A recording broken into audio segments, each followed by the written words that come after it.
Chapter 739. At the beginning of winter in Yuzhou, Dong Qingwudi ended another meaningless parliamentary meeting and returned to the Bai family's manor in the cold temperature. It seemed that because of the season, the Bai family's manor was getting colder and colder.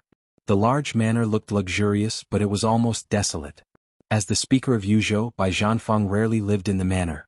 Most of the time he stayed in the first building of the council compound in Yuzhou. Bai Qingqian, who married Dong Qingwudi, either returned to Zhongyuan or Liaodong and rarely came back. Bai Qingqian's son and daughter were studying abroad, and his wife accompanied them to study all the year round. She rarely came home. Most of the time Bai Qingqian lived alone in the manor in Qingshan, looking extremely lonely. For Bai Qingqian, in addition to his wife and son coming home from abroad, Dong Qingwudi's visit was the most desirable thing. Many years ago, Dong Qingwudi and Bai Qingqian were in love with each other. After they got married, Dong Qingwudi and his brother-in-law had a deep personal relationship. Over the years, the relationship between Bai Qingqian and Dong Qingwudi had become more and more rigid, which directly led to the growing rift between the Bai family and the Dongqing clan. Now Dong Qingwudi and his wife were gradually reconciled. Dong Qingwudi was transferred to Yuzhou from the Border Control Corps. Dong Qingwudi would come to the manor whenever he had something to do. One was the executive minister of the army headquarters, and the other was the deputy secret chief of the army headquarters. They would have a drink and talk about things that were inconvenient to say in the building of the army headquarters. The process was quite pleasant. Every time this happened, Bai Qingqian would cook a few simple dishes. When Dong Qingwudi walked into the living room, Bai Qingqian just put the last plate of shredded ear salad on the tea table in front of him. I tell you, old Lu from Liaodong brought me 2 bottles of wild ginseng wine when he came to the army headquarters last time. It's a great tonic. You should have 1 bottle, but I withheld it. Now I take it out, so it's not embezzlement. Bai Qingzhao said with a smile and took out 2 bottles of wine from the storage room on the side. In fact, there were 2 large jars, each of which weighed at least dozens of kilograms. Dong Qingwudi walked over, sniffed the fragrance of the wine in the air, and took a look at the jars. There were some wild ginseng and some other precious medicinal materials soaked in the jars, giving off a very mellow smell. Dong Qingwudi shook his head and said, "Old Lu needs to change his addiction to alcohol. Otherwise, with his qualifications, how could he be stuck in this position? If we delay any longer, we won't have another chance." Old Lu's full name was Lu Tingbo. He was a lieutenant general of Zhongzhou State, the deputy chief of staff of the Northern Theater of Operations, and also the commander of the Liaodong military. He was slightly younger than Dong Qingwudi and was Dong Qingwudi's absolute confidant. When Dong Qingwudi entered Yuzhou a few years ago, he originally wanted to push him up. A few months ago, when he traded with the Wang family of Beihai for the Border Control Corps, he also had this intention. But he tried twice in a row and failed in the end. There were many reasons, but his addiction to alcohol was also a more important one. I don't think so. Bai Qingzhao picked up an emerald spoon and scooped 20,000 bottles of wine. He shook his head and said, "At this time, plus old Lu's age, it's a victory for him to keep his current position for another term." Dong Qingwudi took a sip of wine sullenly, frowned and said nothing. "The meeting didn't go well?" Bai Qingzhao asked. It had been nearly 4 months since Li Tianlan was imprisoned in the desert prison. Autumn had passed and the cold winter enveloped Yuzhou. The atmosphere of the entire Yuzhou had become more and more depressing in 4 months. Bai Qingzhao couldn't remember how many council meetings had been held. The swords and sabers between the giants had almost filled the entire Zhongzhou state. The interior of the desert prison was still calm, but the entire Zhongzhou state had been really turbulent, and the situation was changing almost all the time. Today, Qi Baitsong was invited to attend the meeting. Dong Qingwudi was silent for a while, then said in a low voice. Bai Qingzhao suddenly raised his eyebrows, feeling a little surprised. Qi Baitsong was Qi Mulin's adoptive father, the top boss behind the Special Warfare Group, and the former minister of the army headquarters. It should have been a big deal that he was invited to attend the meeting of the giants. As the deputy secret minister of the army headquarters, it was impossible for Bai Qingzhao not to know the news. But in fact he really didn't receive any notice. The task force. Bai Qingzhao gently tested the waters. Humph. Dong Qingwudi snorted and said gloomily, "The reports are all the same. There is no concrete evidence. I suggest that Tianlan continue to be imprisoned." Bai Qingzhao nodded. This was a normal phenomenon. In fact, suggesting that Li Tianlan continue to be imprisoned was the protection of the giant group and the southeast group for him. This also meant that at least in the power configuration within the task force, the giant group and the southeast group had the advantage. At least in the suggestions that the task force had reported several times, there had been no suggestion to directly execute Li Tianlan. As the game went on, the investigation went on. The task force of the Mulan treason case had become more and more luxurious. Today, for months later, Dongqing Wudi personally served as the team leader of the task force. Gu Qianchuan, the first elder of Kunlun City, served as the executive deputy team leader. Yi Dongxing, the deputy minister of the army headquarters and the chief of general staff, served as the deputy team leader. In fact, Yi Dongxing was the leader in charge of the daily affairs of the task force. Everyone was confident about his ability. Bai Qingzhao looked at Dongqing Wudi in surprise. Things were still under control. Why did Dongqing Wudi look gloomy? Qi Baitsong suggested that Gu Changjiang join the task force as the deputy team leader. Dongqing Wudi drank the wine and said quietly, Zhou Yunhai expressed his support and the meeting has passed. Gu Changjiang was one of the backbone forces of Kunlun City. 2 months ago he was officially appointed as the Minister of the Southwest Special Warfare Headquarters of Jianghu State, at the same level as the councillors. Moreover, he got the ticket to enter the conference room at the plenary meeting held by Jianghu State last month. Wei Kunlun, the former Minister of the Southwest Special Warfare Headquarters, was considered no longer suitable for this position. As for the reason, it was naturally very simple. Today, Wei Kunlun was not only the Lord of Mount Shu but also the Deputy Palace Master of Emperor Dong's palace. Such a figure could be described as a real towering tree with deep-rooted roots in the southwest. Tiannan and the southwest bordered. No one could rest assured that Wei Kunlun was put in this position. Regarding this appointment, even the two magnates of the southeast group expressed their support. But it didn't last long. Half a month ago, Fireman, who had woken up, was appointed as the Minister of the Southeast Special Warfare Supervision Department and returned to Jianghu. On the same day, Qingye of the Li family was appointed as the Deputy Minister of the Ministry of Security of Jianghu State, which was regarded as taking over the position left by Qi Mulan. The Southeast Group also expressed its support. With this advance and retreat, it could be seen that the balance that the four groups had tried to maintain was becoming more and more fragile. There was no doubt that Gu Changjiang's entry into the task force was an aggressive move by the Prince Group and the academics. This proposal was put forward by Qi Baitsong. Obviously, during the time when Gu Xingyun was recuperating and silent, Qi Baitsong had already done the work of most people in the Special Warfare Group. They, who had been drifting away from the Prince Group, seemed to be getting closer to each other again. The tsunami-like pressure had become clearer and stronger with the faster and faster personnel appointments. Bai Qingzhao held the wine in his hand and thought about it seriously. Then he slowly shook his head and said, "It's okay. Yi Dongxing can stand it." There was no doubt about Yi Dongxing's ability, and none of the major groups would doubt it. As the god of army of Jianghu State, he was originally a powerful figure pushed by the Southeast Group to compete with Dongqing Wudi.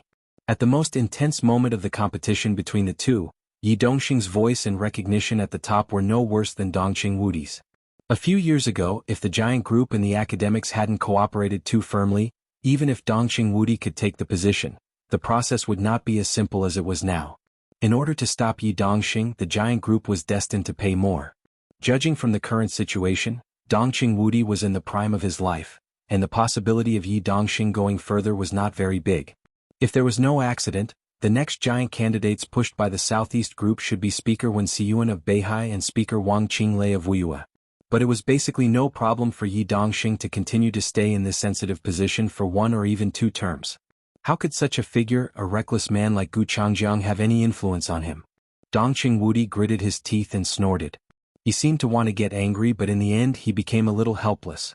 It's certain that Yi Dongxing can control the task force, but the key is, can the Southeast Group and the Wang family of Beihai still stand it? They had been playing for 4 months. Could the Southeast Group and the Wang family of Beihai still stand it? It seemed that there was no need for any answer at all. But when Bai Qingzhao heard this sentence, he suddenly felt a chill in his heart. What do you mean? His expression became extremely serious. How can this kind of thing be up to them? They have to stand it even if they can't. That's true. Dongqing Wudi took a big gulp of wine and said sullenly, but if they really can't stand it, what can they do? He reached out and picked up a piece of tomato, but he did not put it in his mouth. Feeling the spiciness of the wine and the fragrance of medicine in his mouth, he was silent for a while and whispered, "Something happened in Jianghu." Su Xingha. Bai Qingzhao's body suddenly shook.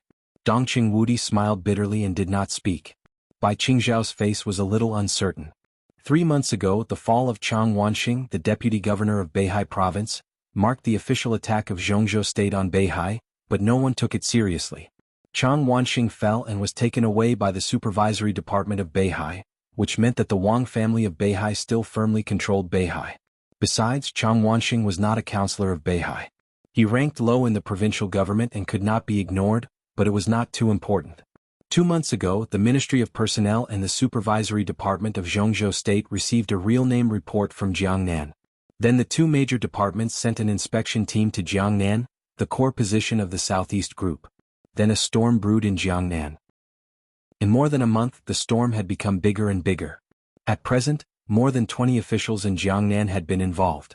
5 days ago, a deputy governor in Jiangnan was directly taken down, removed from office and investigated. It was not until this time that people realized that the academics and the Prince Group directly took action against Su Xinghe. Su Xinghe was now the speaker of Jiangzhou, and before that he was the governor of Jiangnan. In 5 days, it was obvious that someone had raised the issue of Su Xinghe at the board meeting that had just ended. Bai Qingzhao took a deep breath, and his heart was extremely turbulent. If this was the counterattack from the academics and the Prince Group, then no one had expected that the counterattack would be so fierce.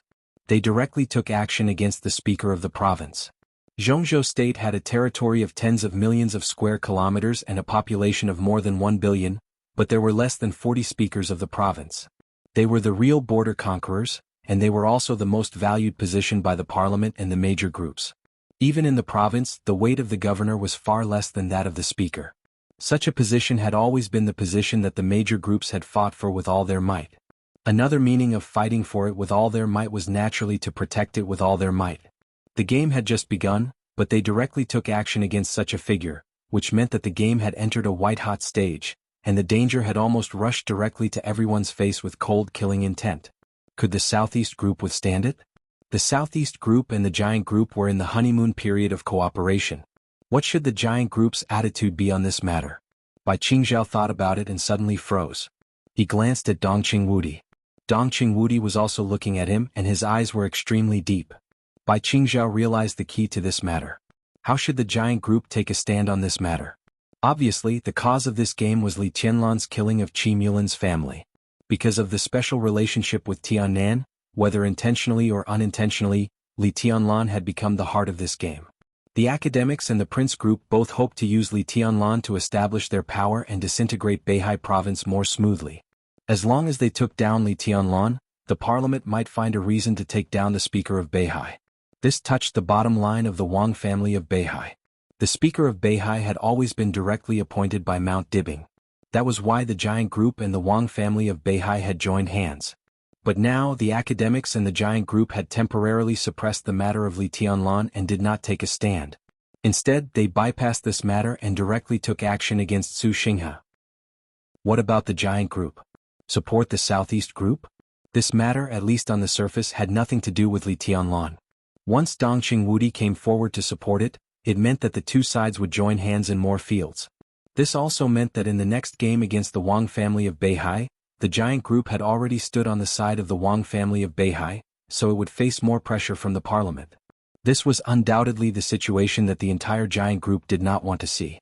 They joined hands with the Southeast Group just to protect Li Tianlan, that was all. As for the next game and the disintegration of the Wang family of Beihai, Dongqing Wudi was actually on the side of the academics. After all, this matter was a good thing for Jianghu state. Dongqing Wudi's greatest support for Beihai was limited to not participating. It was impossible for him to join hands with the Wang family of Beihai. Su Xinghe's matter had nothing to do with Li Tianlan, so it was difficult for Dongqing Wudi to take a stand. But if he did not take a stand, it would form a huge crack in the cooperation between the two sides. The most important thing was that the academics and the Prince Group still did not take a stand on Li Tianlan's issue. But they took action against Su Xinghe, which gave the Giant Group another chance. Not to mention Li Tianlan. Zhou Yuanshan, the real leader of the next generation of the Giant Group, was now the governor of Jiangzhou.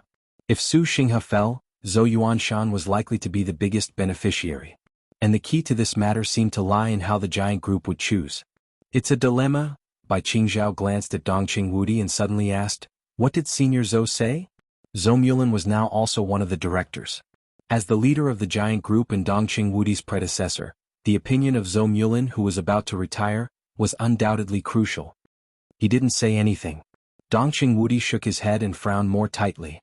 Bai Qingzhao narrowed his eyes. He said nothing. Chapter 740. Dongqing Wudi could understand why Zhou Mulin said nothing. However, just because he could understand it didn't mean that he wouldn't feel troubled. In fact, no matter what group it was impossible for the internal structure to be monolithic. Where there were people, there would be politics. There would be different ideas and different demands. For a country, a president who could unify the different voices in the country was an outstanding president. For a group, a leader who could unify the different voices in the group was an outstanding leader. There were different groups in the country. There were different groups within the group. Balance and compromise were topics that could never be avoided if one wanted to have a common voice and allow a country or group to develop smoothly. Zhou Mulin was one of the veteran leaders of the giant group, but he was also Zhou Yuanshan's father. In such a sensitive situation, if Su Xinghe failed, Zhou Yuanshan was likely to reach the top in Jianghu. He was trained as the next leader of the giant group. If Zhou Yuanshan, who was only 36 years old this year, could reach the top in Jianghu in the following time, his huge age advantage could make him manage his team better and strive for the #1 position in 20 years. Zhou Mulin's term was less than 3 years away. At this time, if he could push Zhou Mulin up, he would definitely not hesitate. He had given Dongqing Wudi a lot of face by refraining from making a clear statement at the meeting. "Where's Dad?" Bai Qingzhao suddenly asked. After such a thing happened at the meeting, it was impossible for Bai Zhanfang to return to the council yard in Yuzhou. This matter seemed to have nothing to do with the giant group, but it might be related to the future pattern of the giant group. Who could be careless? He's a guest in the Hidden Dragon Sea's 5th building. Dongqing Wudi took out a cigarette, lit it, and handed one to Bai Qingzhao. Bai Qingzhao was stunned and felt relieved. The 5th building in the Hidden Dragon Sea was called Cunning Pavilion, where Zhou Mulin lived. As one of the 9 directors, Dongqing Wudi naturally had a residence in the Hidden Dragon Sea. The 3rd building, Glowing Pavilion, was prepared for Dongqing Wudi. However, Dongqing Wudi spent most of his time in the army headquarters building and rarely went there. Bai Qingzhao pondered. As soon as the meeting ended, Bai Zhanfang went to Zhou Mulin's place. It was extremely important for them to reach an agreement. Your attitude is also very important. Bai Qingzhao thought for a moment. What do you think about Su Xinghe? It's not easy for me to talk about this. Dongqing Wudi shook his head helplessly. It's hard to guess the president's attitude.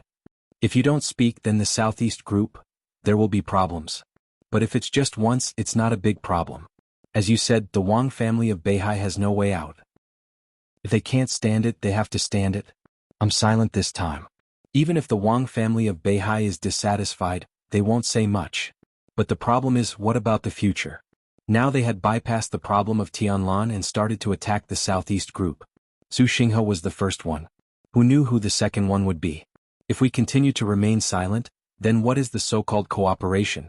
Bai Qingzhao took a deep breath and muttered, if this continues, who knows how long it will take. If this matter is suppressed by Li Huaqing, his prestige will be damaged, but it can actually destroy our relationship with the Southeast. I don't know how many years Tianlan will have to stay in the desert. Dongqing Wudi did not speak. I have 2 suggestions. First, we must let the task force have some concrete evidence.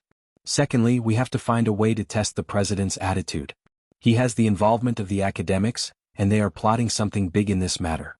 There might be a chance. Bai Qingzhao said slowly, word by word. It's useless. Dongqing Wudi shook his head. The task force is a cover. How can we find evidence of Qi Mulin's treason? Even if there is, evidence isn't the deciding factor at the level of the parliament. The establishment of the task force is just a way for both sides to take a step back in order to save face. What about the president's attitude? Bai Qingzhao put out his cigarette. Dongqing Wudi's expression was a little gloomy. He pondered in silence for a long time before slowly saying, if you were the president, what would you choose? Bai Qingzhao was stunned. He did not quite understand. He subconsciously shook his head and said, I don't know. He bypassed Tianlan and attacked Beihai, but it doesn't mean that he doesn't care about Tianlan and Emperor Dong's palace. In this way his choices are limited. First, he was waiting for me to come to him. On the matter of Tianlan, he took a step back and announced that Qi Mulin had committed treason and Tianlan was innocent. We both reached a compromise and gave enough benefits to the academics. In this way we, the Prince Group and the Academy will join hands to suppress the Southeast Group. The Wang family of Beihai will definitely lose. Bai Qingzhao glanced at Dongqing Wudi and waited for him to continue. Second, an indescribable brilliance flashed through Dongqing Wudi's eyes, and his voice became a little low. Second, we take down Su Xinghe and let Yuan Shan take the position. He will come to us on his own initiative and promise to fully support Yuan Shan in the next 20 years to let him take that position. As for the conditions, he twitched the corner of his mouth and said coldly, we give up Tianlan. Bai Qingzhao sucked in a breath of cold air and stood up abruptly, almost knocking over the tea table. The wine in the small celadone bowl shook violently and spilled out. Fully support Zhou Yuanshan and give up Li Tianlan?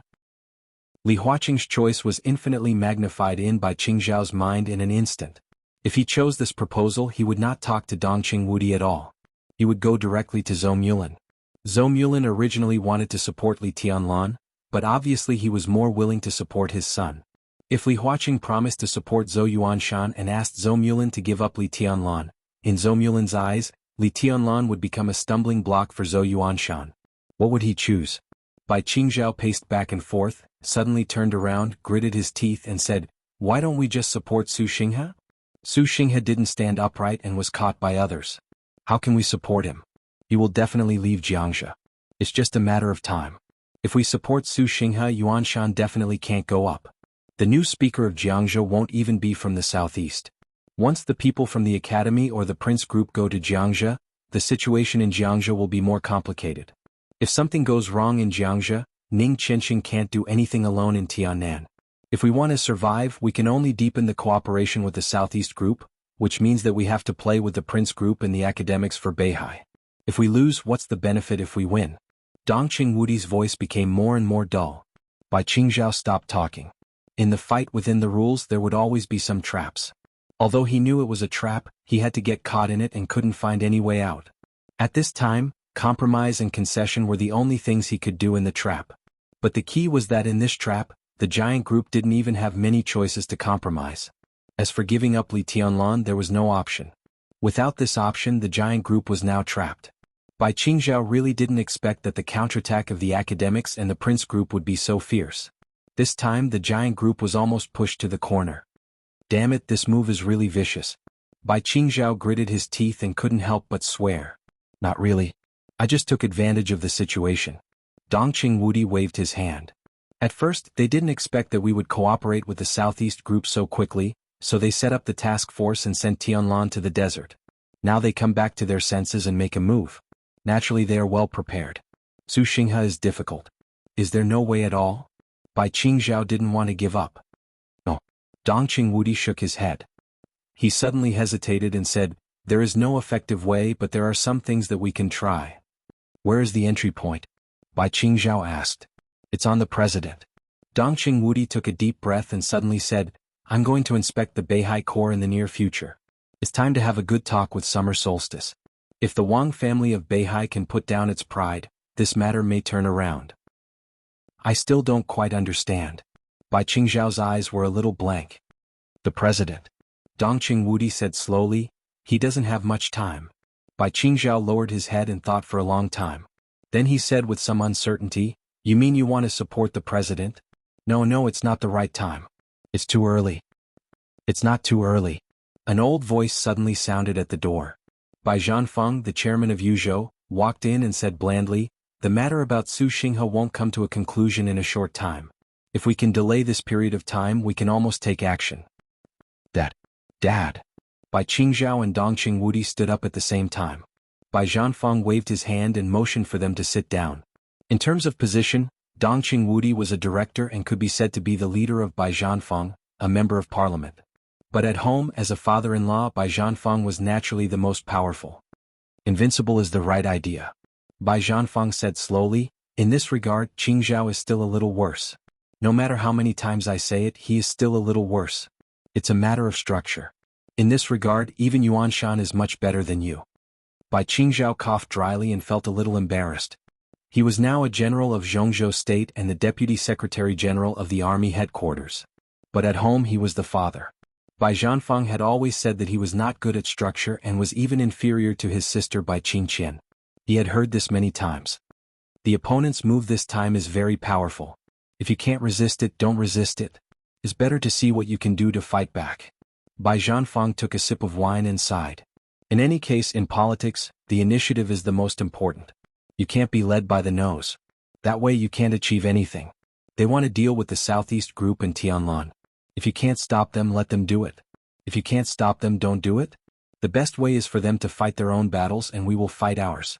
If you can't resist the opponent's attack, you will definitely lose. If you can't resist it, then change the direction according to your own ideas and fight for the initiative. Only in this way can you have a chance to turn defeat into victory. Bai Qingzhao was silent for a long time before he bowed slightly and said respectfully, "Father, you're right." Bai Zhanfang did not speak and ate silently. A lot of things happened tonight and he needed to think carefully. "Dad, do you think my method is feasible?" Dongqing Wudi asked seriously. "It's necessary to try and the probability of success is not low. No matter who it is, no matter what position it is, there are some things that can't be let go. Since it's a weakness, it can be used." Bai Zhanfang said lightly. "It's just that in this way the Wang family of Beihai will lose face, and even many plans will be greatly affected. Their future direction will be adjusted because of this." Bai Qingzhao felt a little emotional. Throughout the history of Zhongzhou state in hundreds of years, it was not enough for the Wang family of Beihai to bow down and bow down. How many times had they taken the initiative to slap themselves in the face? This was even the first time. This is inevitable. In this case, how can they not make some concessions? As for the future direction, they are qualified to adjust the direction after they lose face. I'm afraid that Summer Solstice and even Wang Tianzong have been looking forward to this opportunity to lose face for a long time. This is not a bad thing for them. Dongqing Wudi laughed. "This is not good for us." Bai Qingzhao cautiously said, "Yi Dongxing, hey, it's hard to deal with." Bai Zhanfang shook his head and sighed softly, but he did not speak. He had said what he should say. What else could he say? In terms of personal ability, vision, and even quality in all aspects, Bai Qingzhao was at least the best. Bai Zhanfang had always had expectations for his son, but Bai Qingzhao had always been slightly flawed in terms of breadth of mind. He cared too much about immediate gains and losses and lacked some spirit of looking down on the world. Bai Zhanfang had tried hard for this, but he did not get any good response. On the contrary, his daughter, Bai Qingqian, was graceful and generous.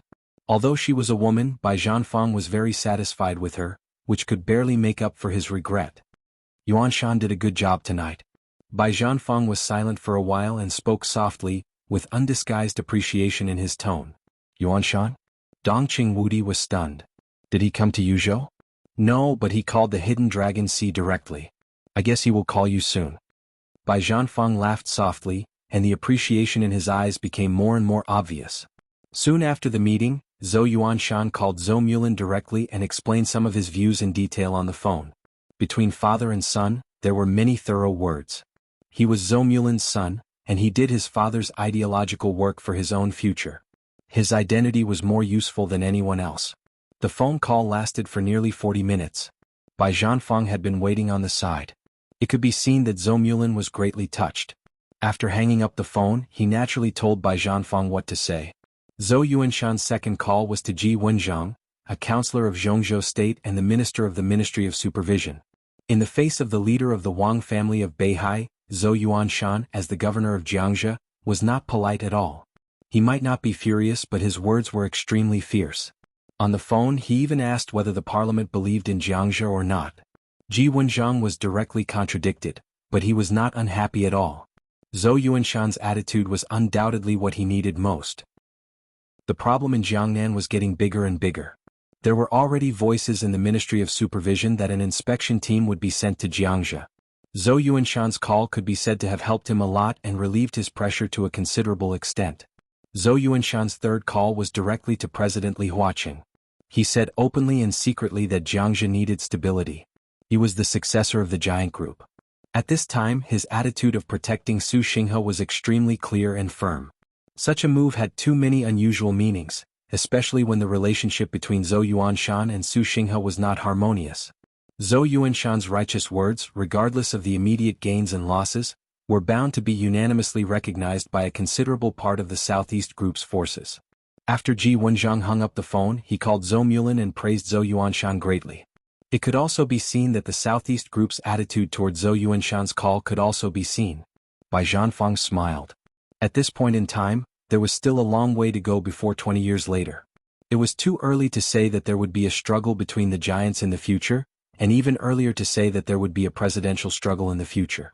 If the competition between the dazzling next generation like Wang Jingxin and Zhou Yuanshan was not obvious before then, after tonight's call, Zhou Yuanshan had clearly taken a half step ahead. Dongqing Wudi poured a small bowl of wine for Bai Zhanfang. Bai Zhanfang picked it up and put it to his mouth but did not drink it. He was silent for a long time before he said again, Yuanshan is good. It's too early to talk about this. Dongqing Wudi said with a smile. Bai Zhanfang glanced at him and nodded. He understood what Dongqing Wudi meant. If summer solstice was really willing to lose face and Li Huaqing's attitude was lax, the Wang family of Beihai was bound to adjust its direction after it survived the current crisis. At that time, Wang Jingxin would become more important in the sequence of the Southeast Group, and the competition with Zhou Yuanshan in the future would become more and more fierce. What would happen in the future was still uncertain. But it was really too early to talk about this now. Tianlan has to suffer a little. Bai Zhanfang said softly. That boy doesn't feel wronged. I think he's a little too happy in the desert. Xiao Mahai's mind is in a mess all day long. He even took his daughter and sister to prison. I don't know what he wants to do. I'll beat him later. Dongqing Wudi snorted. The corners of Bai Zhanfang's and Bai Qingzhao's mouths twitched at the same time, showing a smile. He's determined to ride on Tianlan's coattails. He can't care about your face now, Minister Dongqing. Dongqing Wudi shook his head, feeling a little speechless. His cell phone suddenly rang. Dongqing Wudi took out his cell phone and glanced at it. His eyes suddenly froze. It was a call from the building of the army headquarters. Did something happen at this time? He frowned and pressed the answer button. The person on the other end of the phone reported something. Dongqing Wudi's face suddenly darkened and became extremely ugly, even a little angry. I'll be right there, he said and hung up the phone directly. What's wrong? Bai Qingzhao asked. It's a meeting of the army headquarters. Come with me. Dongqing Wudi took a deep breath, but he smiled bitterly in his heart. If the capture of a deputy governor of Beihai was a tentative move by the academics and the Prince Group, then the other side had exposed their real intentions by pointing their sword at Su Xinghe. Dongqing Wudi finally saw the other side's third move under great pressure. Only then did he understand that this was a combination of the other side's moves. It was turbulent, fierce, majestic, and powerful. He had expected the other side's counterattack, but he had never thought that the other side's counterattack would be so fierce. It was early winter on December 1st in Jianghu State. When Jianghu was in a state of turmoil and people in Jiangnan were in a state of panic, the academics and the Prince Group, which had not been silent at all, made a move again. It was also mixed with the power from the Southeast Group, which could not be concealed at all. On this cold night, an application from Beihai appeared directly in the building of the army headquarters. Jiang Hongwei, a member of the parliament of Zhongzhou State, the marshal of the army headquarters of Zhongzhou State, and the commander of the Border Control Corps, codenamed Jiang, applied to resign as a member of the parliament of Zhongzhou State, marshal and the commander of the Border Control Corps. A stone stirred up 1,000 ripples. Chapter 741. Before and after the Spring Festival, Dongqing Wudi flew around the major theaters of operations in Zhongzhou State almost every day. On behalf of the parliament, the cabinet and the army headquarters, he visited the soldiers and officers who still stuck to their posts during the Spring Festival. Bai Qingqian was also busy with official business in Liaodong. The couple, who had made an appointment with Li Tianlan to spend the new year with him in the desert, could only put this matter aside for the time being and change it to the Lantern Festival together. This year, as Dongqing Qiuqi and Zhou Yuanshan got into high positions, they became busier and busier. Dongqing Rushi was in a coma, so the Dongqing clan was extremely quiet. The relationship between Dongqing Hongguang and his brother Dongqing Hanjian was not harmonious. Although they didn't live far away, they didn't want to spend the new year with each other, so they came to the Bai family in Yuzhou. During this sensitive period, Dongqing Hongguang, the former standing minister of the army headquarters of Zhongzhou State, spent the Spring Festival in the Bai family, which naturally aroused countless speculations. Countless people thought that this was the voice of the giant group's strong integration in the group to cope with the increasingly severe situation. Therefore, the high-level officials of the Prince Group and the academics had met several times in private to discuss countermeasures. Although Dongqing Hongguang had retired for several years, his identity as a founding member of Zhongzhou State had not changed at all. Not to mention within the giant group, even in the other 5 groups, there were old subordinates of Dongqing Hongguang. Now most of them were in high positions or had just retired. Such an old man's influence was extremely great. His every possible targeted action was enough to make everyone feel like they were facing a formidable enemy. These high-ranking officials seemed to have no idea that Dongqing Hongguang came to Yuzhou just because of the loneliness of an old man in his old age. His son, daughter-in-law, granddaughter, grandson-in-law, adopted son, and grandson were all gone. His old friend, who used to come to drink and play chess with him every spring festival in the past, also died in the rain in Lin, and a few months ago. Some were dead, some were busy, some were imprisoned, and some were in a coma. This year was extremely tortuous for Dongqing Hongguang.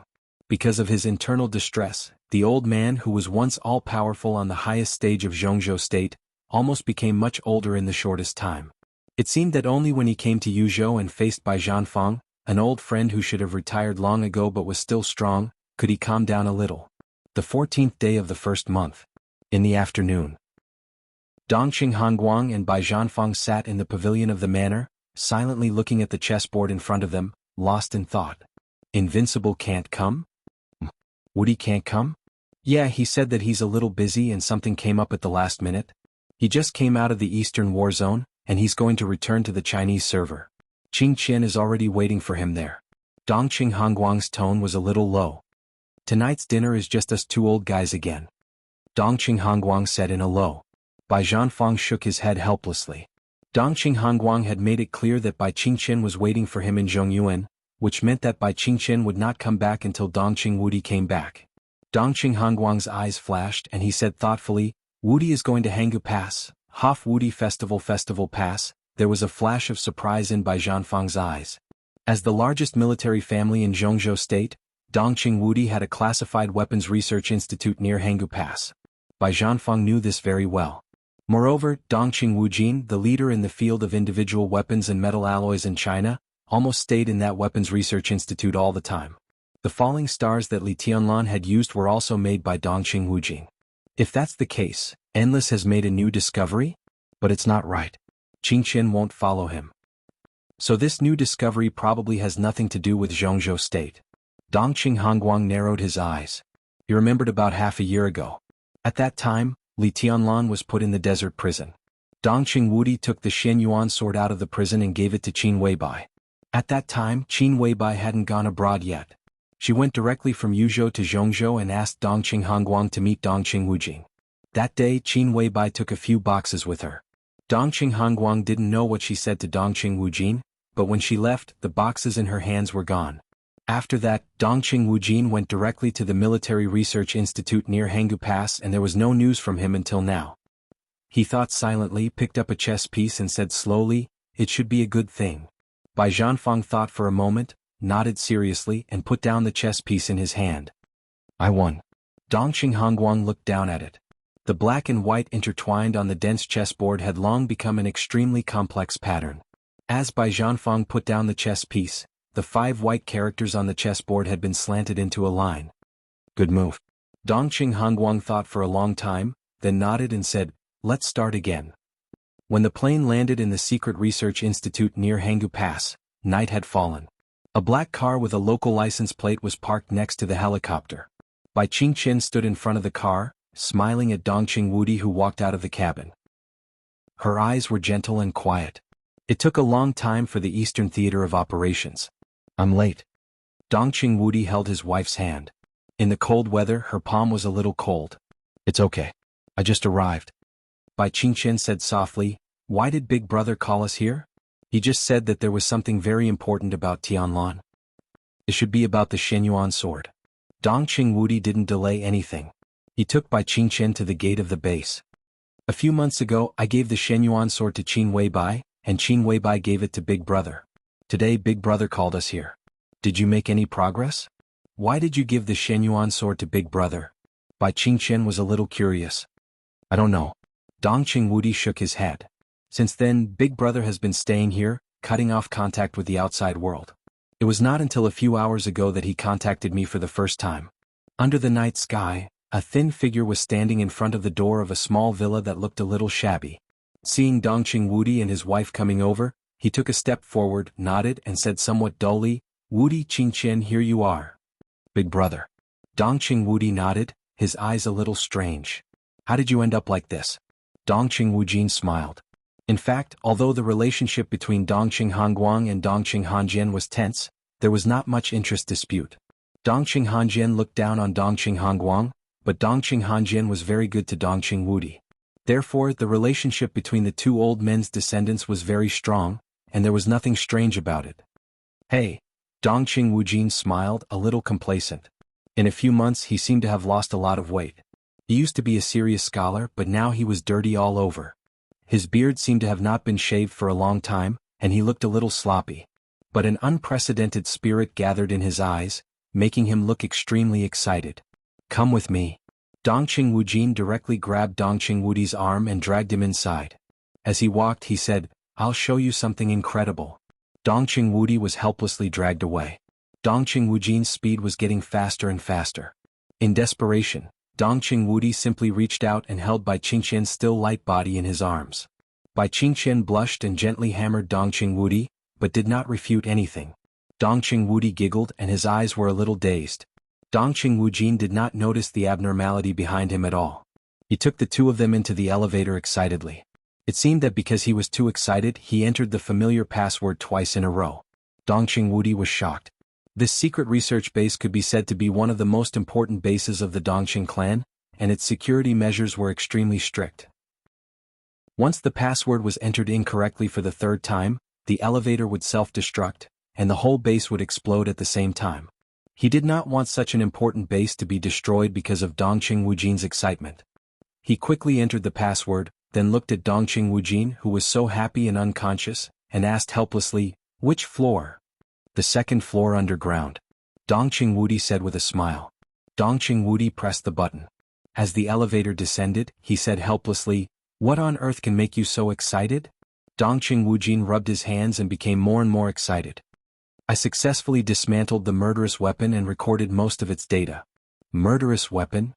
Dongqing Wudi was suddenly shocked. "Which one?" "Not this one." Dongqing Wujin shook his head. "Blue sky underworld, falling stars, twilight of the gods, and void divine light." He stretched out 4 fingers and smiled proudly. "I dismantled 4 murderous weapons." Cough, cough, cough. Dongqing Wudi seemed to be choked by his saliva all at once. He coughed violently and his face turned red. 4 murderous weapons. Yes, 4. Dismantled. Dismantled. When can you restore it? Why restore it? It has been dismantled and it can't be restored. It was dismantled thoroughly. The elevator stopped. Dongqing Wudi, whose face was cloudy, stood in the elevator and stared blankly at Dongqing Wujin, whose face was glowing. So, the elevator door opened and closed. Dongqing Wudi did not dare to move for a moment. He looked at Dongqing Wujin and said expectantly, "So, big brother, now that you have analyzed the data of the murderous weapon, can you mass-produce murderous weapons?" "That can't be done." Dongqing Wujin shook his head honestly. "The murderous weapon is a very special energy source and there is no way to copy it. But after recording most of the data I can improve some existing firearms such as Sky Attack. Before Sky Attack it was very powerful. It can hit the target directly within a distance of 300 meters, and even kill a thunder-shocking realm expert. What about after the improvement? Can it threaten an invincible realm expert?" Dongqing Wudi asked eagerly. Dongqing Wudi looked at him as if he were an idiot and shook his head. "How is it possible?" He smiled and was a little proud. "But after the improvement, the limit distance of Sky Attack has increased. It can increase by dozens of meters. If it hits the target within 350 meters, it can also kill a thunder-shocking realm expert." There was silence. Dongqing Wudi waited patiently for a while. But Dongqing Wujin had finished. He really finished? Just a little more distance? Dongqing Wudi asked incredulously. "Although the distance has increased by dozens of meters, it's very important, okay?" Dongqing Wujin was a little dissatisfied. Dongqing Wudi's heart shook violently. Of course, he knew that the distance of dozens of meters was very important, especially when shooting at a thunder-shocking realm expert. The distance of dozens of meters could almost be said to be the line of life and death. But 4 murderous weapons. Dongqing Wudi dismantled 4 valuable murderous weapons just to add a little distance to a standard piece of equipment? Prodigal. Are 4 murderous weapons. Blue sky underworld, falling stars. Twilight of the gods, divine light of void. 2 came from Li Tianlan and the Samsara Palace, and the other 2 were the spoils of the Samsara Palace in Eastern Europe. 4 murderous weapons. Where are the 4 murderous weapons? Dongqing Wujin shook his head and said seriously, there are no more. To be exact, there will be no more 4 murderous weapons in the dark world in the future. Dongqing Wudi's body trembled. At this moment he really wanted to kneel down. The 4 murderous weapons. No, the pile of parts that you dismantled, where are they now? Dongqing Wujin glanced at him and was silent for a moment. Then he said, they were eaten. I% yen. Dongqing Wudi's expression was distorted. For a moment, all his movements seemed to be frozen. Dongqing Wujin's voice continued to ring in the opening and closing of the elevator. They were all eaten by the Shenyuan sword. Chapter 742. The Shenyuan sword ate the murderous weapons. This was Dongqing Wudi's first reaction. The Shenyuan sword ate 4 murderous weapons. 4 murderous weapons. Dongqing Wudi, who completely realized what had happened, trembled all over and couldn't believe it. For hundreds of years, murderous weapons had always been national treasures, almost related to the fate of the country. Any country and any superpower regarded them as treasures. What did a murderous weapon mean? In the state of energy storage, each murderous weapon had a powerful destructive power that could directly threaten the life and death of an invincible realm expert. In other words, a murderous weapon almost meant an invincible realm expert who was in a special state and could only attack once in a period of time. And it was not an ordinary invincible realm expert. How about Gu Xingyun? Known as the god of war of Jianghu state, his real strength was the top in the entire dark world. He ranked 5th on the divine list and was infinitely close to the peak of the invincible realm. In the face of the close-range firing of Sunset, one of the 12 murderous weapons that ranked in the lower middle and lower reaches, he almost died. Such great power could be said to be the most important trump card anywhere. After the chaos in Eastern Europe, with the death of a large number of invincible realm experts, the 2 murderous weapons that originally belonged to the men in black in the Heroes Club fell directly into Li Tianlan's hands. With the disappearance of the Samsara Palace, Blue Sky Underworld also fell into Li Tianlan's hands. Plus falling stars. For these 4 murderous weapons, Jianghu state even held high-level council meetings more than once. It was no exaggeration to say that once these 4 murderous weapons finished the energy storage process, Jianghu state would be more powerful in the entire dark world. Because of this, Star State and the Heroes Club would negotiate with Jianghu state through different channels, trying to get back the Void Divine Light and the Twilight of the Gods.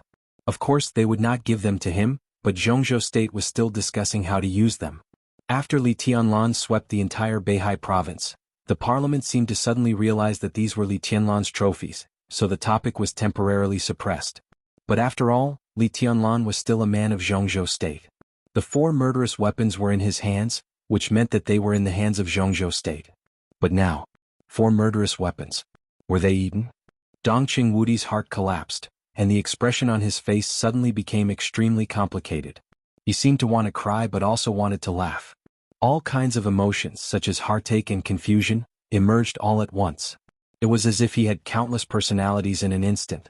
Dongqing Wujin walked out of the elevator and looked back at Dongqing Wudi. His eyes were full of fanaticism. It was Bosch Qin and Tianlan's idea, and I completed their commission. The Shenyuan sword ate the 4 murderous weapons. I fulfilled it and it fulfilled me. I can be sure that the Shenyuan sword will become the #1 famous sword throughout the ages. If it is not a cold weapon, it can also be said to be the strongest single weapon for at least several hundred years in the future. Whether in terms of lethality or range, it is almost unsurpassable. A sword that was truly at the pinnacle. Bai Qingqian held Dongqing Wudi's hand hard and whispered, "Are you all right? I think it's very good." In this way, Tianlan is more important, and the Shenyuan sword is more important. Dongqing Wudi took a deep breath. No matter how much his heart ached for the 4 murderous weapons, the fact was that he had to accept them. However, he could well imagine what kind of uproar this news would cause once it was reported to the parliament. This matter would undoubtedly bring many unpredictable factors to the game that had already begun, which might be good or bad. The specific outcome would depend on the skill and strength of the 2 parties in the game. He strode out of the elevator and followed Dongqing Wujin to an alloy door. Dongqing Wujin entered the password and the door slowly opened. Bright light spilled in, and a research room full of futuristic style and science fiction appeared in front of the 3 of them. Under the bright light, countless screens were on. Some were playing pictures and some were full of data. One test bench after another, whose specific functions Dongqing Wudi did not know, was neatly arranged. Dongqing Wudi glanced at it. He vaguely remembered that this floor could be said to be the forging platform of the research institute. Some new alloys, as well as the barrels of some firearms and the engines of some advanced equipment, were developed here. Today's machines had obviously been updated in a short period of time, and their functions had become more powerful. The couple followed Dongqing Wujin all the way forward, and finally saw the Shenyuan sword in the center of the research room, which had eaten the 4 murderous weapons. Dongqing Wudi stared at the sword in front of him, dumbfounded. This was a completely unforgettable scene for him. The blade of the Shenyuan sword was inserted into the ground, and the hilt almost broke the ceiling of the entire research room. Today, the blade of the Shenyuan sword was almost 20 meters long and 5 or 6 meters wide, which looked like a hill. On the enlarged 2 sides of the blade, the carvings of the sun, the moon, the stars, and the mountains, rivers, lakes, and seas were completely alive at this time, looking extremely profound. With this scale, it was not a sword at all. This size could even catch up with some small fighter jets. The Shenyuan sword stood there silently, but at this time, it did not feel cold but a kind of quietness. This feeling was extremely weird. When Dongqing Wudi looked at the sword, he could clearly feel that the sword was also silently observing him. Dongqing Wudi frowned, walked to the front of the Shenyuan sword, and reached out to touch the huge blade. In front of the Shenyuan sword, his figure was like an ant. The moment the 2 sides touched, Dongqing Wudi clearly perceived a hidden majestic sword energy. This kind of power was endless, like the vast sky, like a vast ocean. Dongqing Wudi took a deep breath. He was also a master of swordsmanship in the half-step invincible realm, but when he felt the sword intent, he did not even have the slightest desire to resist. "Good sword," he said softly with a little force in his palm. The mountain-like blade of the Shenyuan sword trembled slightly, and silently moved a few centimeters to the side, out of Dongqing Wudi's palm. Dongqing Wudi was a little stunned. "It's a little unhappy." Dongqing Wujin laughed and said, "Obviously it doesn't want anyone else to touch its body except Tianlan." Dongqing Wudi curled his lips, reached out his hand and slapped the huge blade. "It's just a broken sword. Why is it so pretentious? I'm its father." Buzz. The huge blade of the Shenyuan sword trembled with a loud buzzing sound. At this moment, almost everyone could clearly feel its annoyance and dissatisfaction. Dongqing Wudi hit it with another punch. So the air was instantly quiet. The Shenyuan sword moved back silently. "Tut tut," Dongqing Wudi was a little surprised. "It's really a spirit. To be exact, it's a different kind of life from us." Dongqing Wujin said calmly, "Do you remember the origin of the murderous weapon?" Dongqing Wudi's eyes flickered. The origin of the murderous weapon. In the beginning, the murderous weapon was called the life metal. It was a trophy obtained by the Wang family of Beihai and the first god of war of Jianghu state after they defeated a formidable enemy. About this, it had always been the top secret of Jianghu state. The only thing that was certain was that the huge piece of metal could indeed be called a kind of life, because it could clearly express some simple emotions and tendencies. Jianghu state had studied it for hundreds of years, and even divided it into countless pieces, regardless of its opposition, to study its components and made great progress in some fields. But later, because of an accident or necessity, a large number of life metal left the laboratory and even left Jianghu state. That was how the 13 murderous weapons of the Dark World came into being. More than 20 years ago, the endless sky collapsed, and only 12 of the 13 murderous weapons were left. If all the metals were gathered together and returned to their origin, then it could indeed be regarded as a life, but not a human being. "Life?" Dongqing Wudi muttered to himself and shook his head. To be precise, they have a kind of energy source inside them. This strange metal is just a carrier of this energy. They can absorb this energy, and when they absorb it to a certain extent, they can emit a kind of shockingly destructive ray. It has super penetrating power and super strong coverage. Jianghu state has not figured out what the energy they absorb is and what kind of attribute it has. At present, making them into murderous weapons is the only way, and it is also the simplest, most primitive and most basic way to use them. Dongqing Wujin said slowly, "If we can analyze this energy and make full use of it, we may be able to change countless fields in the world. Big brother, do you have a way to further use this energy?" Dongqing Wudi's eyes lit up. "Not really. I can only say that it's an improvement." Dongqing Wujin shook his head. "The source of the life metal is unknown. The most credible theory is that it should be a meteorite from outer space. Research materials are limited, so it's unlikely for us to make full use of them. However, when analyzing the Shenyuan sword, we found that part of the material of the Shenyuan sword is very similar to that of a murderous weapon. It can even be said that the Shenyuan sword is a murderous weapon, but the energy it contains is far more than that of other murderous weapons. Once the two kinds of energy meet, it is almost instinctive to devour each other. So the Shenyuan sword has devoured all the energy of the 4 murderous weapons in the past few months. I went to Mormon's in person and found a way to improve it from the traces of destruction at the scene. What way? Dongqing Wudi asked. Dongqing Wujin hesitated and shook his head. At present, our research on the life metal is still a little limited. I'm not sure about some things.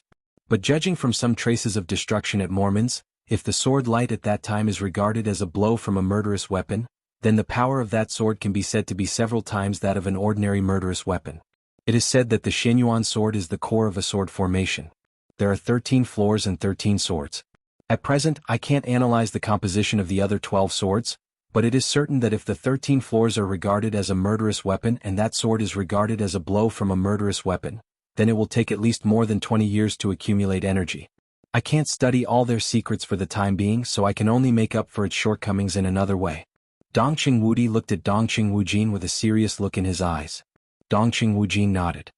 So I let the Shenyuan sword devour 4 murderous weapons. Its power should not have increased, but the speed of energy accumulation has doubled. In such a short time, you have achieved such results. Dongqing Wudi shook his head. In fact, I didn't do anything. The devouring is the behavior of the Shenyuan sword. The idea was given to me by Bosch Qin. Dongqing Wujin said calmly, according to what Bosch Qin said, I think so far, I have completed the task to the greatest extent. This sword may be the key to Qianlan's breakthrough into the invincible realm. Chapter 743. Dongqing Wudi quietly looked at the mountain-like Shenyuan sword and remained silent for a long time. The key to Li Qianlan's breakthrough to the invincible realm. If it was really on this sword, no matter how the council viewed it, at least he could completely accept it. At this stage, whether Li Tianlan entered the invincible realm or not was completely different.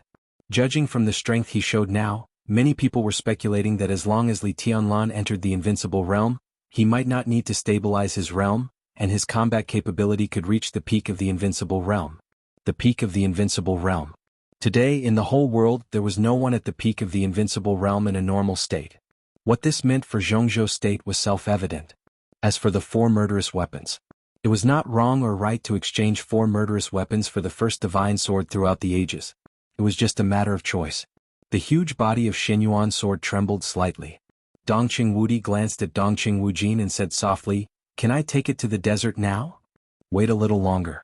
Dongqing Wujin shook his head, hesitated and said slowly, "Now in theory this sword can go to the desert by itself." Dongqing Wudi was speechless for a moment. A sword to go to the desert by itself? Henggu Pass was thousands of miles away from the desert. What did that mean? He didn't ask.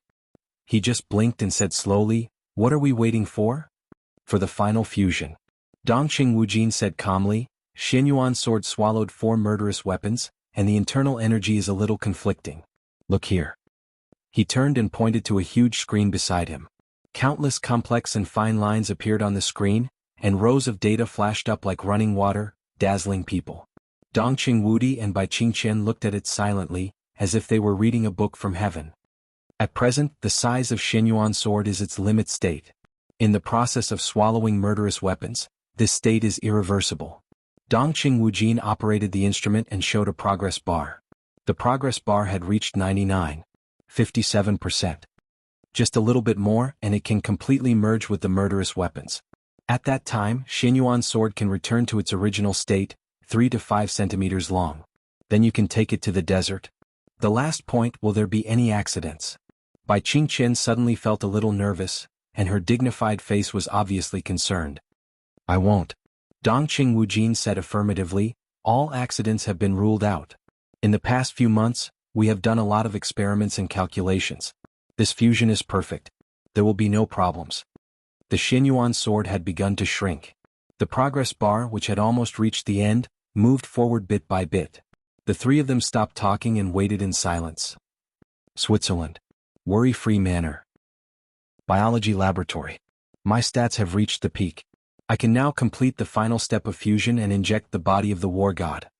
A large amount of body data flowed continuously on the screen. On another screen, the data representing the cell activity was also tumbling. After leaving Switzerland for Tiannan, Nayland Shuriying, who would return here almost every once in a while, stared at the screen. When most of the data reached the peak, she didn't hesitate and spoke directly. Confirm command. Lin Fengyue's calm voice came from the other end of the communicator. Order 223, inject the last drop of the war god's body, double the nutrient fluid, and seal the nourishment chamber. Nayland Shuriying said lightly. Understood. Lin Fengyue nodded and responded. Nayland Shuriying operated the test bench in front of her expressionlessly. The picture switched, and the picture of the nourishment chamber appeared on the screen. Countless nutrient fluids similar to bubbles were tumbling in the nourishment chamber, and the nourishment chamber lit up with a red light. For a few months, the injection of half of the war god's body, one drop at a time, would officially end today. Nayland Shuriying didn't know what the result would be, so she could only wait. Zhongzhou State. Miaojiang. Under the dim sky, a gentle and calm figure slowly walked into a small village in the deep mountains in the night. There was no light in the village. Under the cover of the night, every household lit up a faint candlelight.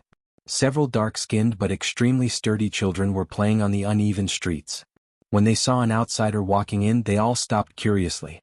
It was dilapidated, barren, and almost absolutely closed.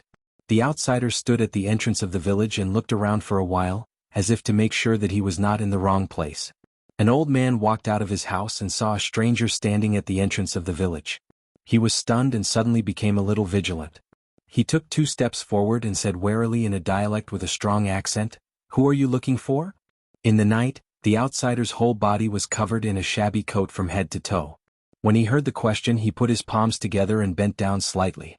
As he moved, the coat that covered his head slid backward, and a bald head with a ring scar appeared in the night. "I'm looking for the Gu King." His voice was gentle and calm, neither fast nor slow. He turned out to be a monk. The old man at the entrance of the village was stunned and immediately let down all his vigilance, even with a little respect. He trotted to the monk, carefully identified him, and then stammered, Master Ruzhin? My Dharma name is Rui." A touch of sadness flashed in the monk's eyes and he said softly, "Senior brother Ruzhin has passed away." The old man didn't understand the meaning of passing away, but it could be seen that he was very happy and danced. "Old man, please take me to see the Gu King." Rui's voice was gentle. The old man nodded happily, took the monk to a dilapidated hut in the middle of the village, and said something in a hurry. Rui waited quietly. The next moment, the door of the hut was pushed open, and a very tall middle-aged man bent down and walked out of the door. Rui put his palms together and bowed deeply. "What's the matter, master?" The current Gu King looked at Rui with some expectation in his eyes. "I'm here to get a flower by my master's order," Rui said softly. The Gu King was stunned and said softly, "Great Master Wu Wei." Rui put his palms together and said nothing. The Gu King was silent for a long time, and then he said sadly, "Master?"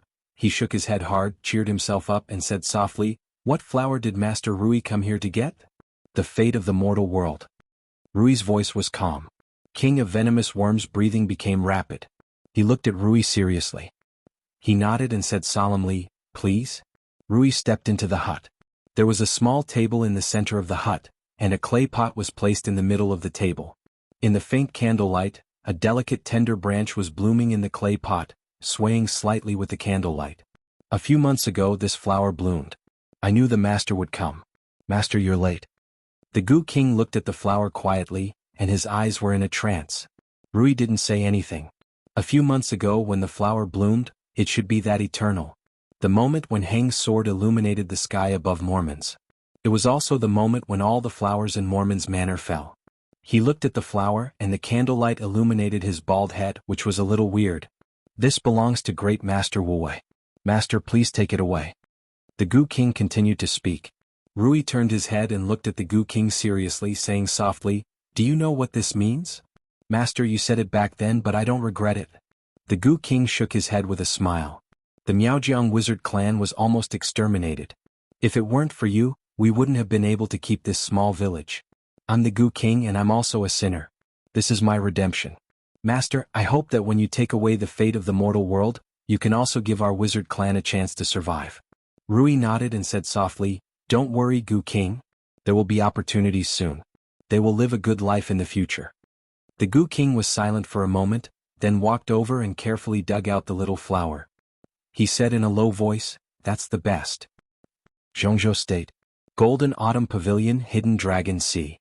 Li Huaqing put down the documents at hand, looked at the night outside the window, pondered for a while and then pressed the call button on the table. A young secretary came in and said respectfully, "President. Inform Minister Yi Dongxing and ask him to come here. I have some questions to communicate with him," Li Huaqing said softly. "Okay." The secretary nodded and turned to leave. Li Huaqing made himself a cup of strong tea, came to the window and looked up at the night sky. There was no dazzling light in the hidden dragon sea, and the night sky was clear. There were few stars in the winter sky, which was extremely deep. Li Huaqing looked at it quietly and his eyes were extremely high. A faint stream of light cut through the sky and disappeared in a flash. Li Huaqing didn't care. Another meteor streaked across the sky. Dazzling meteors appeared one after another, and more of them appeared. The night sky seemed to be deeper. The meteors kept appearing like rain. Beihai, Mount Dibbing, stage of formidable person. The wind was howling and the sea was howling. It had begun to snow in Mount Dibbing. In the silver-white world, summer solstice stood quietly in front of the stone of formidable person, gently stroking the stone that had experienced the vicissitudes of life. In more than half a year, the pressure that she hadn't felt for many years had gradually begun to pile up on her. Summer solstice suddenly found that she was not as strong as she had imagined. Whenever she felt that she couldn't bear the burden, she would come here alone and look at the names on the stone of formidable person.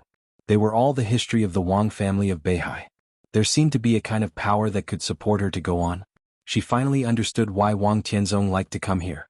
In the shrill wind, she stroked the rough stone with her palm, and her expression gradually became firm and majestic. Crack, crack. In the fine sound, the silver moon sword that had been inserted above the stone of formidable person suddenly began to tremble. Summer solstice suddenly raised her head. Under the curtain of night, the blade of the silver moon sword, which was still bright and cold, kept trembling. The snow kept falling from the sky. However, one after another, faint lights streaked across the sky. Those were meteors. The meteors fell into Beihai like rain. Europe, the Holy Land. When the mysterious His Majesty walked out of the Holy Land and entered the land of Italos, he was still followed by his follower, Melad. But now Melad's identity had changed in essence. No one knew what His Majesty and the Pope had discussed. But the follower could clearly sense that His Majesty's footsteps were becoming more and more powerful. They had endured for so many years. From this moment on, they seemed to have risen. The Pope's will would be conveyed to the whole dark world as soon as possible. Melad, the former deputy commander of the Holy Disarmament Corps, would serve as the commander of the Holy Disarmament Corps and also serve as the Grand Knight of Knights Templars. Melad naturally knew what that meant. During the period of silence of the Shadow Throne, the whole of Europe would be in His Majesty's hands. "Congratulations, Your Majesty." Melad's voice was respectful and fanatical. "Ha!" His Majesty smiled and said, "This is just the beginning." Yuzhou. In the sanatorium that was heavily guarded, a saint dressed in black slowly walked into a ward. In the quiet ward, countless instruments were running and making sounds from time to time. On the bed in the center, a woman in white was lying quietly on it, motionless. She was Li Shi, the wife of the city lord of Kunlun City. Half a year had passed since the chaos in Eastern Europe. Li Shi was transferred from the private hospital of the giant group to the current sanatorium. Saint was personally in charge here and no one dared to make trouble. Even Kunlun City had not expressed its opinion on the current situation. They seemed to have completely forgotten the existence of Li Shi, and they were completely indifferent to her situation. For half a year, Li Shi was still sleeping and there was no sign of waking up. Saint looked at her silently and suddenly waved his hand. The seemingly ordinary space continued to fluctuate as he waved his hand, and it spread out, revealing a small domain. Xian Xuanzi, who was still dressed in a Taoist robe, walked out of Saint's domain. Looking at his daughter lying on the bed, his eyes were a little sad. Basically, her injury has been stabilized. It's only a matter of time before she wakes up. It won't be a big problem. Don't worry. Saint's voice was stable and peaceful. The Samsara Palace was gone, and most of the 12 supermasters had fallen. But on the eve of its destruction, Xian Xuanzi, who joined the Samsara Palace, was still the 13th supermaster, and he was really on the same side as Saint. If he wanted to see his unconscious daughter, Saint would naturally help him. That's good, that's good. Xian Xuanzi muttered to himself, but he didn't know what to say. He gazed kindly at his daughter's sleeping face. After a long time he whispered, "Let's go." He turned and walked to the door. The domain was opened again and enveloped him. Xian Xuanzi came to the balcony outside the ward and looked at the starry sky. He was silent and a little sad. "What's your next plan?" Saint stood beside him and lit a cigarette. "I'm going to find a monk and get a flower." Xian Xuanzi whispered, "This is the last thing I'll do. I'll wake up the palace master. It's time for me to retire." "Palace master? Can she really wake up?" Saint said in a complicated tone. "She can definitely wake up." Xian Xuanzi said faintly, "Luck, God's design, her own fate and years of hard work all determine that she can't die." "God's design?" Saint chuckled and shook his head. "You cannot believe it, but it doesn't mean it doesn't exist. Surreal things also exist in reality. Many things can't be explained. Most of what I've learned are things you don't believe in." "You don't believe in this, but can you say that it doesn't exist?" Xian Xuanzi asked. Saint was silent.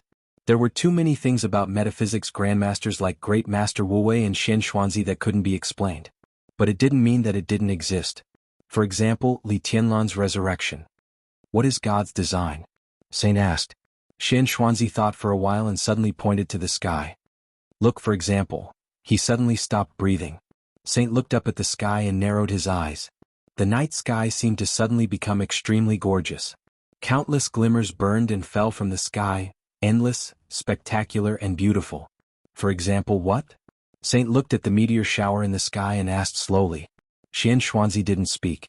His whole face suddenly twisted, his arms trembled violently, and his eyes suddenly became extremely frightened. In the base, the Xian Yuan sword, which had been shrinking, finally became that delicate and perfect black sword again. Dongqing Wujin smiled with joy. "Finally, I made it." Boom.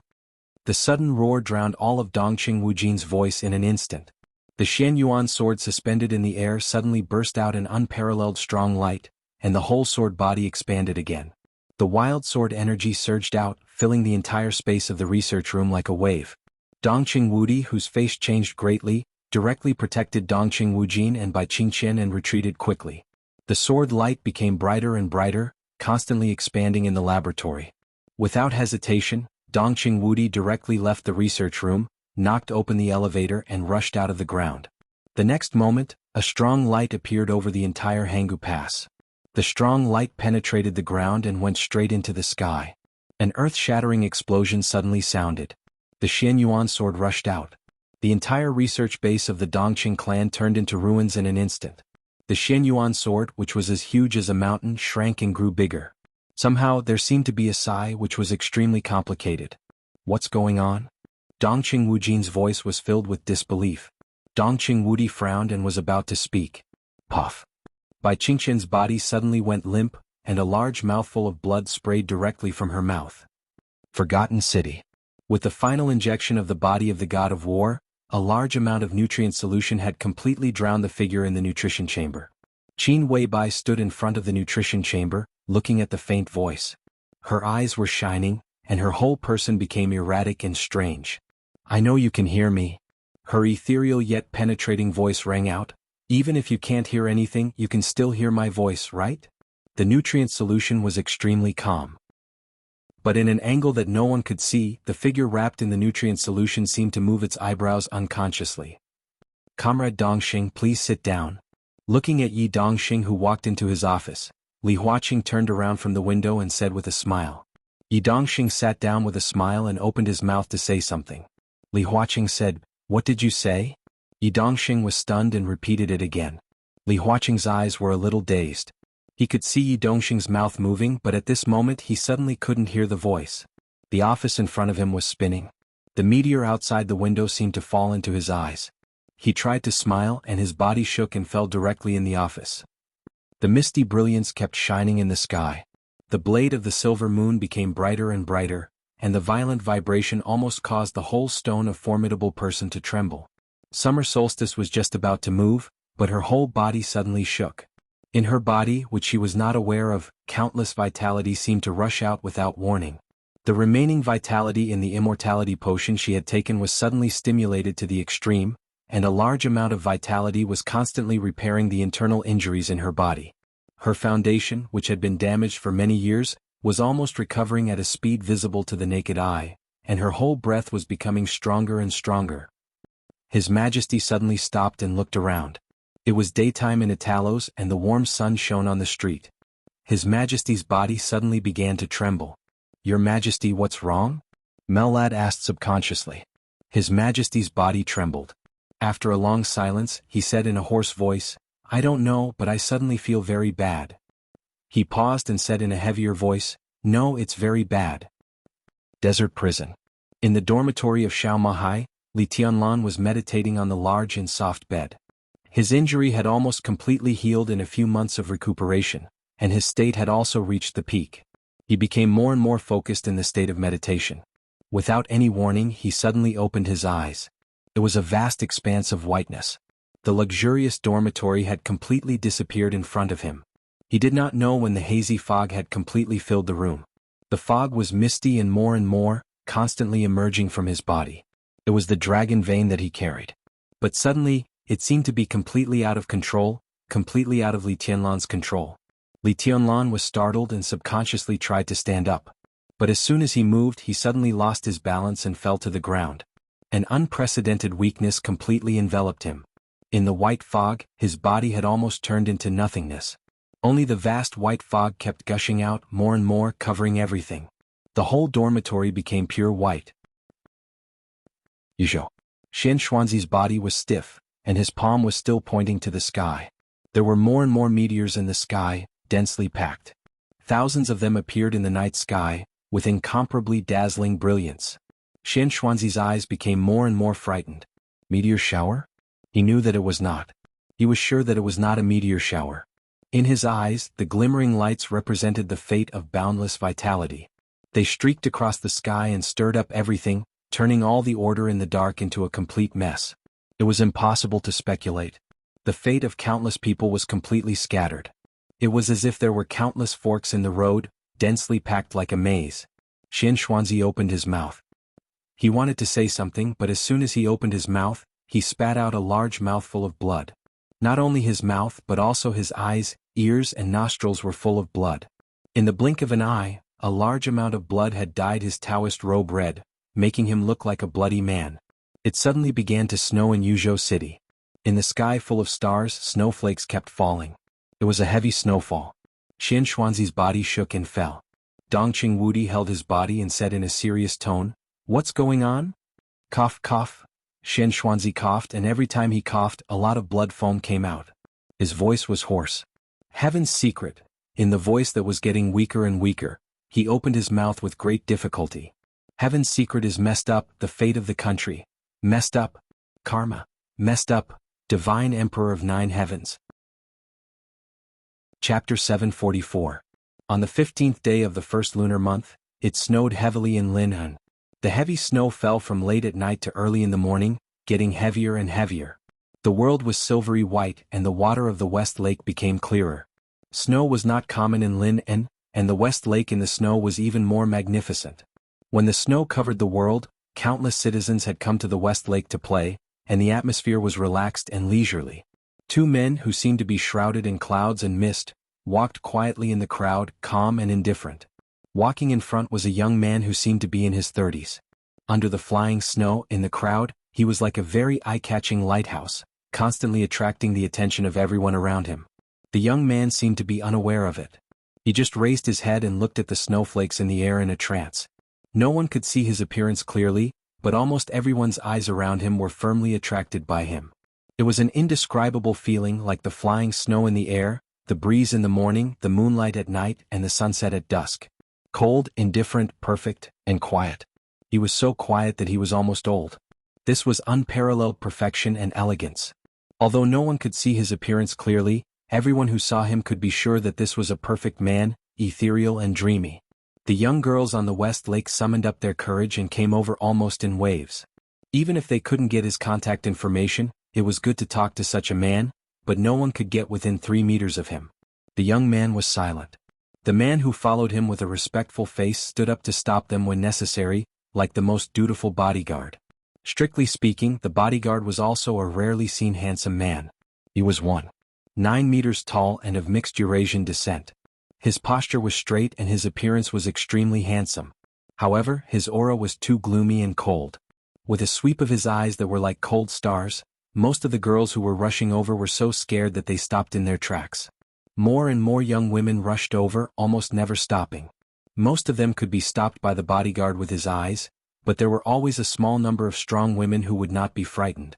Whenever this happened, the bodyguard would quickly step forward 2 steps and block the girls who rushed over. He did not speak and just moved forward. He repeated this process over and over again without the slightest impatience.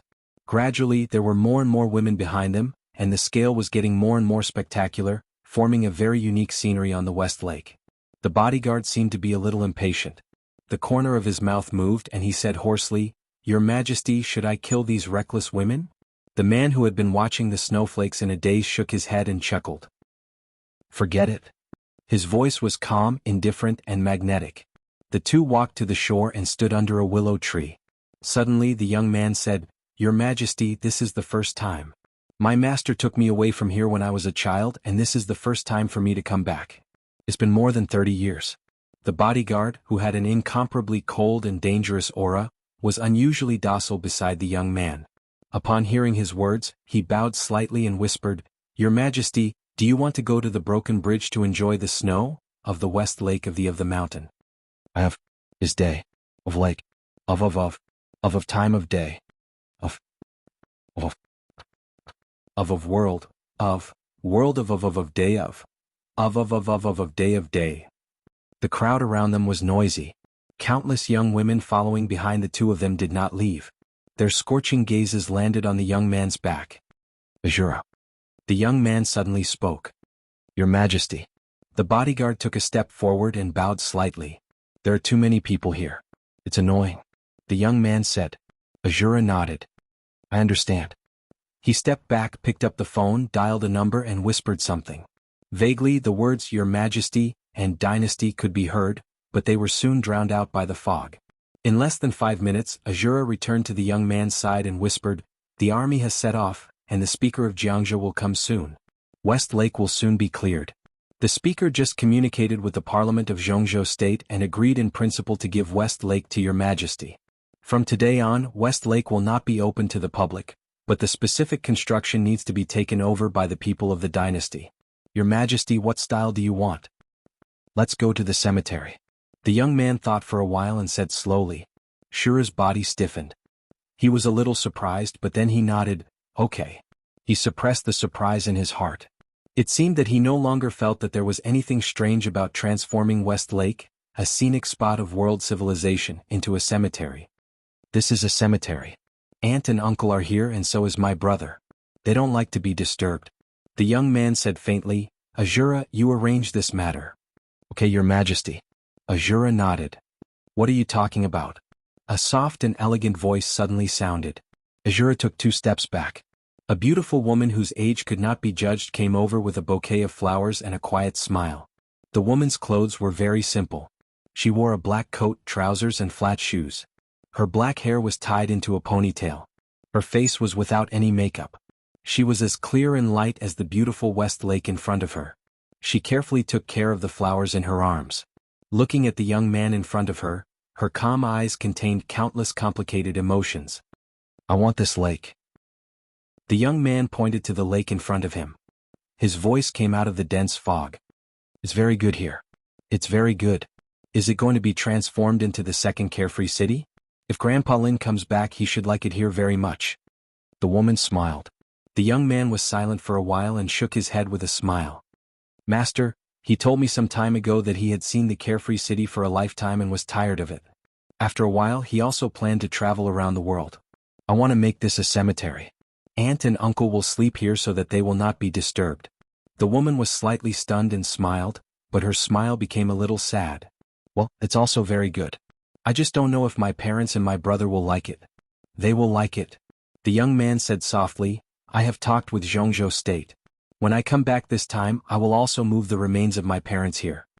A subtle mist spread over and wrapped the woman and Azura. The world seemed to be motionless.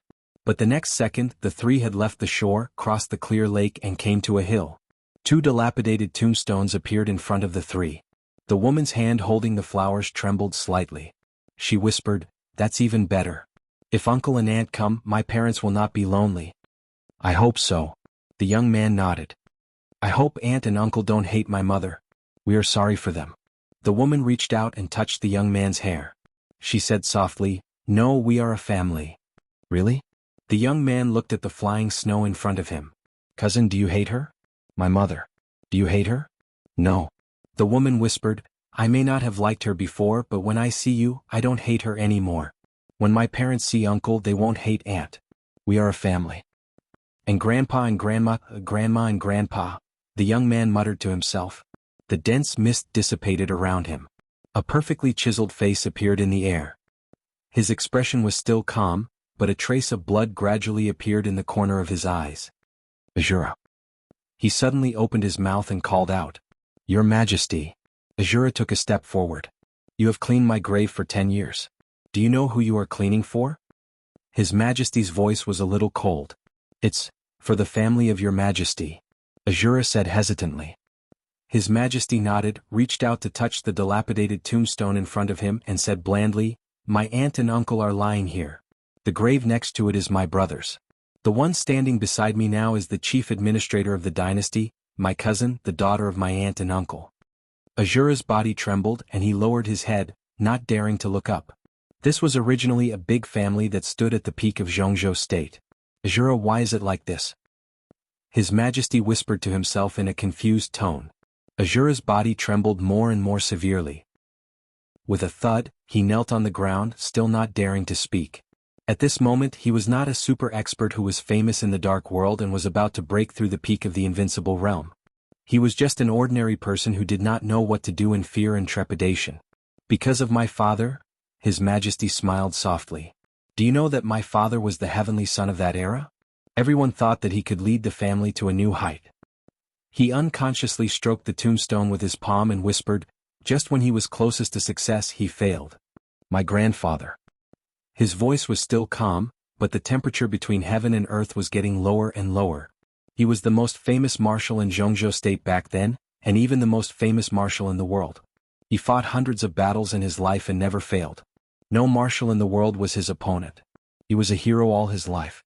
The day after my father failed and died, he took a military plane from the border to Yuzhou, but he died in an air crash. His body has not been found until now. Azura's body crawled down and he did not dare to move.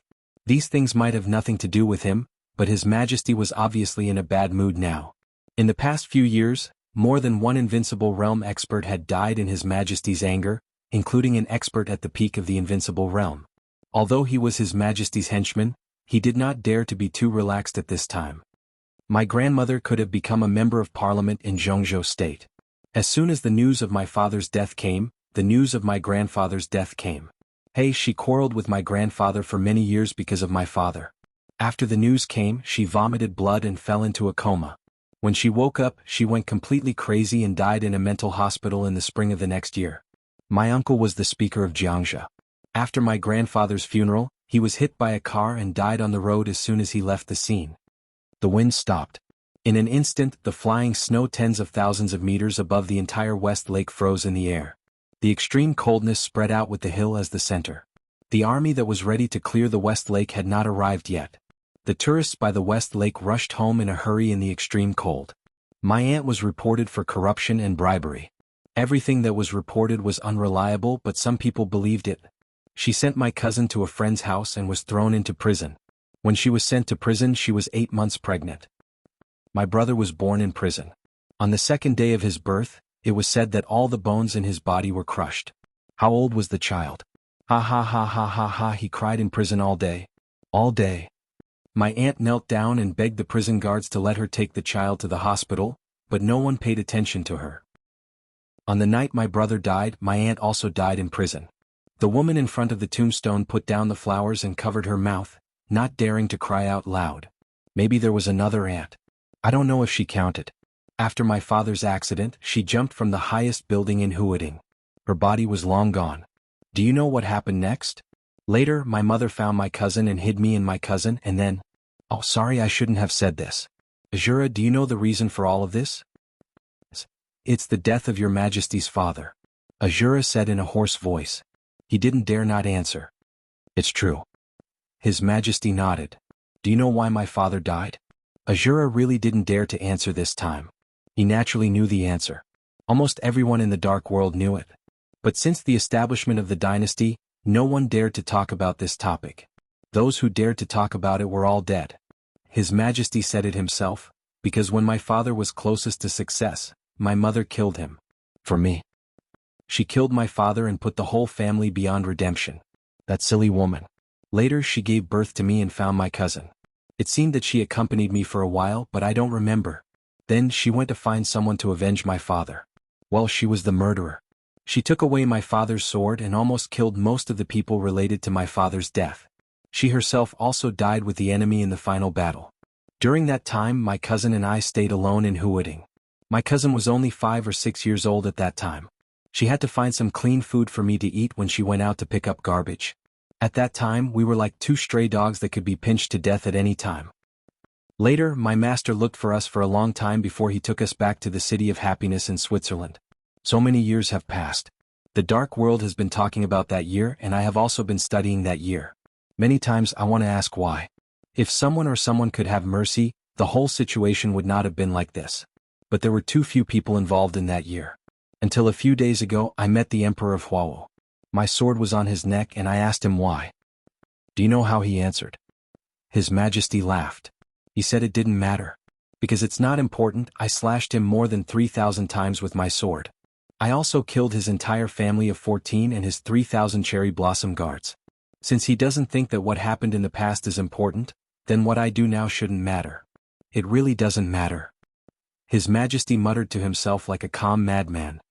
After all, no matter what I do, those who deserve to die are those who don't deserve to die. He patted the tombstone.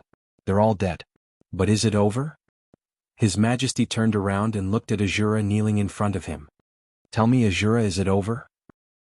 Of course it's not over. Azura suddenly raised his head, his eyes blood red.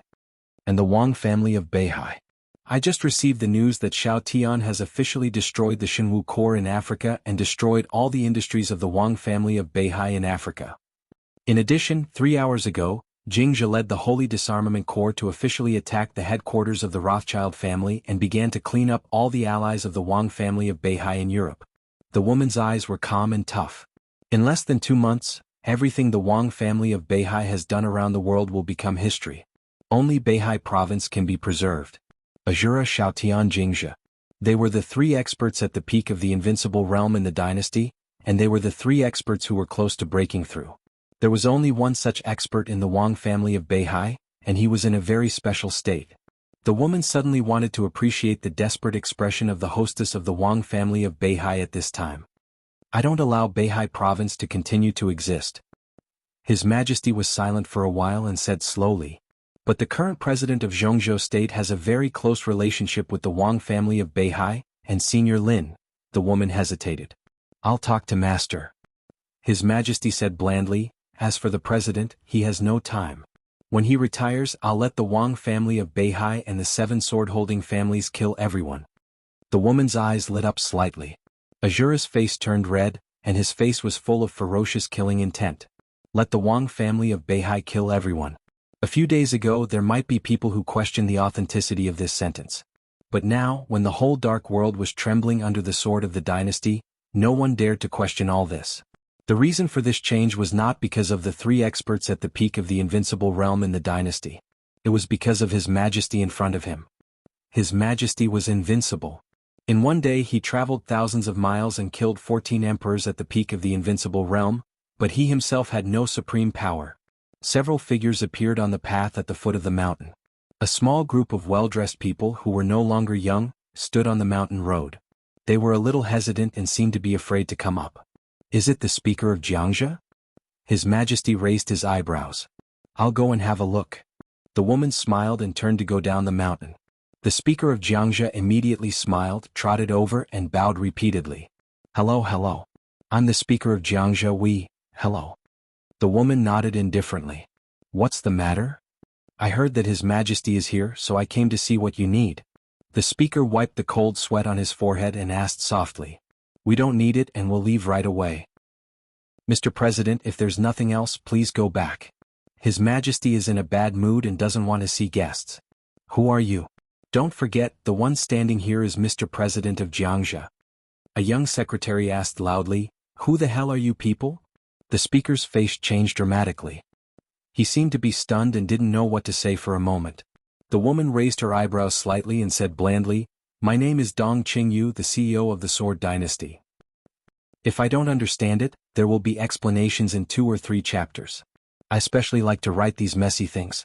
I'm poisoned. Chapter 745. Sword Dynasty.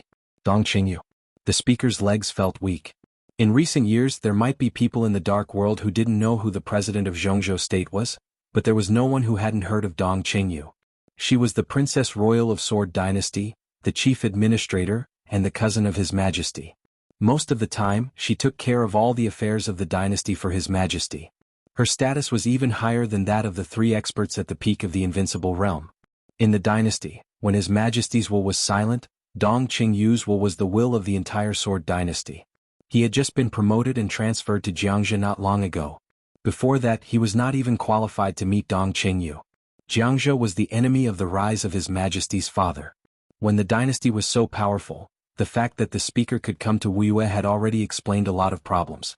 Although the Jianghu State Parliament was his organization officially, putting aside those superficial things from the standpoint of the group, Dong Qingyu could be said to be his immediate superior's immediate superior. The speaker didn't expect that his newly elected secretary would have the guts to offend Dong Qingyu. This wasn't loyalty at all. It was stupidity. The chairman's mind was in a mess for a moment. Before he could speak, the secretary mumbled subconsciously, What the hell is the Sword Dynasty? Swish! The frozen snow in the air suddenly fell. The speaker felt dizzy. He didn't even feel that he was moving. However, all the people he brought here crossed the mountain road and came to the 2 old tombstones. A calm and indifferent gaze that looked kind but actually had no warmth fell on him. The perfect face of a man appeared in front of the speaker. The speaker felt dizzy for a moment. His Majesty's voice rang out slowly. Sword Dynasty is mine. Blah. The speaker's knees went weak. He knelt on the ground. His face was pale and his voice trembled. Your Majesty, he was the speaker of Jianghu. In the entire Jianghu state he was a bigwig with a high position and power. He should not be so spineless. However, the person he was facing now really had an irresistible power in today's world situation. Sword Dynasty. The strongest power in the dark world. Or, it was the only power in the dark world. Being the only one meant that everything would be unified. It was a dynasty that really occupied the dark world and affected the world structure. In one day he traveled thousands of miles, traveled to 6 European countries, and killed 14 experts at the peak of the invincible realm. The heavenly Emperor Huawu, who was a half-step heavenly talent, the Holy War Angel of the Vatican, the Queen of Shadows of the Throne of Shadows. For many years, the names that had shone in the dark world were dim. The superior of the invincible realm was killed by his sword. They were all ants. But the dark world did not wither. Instead, it became more and more glorious. Countless rays of light had gathered on His Majesty. His martial arts were matchless and his radiance was boundless. He was not a great man. Tyrant, dictator, arrogant, cold-blooded, ruthless, cruel, crazy, suspicious, temperamental, bloodthirsty. Almost all the negative words could be used on him. Even some of his own people couldn't find any point to refute. Except for Dong Qing, he didn't trust anyone. In the 11 years since the establishment of the Sword Dynasty, there had been 9 masters of the invincible realm and 3 at the peak of the invincible realm, excluding His Majesty. There were only 6 invincible realm experts left in the Sword Dynasty. 3 of them didn't die in the hands of the enemy, but in the hands of the temperamental His Majesty. He was like a madman completely immersed in hatred, wantonly squandering his sword radiance and power, killing the whole dark world. Every day, countless people cursed him to die a horrible death and be struck by lightning. But no one and no power could stop him from moving forward. He was the founder and dominator of the Sword Dynasty. He was the chosen one of the dark world. He was the saint of the Lin clan. He was the sword god, Li Dongqing. Who told you to kneel down? Looking at the speaker kneeling at his feet, Li Dongqing narrowed his eyes slightly. Your Majesty, it's my fault. The chairman's entire body was covered in cold sweat. He really did not have much confidence. The rise of the Sword Dynasty was bloody and cruel. The number of people who had died at the hands of His Majesty, the Sword God, was in the double digits. As a chairman, he really did not think that his identity could protect him. You are the speaker of Jianghu. Since you can stand here, you are one of my people. Li Dongqing said blandly, don't my people have bones? Stand up, I don't need slaves, just a few of them are enough. He stretched out his palm. Azura bent down at the right time and let Li Dongqing's palm fall on his head. His face was full of fanaticism, and his eyes were filled with glory from the bottom of his heart. The speaker stood up tremblingly, his body shaking slightly. Stand up. Li Dongqing said blandly, you are a member of the dynasty. You don't need to be afraid of anything. Remember, when you contribute to the dynasty, the Sword Dynasty will also support you. Yes. The speaker finally straightened his body and focused his eyes on the legendary majesty in front of him. Li Dongqing was silent for a while, then slowly turned around. He glanced at the tombstone in front of him and knelt down. Azura, Dongqing, the speaker, and the high-level officials of the Jianghu provincial government all knelt down with him. It was snowing heavily. Li Dongqing kowtowed 3 times seriously, then stood up and said, let's go. The speaker straightened his body and blinked. A dense mist rose up. The 3 giants of the Sword Dynasty had disappeared. The world was empty, only the falling snow. The frozen snow above the West Lake slowly fell. The sudden chill had already dissipated. In the hazy fog, Li Dongqing slowly walked out of the fog and sat in a black Rolls-Royce. He and Dongqing sat in the back. Azura sat in the front passenger seat. Airport. Li Dongqing said. He leaned back on the seat and turned his head to look at the snow outside the window. He didn't say anything else. The Rolls-Royce slowly moved forward, not too fast nor too slow. Dongqing opened a PDA and entered the Sword Dynasty's virtual conference room. She began to deal with the daily affairs of the dynasty. She saw a message and a few communication requests. She slightly raised her eyebrows and made a sound of surprise. Dongqing. She chuckled. Princess Alice of Navia has followed you here. She tried to contact you 12 minutes ago, but the communication was rejected by the system. She then sent 3 emails. 2 of them were apologies and 1 of them was hoping to meet you. Tell her to scram. Li Dongqing looked at the snow outside the window and said indifferently. Dongqing's smile slightly stiffened and she asked doubtfully, why? I remember that you seemed to like her a lot. A while ago you often stayed over at her place. That was a while ago. Li Dongqing shook his head. I'm tired of it now. Tired? Dongqing muttered to herself, her expression complicated. This answer sounded extremely cruel, but Dongqing was already used to it. She didn't know when it started, but Li Dongqing had always been surrounded by all sorts of women. As the Sword Dynasty continued to expand, the blood and corpses brought fear to the people, but at the same time, it also allowed countless people to see the huge benefits. International supermodels, famous celebrities, rich heiresses, princesses of the royal family. Countless people tried their best to send the women they had painstakingly chosen to the Sword Dynasty to present to His Majesty, the Sword God. Li Dongqing had never once objected to this. As long as he was pleasing to the eye, he would not reject them. One after another, beautiful women of noble status entered his bed and then left. Not a single one of them had stayed by Li Dongqing's side for more than a week. He was tired of playing. This was Li Dongqing's only reason. It wasn't an excuse, he was really tired of it. The Sword Dynasty headquarters had beautiful women from all over the world become maids, chefs, gardeners, administrative staff. Li Dongqing didn't care about them. They had all had intimate relationships with Li Dongqing, but it seemed that not long after, Li Dongqing didn't even remember their names. It was a kind of disregard that came from his bones. He didn't care about any women and he didn't care about anything. That year Li Dongqing was 36 years old. He didn't get married, he didn't have children, he didn't have a girlfriend. He had the biggest dynasty in the dark world, but he didn't care about it. His life was only about martial arts. He was known as the Sword God, but ever since he entered the invincible realm, he had even abandoned his sword. In Dongqing's heart, this cousin of hers, who was already truly invincible, had always been a person with nothing. He didn't care about anything and even instinctively hated this world. He struggled to reach the peak in hatred, and now even the martial arts he cared about the most had reached the end. What else did he have? He had nothing, only silence, only loneliness. He didn't like anything, he didn't care about anything, he didn't want anything, he didn't ask for anything. This was the most boring person and also the scariest. His life seemed to be just a simple one, and he had turned his life into the most meaningless state. Dongqing. Dongqing softly called out. Yes. Have you been happy? Dongqing's voice was faint like a sigh. Li Dongqing was silent for a while, then the corner of his mouth slightly raised. That's not important. Then what's important? Dongqing subconsciously raised her voice. Li Dongqing's gaze moved from the snowflakes outside the window to her. Dongqing quietly stared at him, her face red. Cousin is angry. Li Dongqing's voice was very gentle. I know what you are thinking. I know what you're thinking, but that's exactly what I can't figure out. Those women, that Princess Alice, are annoying. I liked them before, but I don't like them anymore. I just want them to stay away from me. What's wrong with that? I don't owe them anything. She is the princess of the Nevia royal family. After the fall of Rothschild, almost half of the assets will be transferred to the Nevia royal family. This is a transaction. I hate it when they think about these things so complicatedly. What makes them think that by sleeping with me, they will become the mistress of Sword Dynasty? Are they worthy? I only need a woman in my life occasionally, not a companion. Sword Dynasty also doesn't need a mistress. If there really is a mistress, it would only be you, cousin. They aren't worthy. Dongqing's face turned red for a moment. She knew that Li Dongqing didn't mean it that way, but she couldn't help but think too much. She squeezed the computer in her hands, her eyes dazed, and shook her head.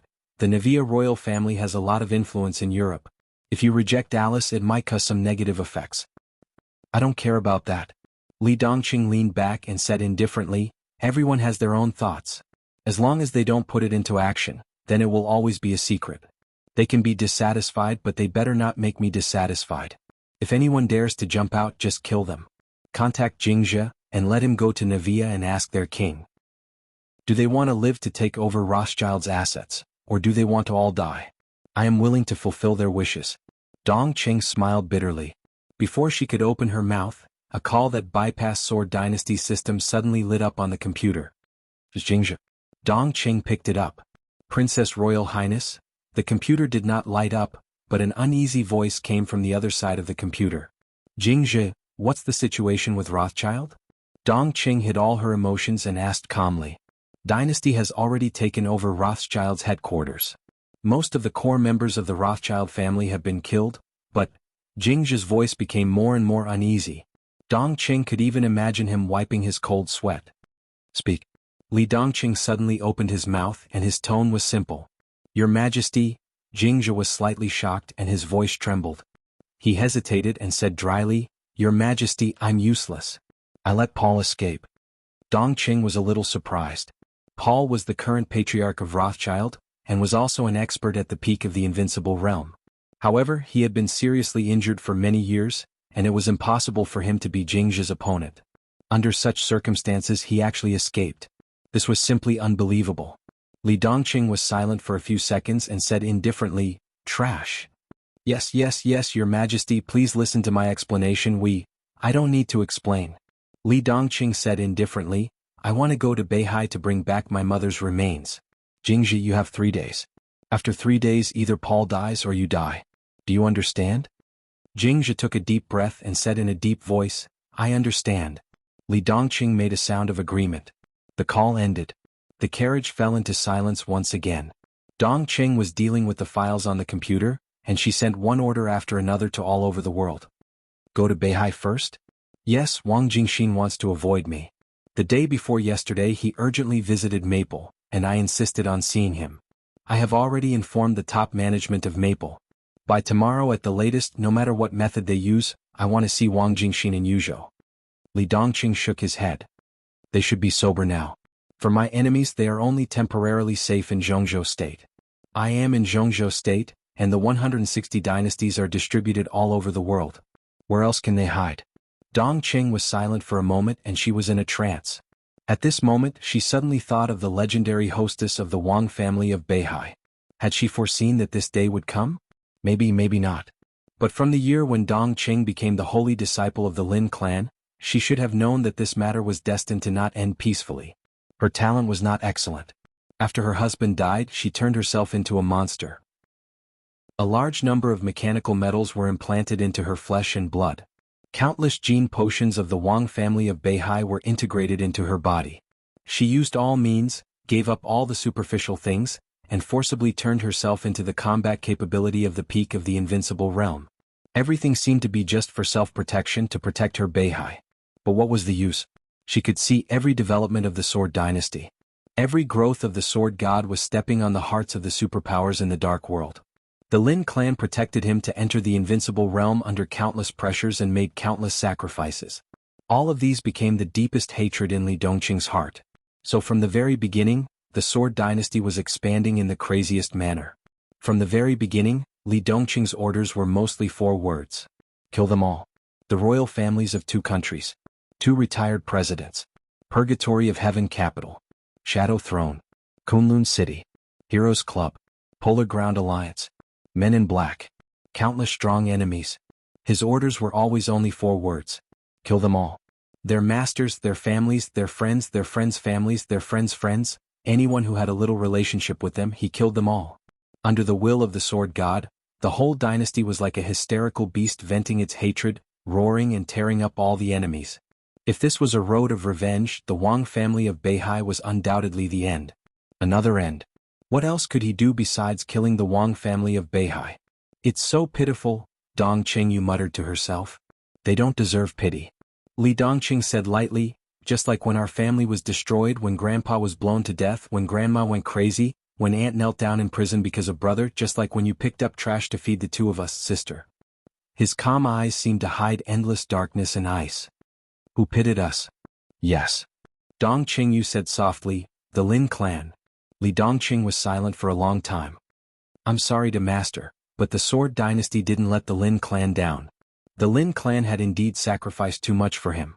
His master had treated him unreservedly, and his master's son, the brilliant man who should have inherited the Lin clan and was like a father to Li Dongqing, had died in the hands of the enemy in order to protect him. For so many years before the establishment of the Sword Dynasty, the Lin clan had been struggling almost every day. He was sorry to the man who had gradually become old. He could only try his best to compensate the Lin clan with the Sword Dynasty. They all deserved to die. Li Dongqing looked in the direction of Beihai. His voice was very soft, but it had the determination to tear the world apart. A black Rolls-Royce drove into the airport in the wind and snow. A silver private jet was waiting quietly in the airport. The Rolls-Royce drove directly into the plane. The private plane slowly took off, entered the high altitude and quickly left Linhan. Li Dongqing ate something casually, then sat on the sofa, quietly looking at the sky outside the window. Most of the time he seemed to be like this. He didn't know fatigue. In addition to fighting, there was only silence. It was a dull, almost dead silence. The flowing clouds outside the window kept moving backward. The sea of clouds was magnificent and floated outside the window. Li Dongqing quietly watched for a while and closed his eyes. It was already afternoon when the plane landed in Beihai. It was also snowing heavily in Beihai. The snow was like goose feathers fluttering in the wind. Compared with Lin, and the temperature in Xingzhou was lower, biting cold. Where are they? This group of bastards, how dare they? Your Highness Princess Royal, I killed them all. Why can't you contact them? They all want to die. The 5th Corps of the dynasty is stationed in Snow Country. Within 12 hours I will slaughter Xingzhou. Li Dongqing slowly opened his eyes. His eyes became calm and indifferent the moment he opened them. The hazy fog slowly dissipated as he woke up. Li Dongqing stood up. Have we arrived? Dongqing and Azura's voices suddenly stopped. Both of them looked a little embarrassed. Azura looked a little frightened. On the other hand, Dongqing was filled with rage and coldness. What's going on? Li Dongqing walked to the cabin door. Your Majesty, no one from Jianghu State and Beihai came to greet us. Li Dongqing stopped in his tracks and turned around to look at him. No one. Not a single one. Azura clenched his fists tightly, his whole body emitting a shocking murderous aura. Li Dongqing continued to walk forward and said indifferently, Where are the people from the dynasty? None. Dongqing took over the conversation. Li Dongqing smiled. He had already walked out of the cabin. Looking at the fluttering snow and the empty road, he squinted his eyes and smiled. Seems like something interesting happened here. Dongqing and Azura did not speak anymore. A grand welcoming ceremony was just something on the surface. But this was the scene of the Sword Dynasty. Other than Jianghu State, which country in the world dared to not give this face? Most importantly, before they left, Dongqing had already gotten in touch with the North Sea. Beihai confirmed again and again. Not only Beihai speaker but the 9 council members of Jianghu State, other than Wang Jingxin from the Prime Minister to the last one, all came to greet His Majesty the Sword God. Everyone was waiting for His Majesty the God of Swords in the wind and snow, including the mistress of the North Sea. Dongqing did not feel that such etiquette was too much. The Sword Dynasty had enough rights to enjoy all kinds of treatment. The Sword Dynasty had 160 bases all over the world. With the death of Rothschild, the dynasty had practically ruled all of Europe and America. East Island had already surrendered yesterday. No matter which country the sword god went to, there would be several high-level officials personally greeting him. Dongqing had never thought that His Majesty would receive such treatment when he came to Jianghu state. No one, even the people from the dynasty stationed in Xingzhou, did not come. Most importantly, all of them could not be contacted at this time. Where did the Wang family of Beihai get the guts to do this? Is Jianghu crazy? Dongqing found it hard to believe. I heard that the widow in Beihai underwent a crucial transformation. Maybe this gave them confidence? Li Dongqing sat in the car. The car drove out of the airport but did not enter the underground of Xingzhou. Instead, it drove onto the surface. The entire Xingzhou was covered in snow, but other than that there was nothing unusual. Li Dongqing squinted his eyes. Azura, calm down. Your Majesty, they are looking for death. Dongqing did not speak. His Majesty of the Sword Dynasty came to Beihai this time to bring back his mother's remains. The dynasty had a clear requirement. Within 7 days, the whole Xingzhou city must be in mourning clothes. From the widow to the ordinary soldiers, everyone on Mount Dibing must wear mourning clothes. Beihai had started preparing since yesterday. But obviously all the preparations were gone today. So, our base in Beihai should have been destroyed. Otherwise they would have come. Dongqing said slowly, is the Wang family of Beihai ready to fight against the dynasty? They don't deserve it. Li Dongqing shook his head. Let's go and have a look. In the dense fog, the three suddenly disappeared in the car. Before the black Rolls-Royce left the city, Li Dongqing slowly walked out of the hazy fog. Mount Dibing was covered in snow. The quiet path had been cleaned up. Standing in front of the path, Li Dongqing quietly looked at the sacred mountain that symbolized the supreme power of Beihai. Still no one came to greet him. No one wore mourning clothes. Countless soldiers armed with live ammunition covered almost every corner of the mountain. Everyone was ready for battle. Ha! Li Dongqing laughed. His eyes suddenly became extremely cold. Your Majesty, I'll kill them all? Azura took a step forward with a grim smile. No need. Li Dongqing said faintly, they dared to put on such a formation, which means that the widow's transformation is very successful. In this case, I don't mind doing it myself. He didn't need to explain. Since Mount Dibing was ready for war, then the dynasty would give them a war. In the process of expanding the territory of the Sword Dynasty in the Dark World for more than a decade, they had only one purpose, which had never changed. Those who obeyed them would prosper, and those who opposed them would die. Li Dongqing took a step forward. The next moment, his voice directly echoed in every corner of Mount Dibing. The roar was like thunder. Song Xia Haotian, come out to see me. Come to see me, see me, I. The clear and cold voice kept echoing. In an instant, Mount Dibing was completely boiling.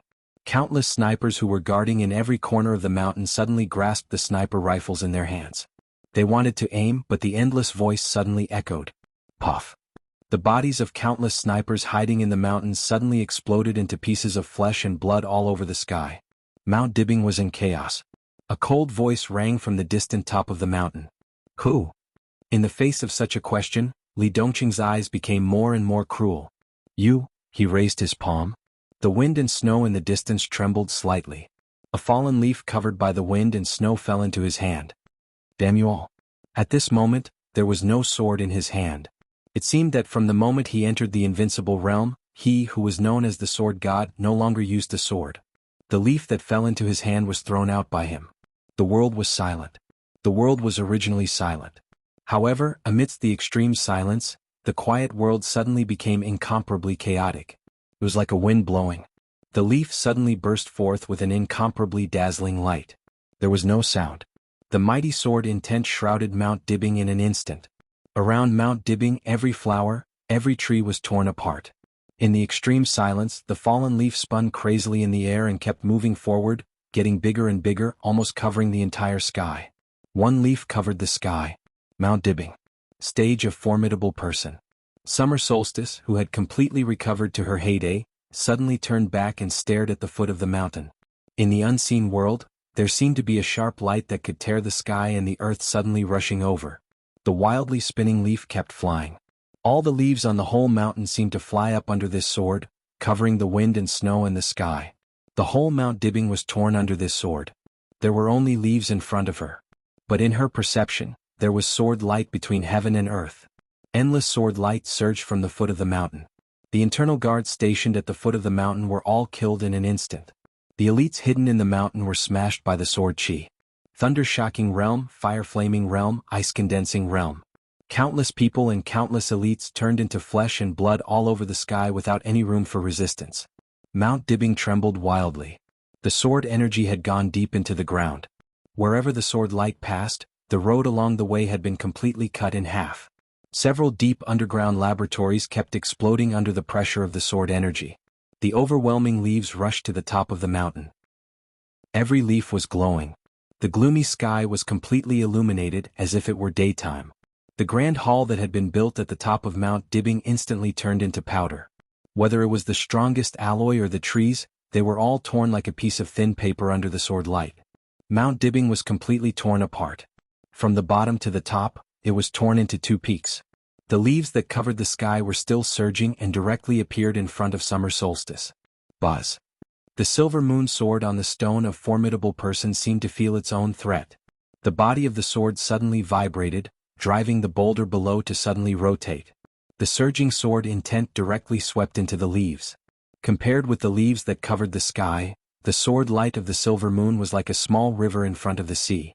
There was no comparison. But as the sword light blended into the leaves, the entire mighty sword energy suddenly became extremely scattered. The sword intent that was condensed to the extreme suddenly seemed to have two wills.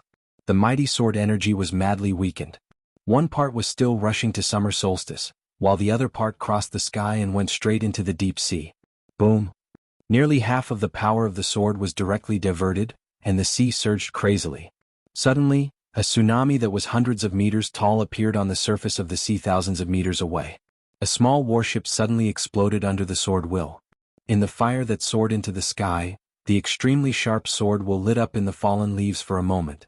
It was like the light of the 6 paths of reincarnation, but it was instantly extinguished. Summer Solstice's body was thrown up by the surging sword light. Countless leaves penetrated her body. She was covered in blood and hit hard on the stone of formidable person.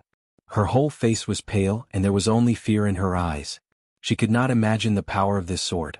Even if it was only half of the sword's power, she was still seriously injured in an instant. Someone at the foot of the mountain seemed to make a sound. Li Dongqing took another step forward. His step directly crossed countless dead bodies. One step ago he was still at the foot of the mountain. The next second, he had appeared directly on the stage of formidable person. Summer Solstice fell in front of the stone. She was covered in blood and her face was full of disbelief. She stared at the young man in front of her and said in a trembling voice, "Who are you?" Li Dongqing glanced at her. He only felt that she was a little familiar, but he could not remember where he had seen her. Besides Song Xiai, when did the Wang family of Beihai have another expert at the peak of the invincible realm? He frowned and said blandly, "Li Dongqing of the Sword Dynasty. Who are you? Where is Song Xiai?" Summer Solstice was a little confused. She did not know why he mentioned Song Xiai. She took a deep breath and said, "I am Summer Solstice." The air suddenly became extremely quiet. Li Dongqing stood stiffly where he was. The silver moon sword suddenly left the stone of formidable person and fell into Li Dongqing's hand intimately. Li Dongqing was silent for a long time. He stroked the silver moon sword in his hand. After a long time he said softly, "This is my father's sword. My father's sword intent." No wonder. Summer Solstice's pupils suddenly contracted for a moment, as if she was greatly stimulated. Li Dongqing raised his eyelids. "You are Summer Solstice?" he asked. Summer Solstice nodded, a little stupefied. Li Dongqing put the silver moon sword back into the stone of formidable person and was silent for a long time. He felt that the woman in front of him was a little familiar. He felt that the name Summer Solstice was a little familiar. It was not until now that he remembered where he had heard the name. He raised his head and looked at the flying snow in the air. His eyes became a little confused. So, he stood on the stage of formidable person and asked, "Where am I now?" Chapter 746. With a clear cracking sound, the delicate teacup was broken into countless pieces in his hand. The sharp porcelain pierced into the flesh, and the warm tea mixed with some blood flowed down and dripped on the ground, making a subtle and dull sound. Li Kuangtu quietly lowered his head and stared at the tea and blood in his hand, frowning. "What's wrong?" In a panicked voice, Phoenix, whose body had become very cumbersome, walked over cautiously and asked in a concerned voice. The news that she was pregnant was no longer a secret. It was 10 months old and she was about to give birth. After Li Honghe died, she left Lin and officially lived with deity. Li Kuangtu quietly stared at his palm and was silent for a long time. Phoenix looked at him nervously and subconsciously touched her belly with both hands. The child's gender had been checked. Was a boy. Li Kuangtu seemed to have been in a happy mood because of the news. But at this moment, Phoenix clearly saw an emotion on his face that she had never seen before. She couldn't tell what that emotion was. It was as if countless negative emotions were mixed together. It was faint, but it was clearly there. Hesitation, confusion, anger, incomprehension, and a little panic and inexplicable. "I don't know." Deity shook his hand. I suddenly feel very bad." It was as if he was about to lose the most important thing in his life. He did not know what he was going to lose, but the feeling of losing something was so strong that he could clearly hear his heart beating faster and faster. The injuries that he had initially suppressed were showing signs of relapse again. Weakness and exhaustion gradually spread from his body to his brain. He took a deep breath and rubbed his forehead, feeling a little headache. "Let's stay here today. Don't leave," Li Kuangtu said slowly. The premonition in his heart had become more and more intense, and it was still growing stronger. The feeling of losing something was clearly assaulting him. Li Kuangtu didn't know why it was like this, but it was clear that the phoenix and the child in her belly were the most important things in his heart. Staying here would at least minimize the risk. Li Kuangtu took a deep breath and suppressed the increasingly obvious feeling of irritation in his heart. He walked to the window and looked at the sunset outside. Their current location was Ross City in Tiannan.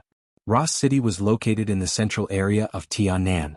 To the north was Shenyuan City, and to the south was a city that had just been renamed Burning City. Sandwiched between Shenyuan City and Burning City, this was the neutral city with the most complicated situation in the entire heavenly south. Li Kuangtu had been in Luo City for nearly half a year. This was originally the headquarters of the Purgatory of Heaven capital in Tiannan.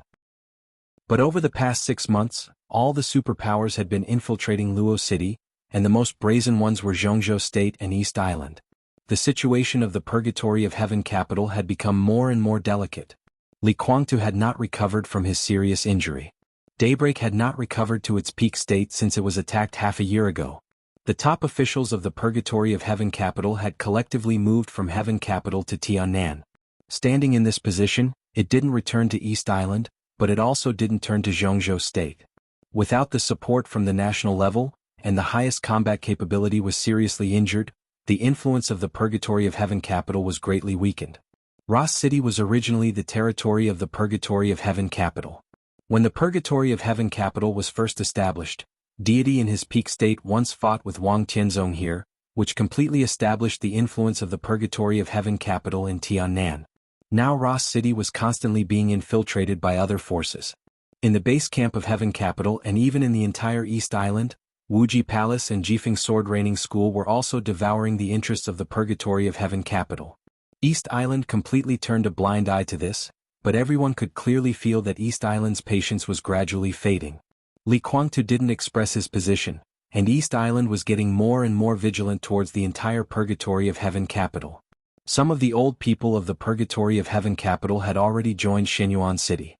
Li Kuangtu often looked in the direction of Shenyuan City and remained motionless. The Purgatory of Heaven capital had appeared in the Dark World for only 4 years, but with his serious injury in Eastern Europe, the entire Purgatory of Heaven capital had given people the impression that it was past its prime. But Shenyuan City 100 miles away was like the rising sun. In the past 6 months, although Li Tianlan was still in the desert prison, the situation in Shenyuan City had gradually become stable. The system of Shenyuan City was not modeled after that of Jianghu State, and there was no Shenyuan City parliament. After Mayor Ning Chenqing's position was gradually stabilized, he appointed the chief judge and chief administrative officer of Shenyuan City. Almost every day Shenyuan City was getting closer and closer to the peak. Li Kuangtu didn't express any opinion on this and kept silent. The sun outside the window gradually sank. Li Kuangtu was silent for a long time, and his frown became tighter and tighter. The intuition that he was about to lose something had almost become a substance. He couldn't do anything about it and he didn't even have a clue. Your Highness, have some tea. Phoenix made a cup of tea and handed it to Li Guangtu. You don't have to do these things. Li Guangtu took the teacup and said, pay attention to rest. It's okay. Phoenix smiled sweetly. The doctor also said that proper exercise is good for me and the baby. Li Guangtu smiled and reached out to touch Phoenix's face. The palm that was cut by the ceramic was stained with blood, and it fell on Phoenix's face. Li Guangtu's smile completely froze. He lowered his head and looked at his palm that was still bleeding. The blood beads flowed very slowly. The dark red color emerged from the wound silently, became full and then slowly fell. Li Guangtu's pupils contracted little by little, and the depths of his eyes gradually became crazy. Phoenix finally found that something was wrong. She stared at Li Guangtu's palm and her face changed slightly. Why didn't it heal? Li Guangtu didn't speak and he seemed to be in a trance. At this moment he finally realized what he was going to lose. More than 20 years ago the case of treason was settled. Great Master Wu Wei took away the dragon vein of Jianghu state to rebuild his life when he was about to die. From then on, he could be regarded as carrying the foundation of the dragon vein of Jianghu state. The endless vitality completely rebuilt his completely broken foundation and restored him to the peak of the invincible realm. But Li Guangtu never got the core of the dragon vein, the flower he missed. 4 years ago, in the final battle of Heaven Capital, Great Master Wu Wei, who was supposed to be impartial, gave the flower to Li Tianlan. Li Tianlan came back from the dead. From that moment on, the dragon vein reunited in Li Tianlan's body. He carried the dragon vein on his back, and the infinite luck and vitality supported him to travel far away for 3 years, and finally came to this point. The dragon vein became more and more magnificent. The fate of Jianghu state became stronger and stronger. Li Guangtu was dissatisfied with this, but he did not panic. Because during this time, even though Li Tianlan carried the dragon vein, Li Guangtu was still nourished by part of the vitality of the dragon vein. The dragon moved its head but not its tail. If the dragon vein that Li Tianlan carried had become the dragon's head, then from a metaphysical point of view, Li Guangtu was standing on the dragon's tail. The luck was not fixed, but he still felt that it was possible for him to recapture the dragon vein. Because of this, in half a year, his originally serious injury had been stabilized again, and he had the hope of completely recovering to the peak state.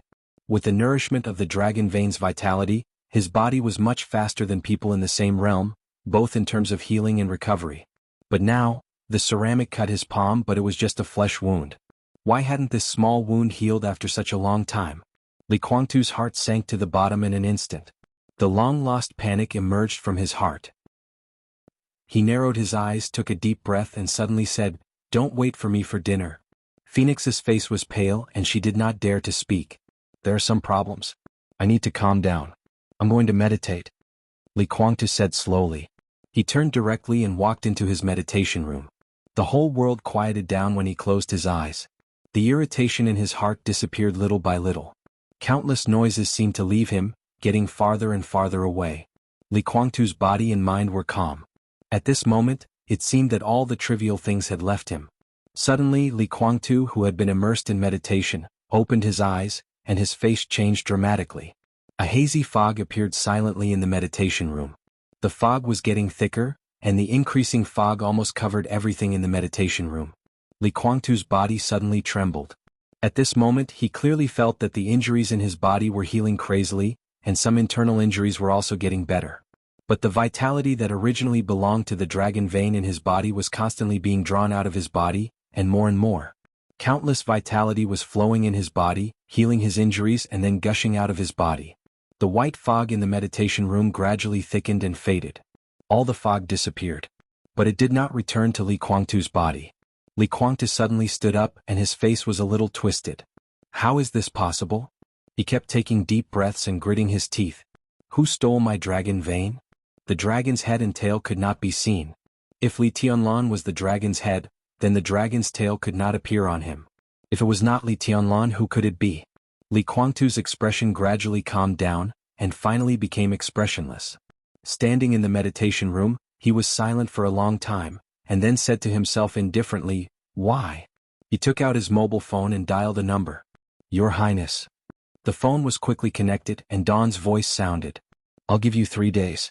No matter what, bring Xin Xuanzi of Jianghu state to me," Li Guangtu said expressionlessly. Xian Xuanzi was resting in the sanatorium. He woke up slowly. In the afternoon, the hazy winter sun shone through the window, quiet and warm. "You're awake." Saint's voice sounded. Xian Xuanzi opened his mouth, a little confused. There were still shooting stars in his pupils before he passed out. At this time, looking at the sunshine outside the window, he seemed a little dull. "What happened?" Xian Xuanzi was silent for a long time and then asked slowly. "I should be the one asking you this." Saint's tone was extremely solemn. "What happened last night?" "Last night?" Xian Xuanzi asked back.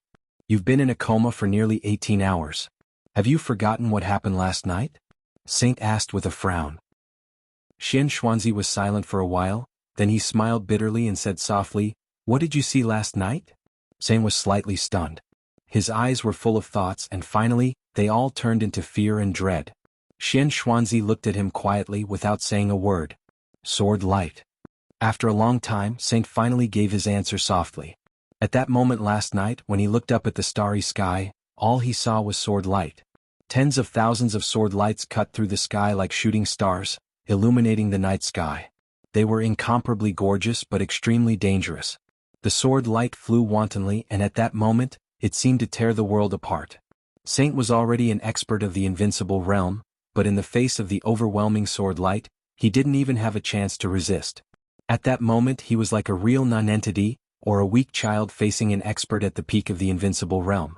He didn't even have the desire to resist. "It's sword light," Xian Xuanzi said to himself. "What about you?" Saint suppressed the fear in his heart and asked, "What did you see?" "That's luck." Xian Xuanzi said softly.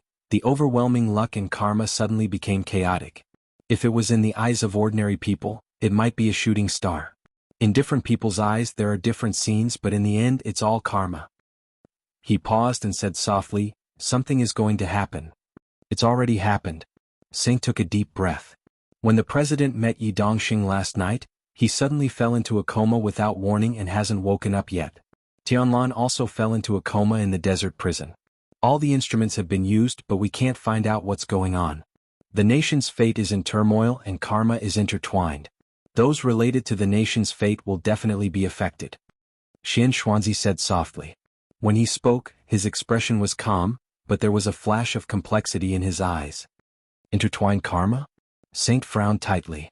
He didn't believe in the so-called karma and destiny, nor did he believe in the so-called metaphysics. He had seen great Master Wu Wei and he was no stranger to Xian Xuanzi. Saint was very annoyed by this. He felt that these people were always mysterious and didn't speak human language, talking about things that he couldn't understand. But it didn't mean that they didn't exist. Saint generally stayed away from these people, but in this situation how could he stay out of it? What do you mean? Make it clear. This is the clearest way to put it. Xian Xuanzi said slowly, I'm not an immortal. How can I make it clear? You think we're mysterious because we can only speculate. What you want is something that we can understand. We're not immortals, so how can we know? Last night, the mystery of heaven was chaotic and I don't know what would happen. But some karma may be reversed. If the karma already exists, will the previous cause still happen? A lot of things may be intertwined. Some people who shouldn't have appeared, things that shouldn't have happened shouldn't. Stop. Saint had a splitting headache and said directly, I don't care about that. How can I wake Tianlan up? Xian Xuanzi thought for a while and said softly, the dragon vein hasn't changed and Tianlan should be fine. He sat up from the bed. I want to take a shower. Shower and change clothes? Saint was shocked for a moment. Just take a shower. Xian Xuanzi's mouth twitched and he walked into the bathroom of the ward. He took a quick shower and came out in less than half an hour. He wore a brand new Taoist robe, a snow-white horsetail whisk, and his dry long hair had been combed neatly. He looked like an immortal again. I want to see my daughter. Xian Xuanzi said. Saint spread out his hands. Go ahead. Xian Xuanzi nodded and turned to walk into another ward. Li Shi lay quietly on the bed, motionless. Xian Xuanzi sat beside her, reached out his hand, and stroked her hair with a trembling hand without saying a word. What are you thinking about? Saint came in and asked. I'm thinking about her daughter. Xian Xuanzi looked at Li Shi with kind eyes and murmured. Kunlun City is now closed and we can't see her. Saint was silent for a while and said slowly. Xian Xuanzi's voice fell silent. The sunlight slowly shifted in the sky. After a long time, Xian Xuanzi smiled and said, let's take a photo together. Saint looked at his smile and seemed to understand something. He found a camera and took a photo of the father and daughter seriously. Xian Xuanzi took a deep look at Li Shi, stood up and said, "Arrange a helicopter. I'm going to the desert." Saint nodded and replied, "Yes." Xian Xuanzi left the ward, slowly went downstairs, slowly walked out of the inpatient building, came to the door and waited silently. The sound of the helicopter whistling was faint, getting closer and closer.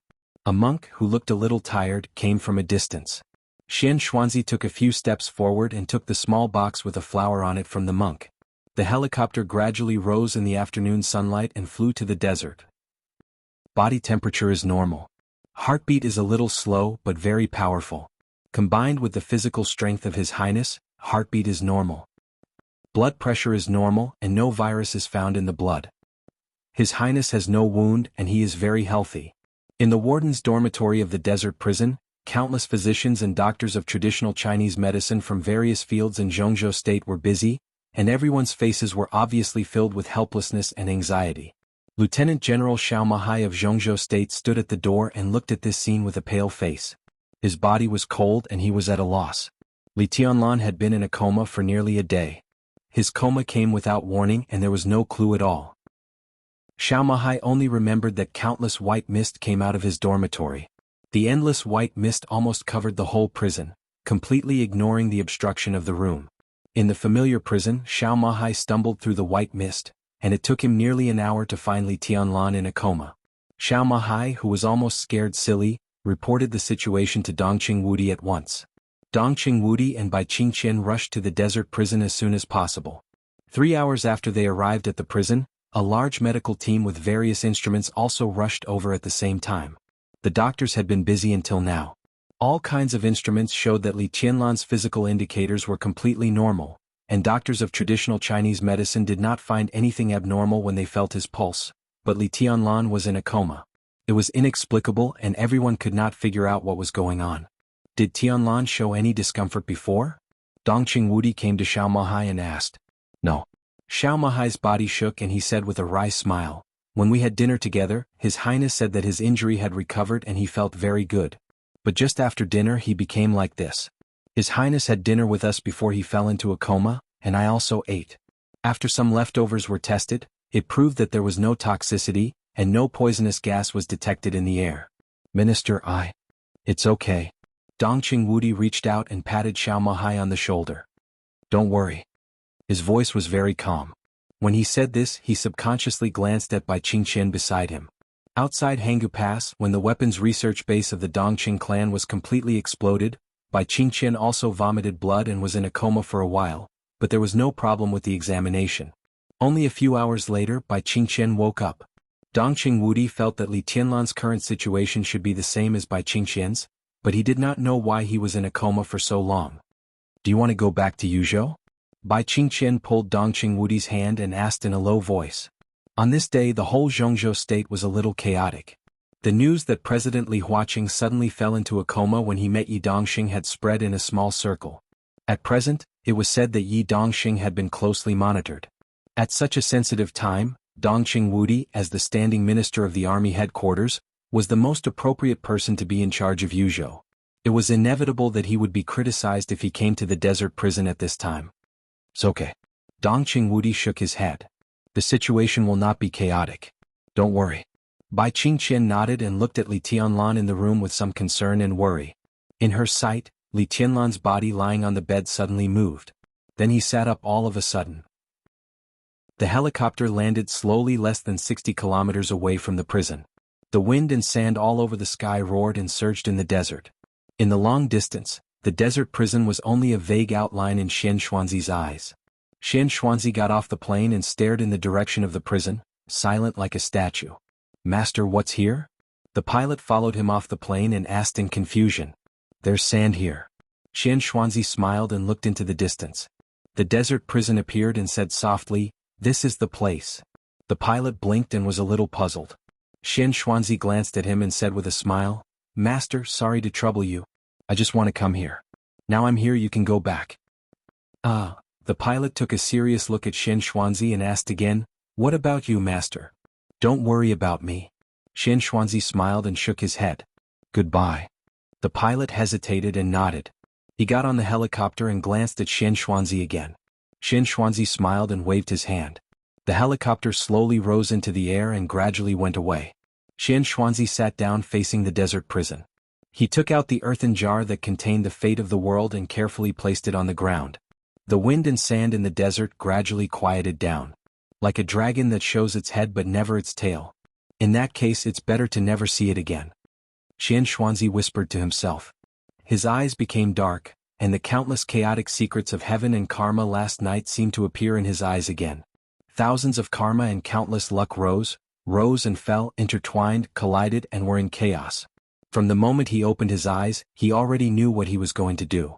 Xian Xuanzi looked at the flower in front of him and suddenly laughed. He took out a small knife, reached out and cut his finger, sprinkled the blood on the flower and whispered, "Flowers bloom." Countless wind and sand spread out in all directions with Xian Xuanzi as the center. The fate of the world, which looked extremely weak and delicate and could not withstand the dryness of the desert and the sun, kept trembling. It grew bigger and bloomed at a speed visible to the naked eye. Xian Xuanzi watched this scene quietly. His white hair was burning crazily, becoming shorter and shorter. The air gradually twisted.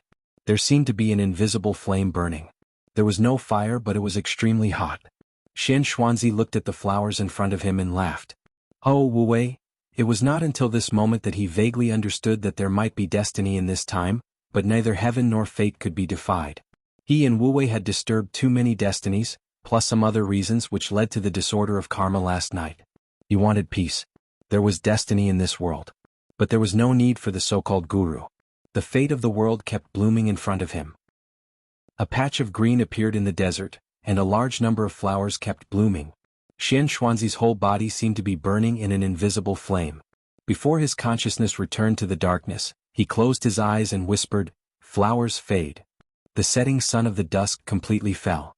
At the moment when day and night alternated, a large number of flowers quickly withered. The wind blew in the desert at night. The wind and sand were rolling and whistling. The fate of the world had disappeared. The flowers completely withered. Everything returned to silence. Xian Xuanzi, flowers, green grass, all disappeared and there was no trace of their existence. At this moment, Li Tianlan opened his eyes.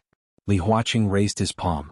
Li Guangtu, who was still in Tiannan, found the white mist in the meditation room.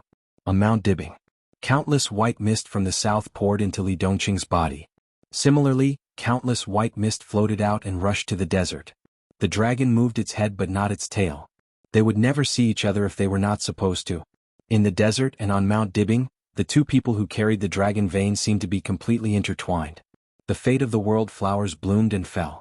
At this moment there was no dragon tail, no dragon head.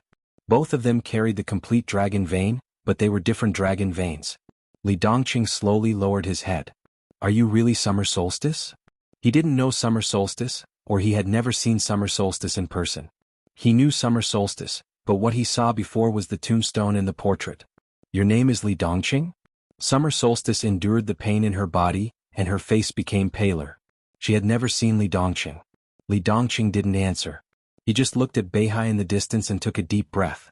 At this moment he finally understood why he couldn't contact the people of the Sword Dynasty in Beihai, and finally understood why no one greeted him at the airport. Too many inconceivable doubts turned into a faint surprise. He laughed. Why am I here? Summer solstice took a deep breath. The sword god of the Sword Dynasty in front of her might only be inconceivable, but in her heart, there was only horror. Like the stormy waves on the surface of Beihai in a storm, the huge shock and disbelief constantly impacted her cognition. Li Dongqing stood in front of her, real and not fake. Mount Dibing was split in half by a sword. Summer solstice couldn't explain this power. She had never thought that someone could be so powerful. Li Dongqing glanced at her. There was some eagerness in his eyes. He didn't know why he came here, but he knew that he might be able to see the person he met. Li Dongqing waved his hand. The white mist surged. Azura and Dongqing instantly crossed Mount Dibing and appeared in front of him. Li Dongqing glanced at summer solstice. If you are summer solstice, then Wang Tianzong should also be here. His voice was indifferent and cold. No matter where he is, ask him to come back. I will take his head before dawn. In the hazy mist, Li Dongqing walked in. The three disappeared instantly. A gust of wind blew over Mount Dibing. Snowflakes fluttered and the air was bone-chilling. The white mist was mighty, covering the surface of Beihai from the stage of formidable person instantly. Dongqing heard the sound of waves. The sound of water went away, getting farther and farther. Her feet stepped on the ground and she looked at the picture in front of her. Where is this? Liaodong provincial government. Li Dongqing said. The figure hidden in the white mist directly walked in, and the next second he had already appeared in the speaker's office. He reached out his hand. Before he knocked on the door was opened. The speaker, who was in a hurry to go out, walked out of the office. The moment he saw Li Dongqing, he blinked and his face suddenly changed. Then he showed a humble smile. Your Majesty, you, Li Dongqing's heart suddenly sank. You know me? He took a deep breath and said slowly. Without waiting for the other party to answer, he had directly turned around. The white mist was faintly discernible. Azura and Dongqing were wrapped in the white mist without any power to resist, and they crazily moved forward. Vaguely Dongqing saw the snow mountain. The snow-white scene flashed away.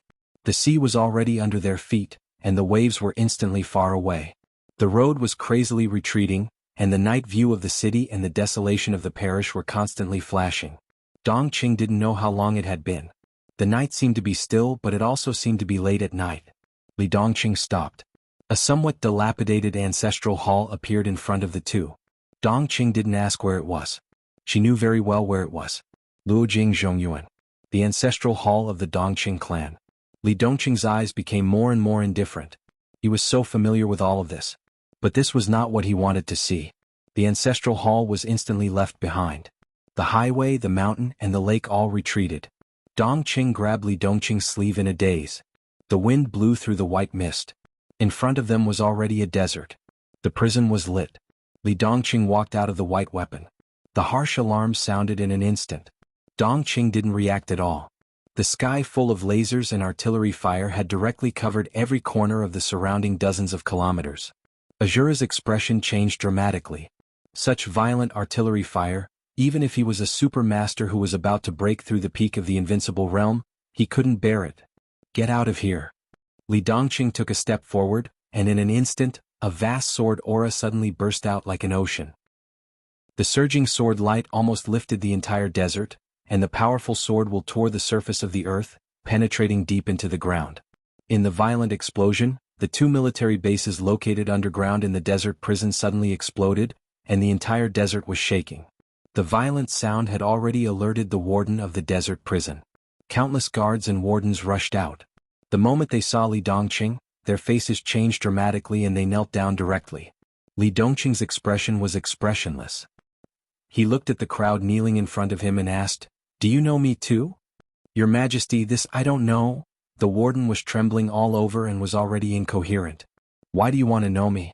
Why do you know me?" Li Dongqing suddenly raised his eyebrows. The sword chi, which was as powerful as a mountain and as mighty as a tsunami, suddenly rushed out in his extreme rage. The warden, the guards, and the entire prison directly turned into pieces the moment they came into contact with the sword energy. The prison that held countless prisoners turned into ruins, and everything around it became a dead zone. Li Dongqing narrowed his eyes, and his aura became more and more crazy. "Dongqing, what's wrong?" Dongqing's face was pale. She rarely saw Li Dongqing in this state or even never saw him like this. Li Dongqing was silent for a long time. His voice seemed to be squeezed out from his teeth. "We are back." It was like he didn't know why he went back. He didn't know why they came back. But he still had too many people he hadn't seen. Too many people he wanted to kill were not killed. Li Dongqing closed his eyes and whispered, "I want to see them even if it's just a glance." Chapter 747. The dark world was incomparably empty. The mottled light seemed to be swallowed up little by little. The sound was disappearing. Everything in his sight became hazy. The extreme darkness covered all senses. He stood in the darkness, not knowing how long he had been standing there. Like a dream, like an illusion.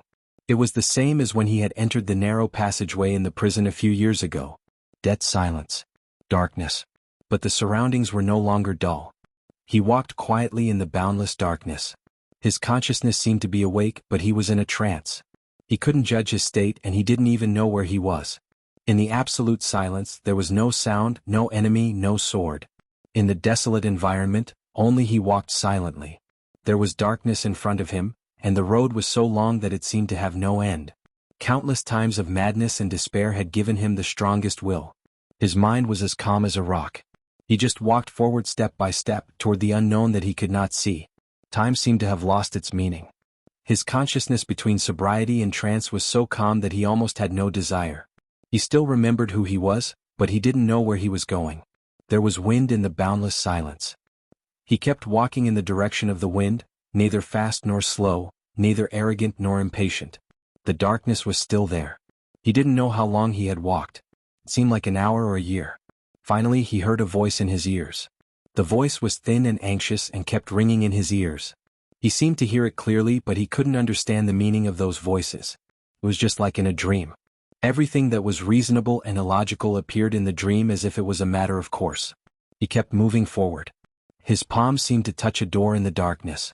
In the darkness, he frowned and pushed the door open. There was a cry of surprise behind him. There was a voice in front of him, and it seemed to be calling his name. Tianlan? Your Highness? What do you think? The voice was close and far, as if echoing in the whole dark world. He frowned and kept moving forward in the direction of the voice. The smooth road seemed to disappear. The ground beneath his feet became soft, as if he was stepping on thick yellow sand. Those voices also disappeared. But for the first time, there was a glimmer of light in the boundless darkness. A faint light with a hint of white appeared in the distant darkness. It was extremely eye-catching. He quickened his pace and walked towards the pale white dot. The white fluttered in front of him, getting closer and closer to him.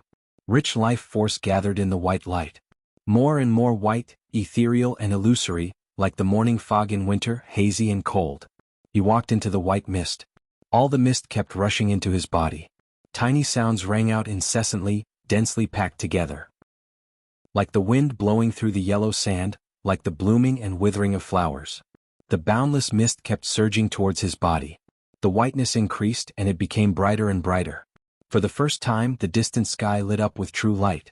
It was like the first ray of light in a world of darkness. Rays of light shone high in the sky, like bright stars tearing through the night sky. The light was moving. The stars continued to advance. Regardless of everything. The light that illuminated the boundless darkness eventually turned into a sword light. Cold, fierce, crazy, and decisive. The sword light illuminated the darkness and instantly became the only source of light in the darkness. Li Tianlan looked at the sword light quietly. He finally remembered when he had seen this scene. It was a video he had seen countless times. This was the eternal sword that crossed the sky above Mormons in the chaos of Eastern Europe.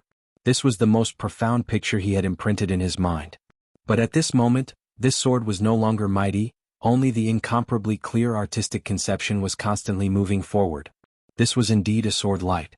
But there was only sword intent, without the slightest sword energy. Li Tianlan stood quietly and raised his head. His sword intent was getting faster and faster, getting closer and closer. With the white mist all over the sky, the bright sword light approached his body almost in the blink of an eye. Boom! The frenzied sword intent completely enveloped him. Countless white mists disappeared. Li Tianlan's body suddenly shook violently, and his face turned pale.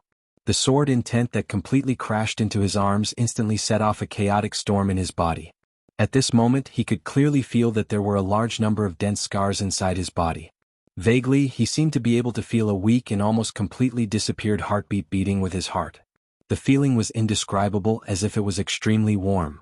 A large expanse of mist appeared around him, constantly healing the injuries in his body. The frenzied sword intent kept whistling in his body. The vitality contained in the dragon vein surged wildly in his body. For the first time, Li Tianlan felt the existence of the dragon vein. The majestic vitality was like an ocean, vast and endless, constantly turbulent. The sharp pain spread in Li Tianlan's body. The sword light that rushed into his body from nothingness became more and more unbridled, crazily destroying his body. The ocean-like dragon vein was completely rioting. A large amount of vitality nourished every muscle and blood vessel in his body. The aggravated injuries were repaired, then aggravated again and then repaired again. Li Tianlan's consciousness became clearer and clearer. He could feel the massive vitality surging in his body, violent like fire. He could also feel the sword light that came out of nowhere tearing all the organs in his body. It was as cold as ice. His body was hot and cold at the same time. The injuries caused by the sword energy in his body continued to be healed, and the dragon vein's repair work continued. The extremely weak heartbeat that seemed like it would stop beating at any time was gradually stabilizing. For some reason, Li Tianlan suddenly felt a little happy in his heart, even though the sword light had been wreaking havoc in his body. But the dragon vein in his body became more vivid sooner or later. Or rather, it was complete. The vitality that he carried seemed to suddenly become complete and a part of his body. He could even completely use this unimaginably vast vitality. That faint, illusory heartbeat was still beating in sync with his heart. The dragon vein that suddenly became complete was like a vast ocean, becoming more and more vivid, and the sword light that illuminated the darkness was like a bridge. The bridge was connected to the dragon vein. A part of the vitality of the dragon vein was continuously transmitted from Li Tianlan along the bridge. Li Tianlan could even feel the other party's heartbeat. As the carrier of the dragon vein, he also bore part of the other party's injuries. The other party seemed to be seriously injured. The dense internal injuries were transmitted along the bridge like sword light. A large amount of vitality was transmitted along the bridge, forming a new balance. The dragon vein was sharing and the injuries were being transferred.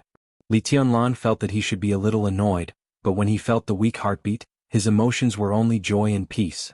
This feeling reminded him of the Sky Academy a few years ago. The early spring sun shone in through the window. For the first time he stood in the dormitory of the Sky Academy. Behind him was the sea bathed in sunlight. Qin Weibai, with a delicate fragrance, snuggled up to him and took the first photo of the two of them. Li Tianlan closed his eyes and laughed. The heartbeat continued to beat and gradually stabilized. It seemed that there was really someone sharing the dragon vein with him. There was only one person. The ocean-like vitality in his body was constantly surging, far more intense than before.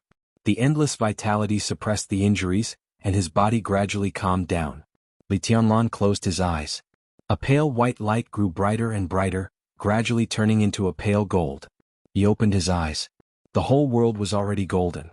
The rising sun emitted a clear and cold light, shining on the thousands of miles of yellow sand beneath his feet.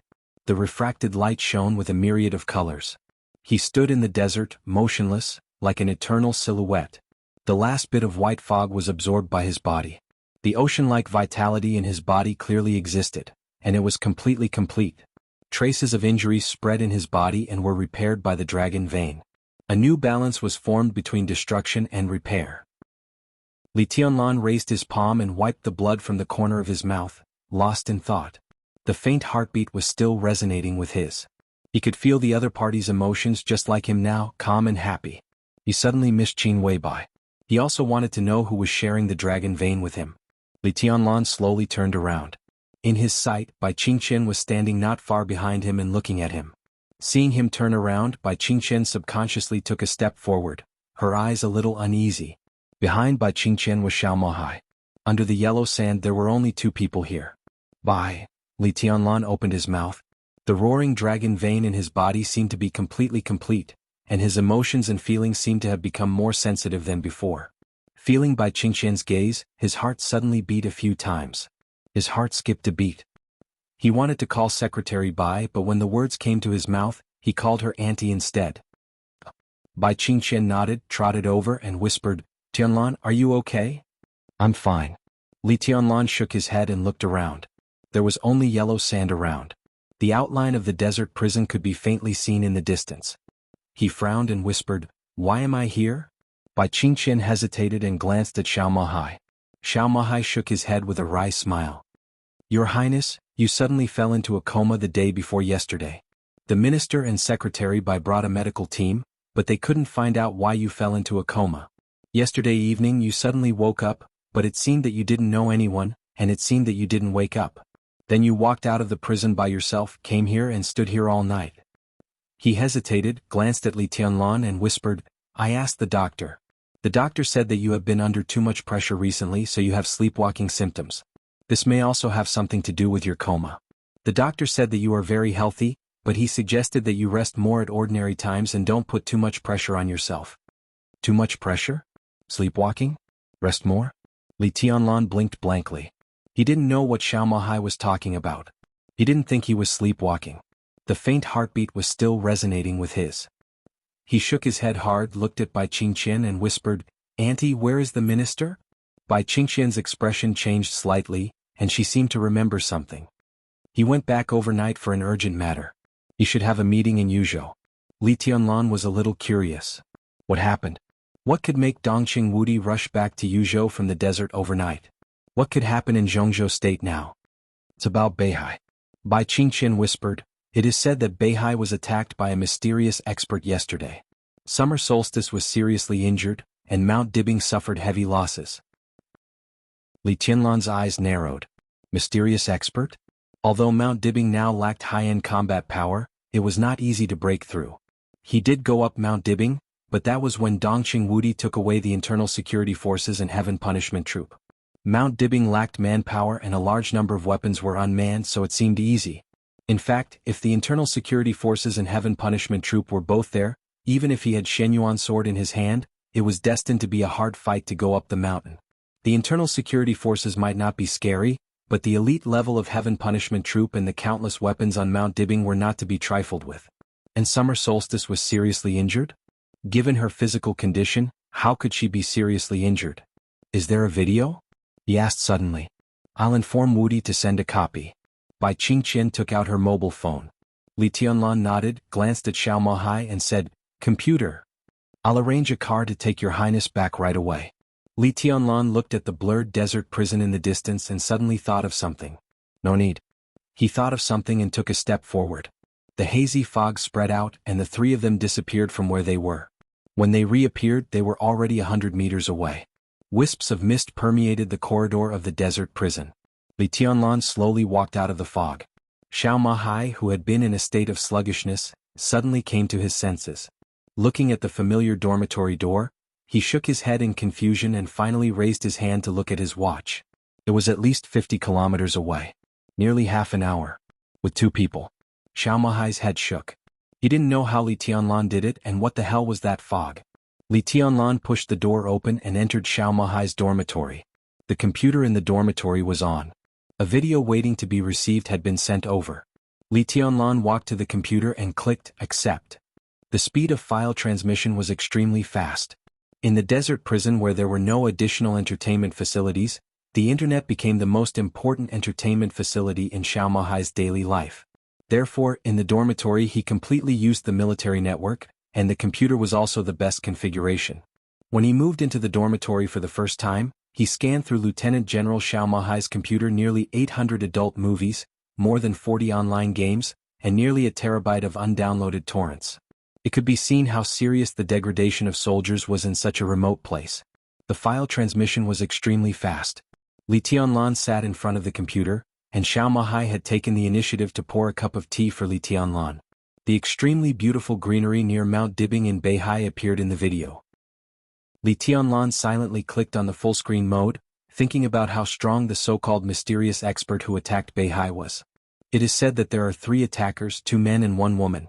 This video has been included in the confidential document and will be automatically destroyed after watching it, Bai Qingqian said softly.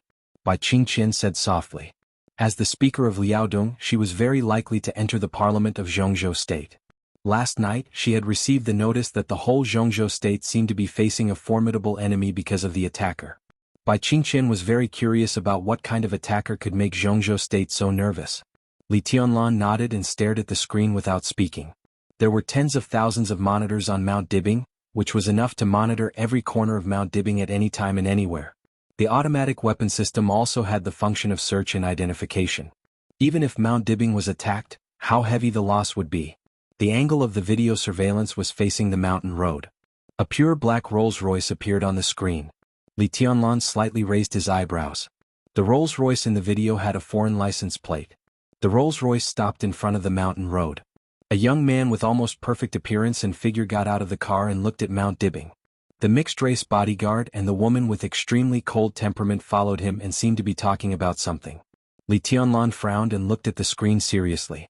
He had never seen the mixed-race bodyguard in the video, but he always felt that the leading young man was inexplicably familiar. Even the woman standing next to him felt a little familiar, but he couldn't remember where he had seen her. The video was silent. He seemed to see the young man sneer and say something to the whole Mount Dibing. Countless guards in the whole Mount Dibing moved. The young man, who didn't want to wait at all, took a step forward and raised his palm. The whole video suddenly shook completely as if the whole Mount Dibing was shaking. Countless fallen leaves flew wildly among the mountains. Some blurred sword light covered every corner of Mount Dibing in the blink of an eye. The picture in the video went out for a moment and lit up again. It seemed that the camera was directly destroyed. Next was the picture taken by the next camera.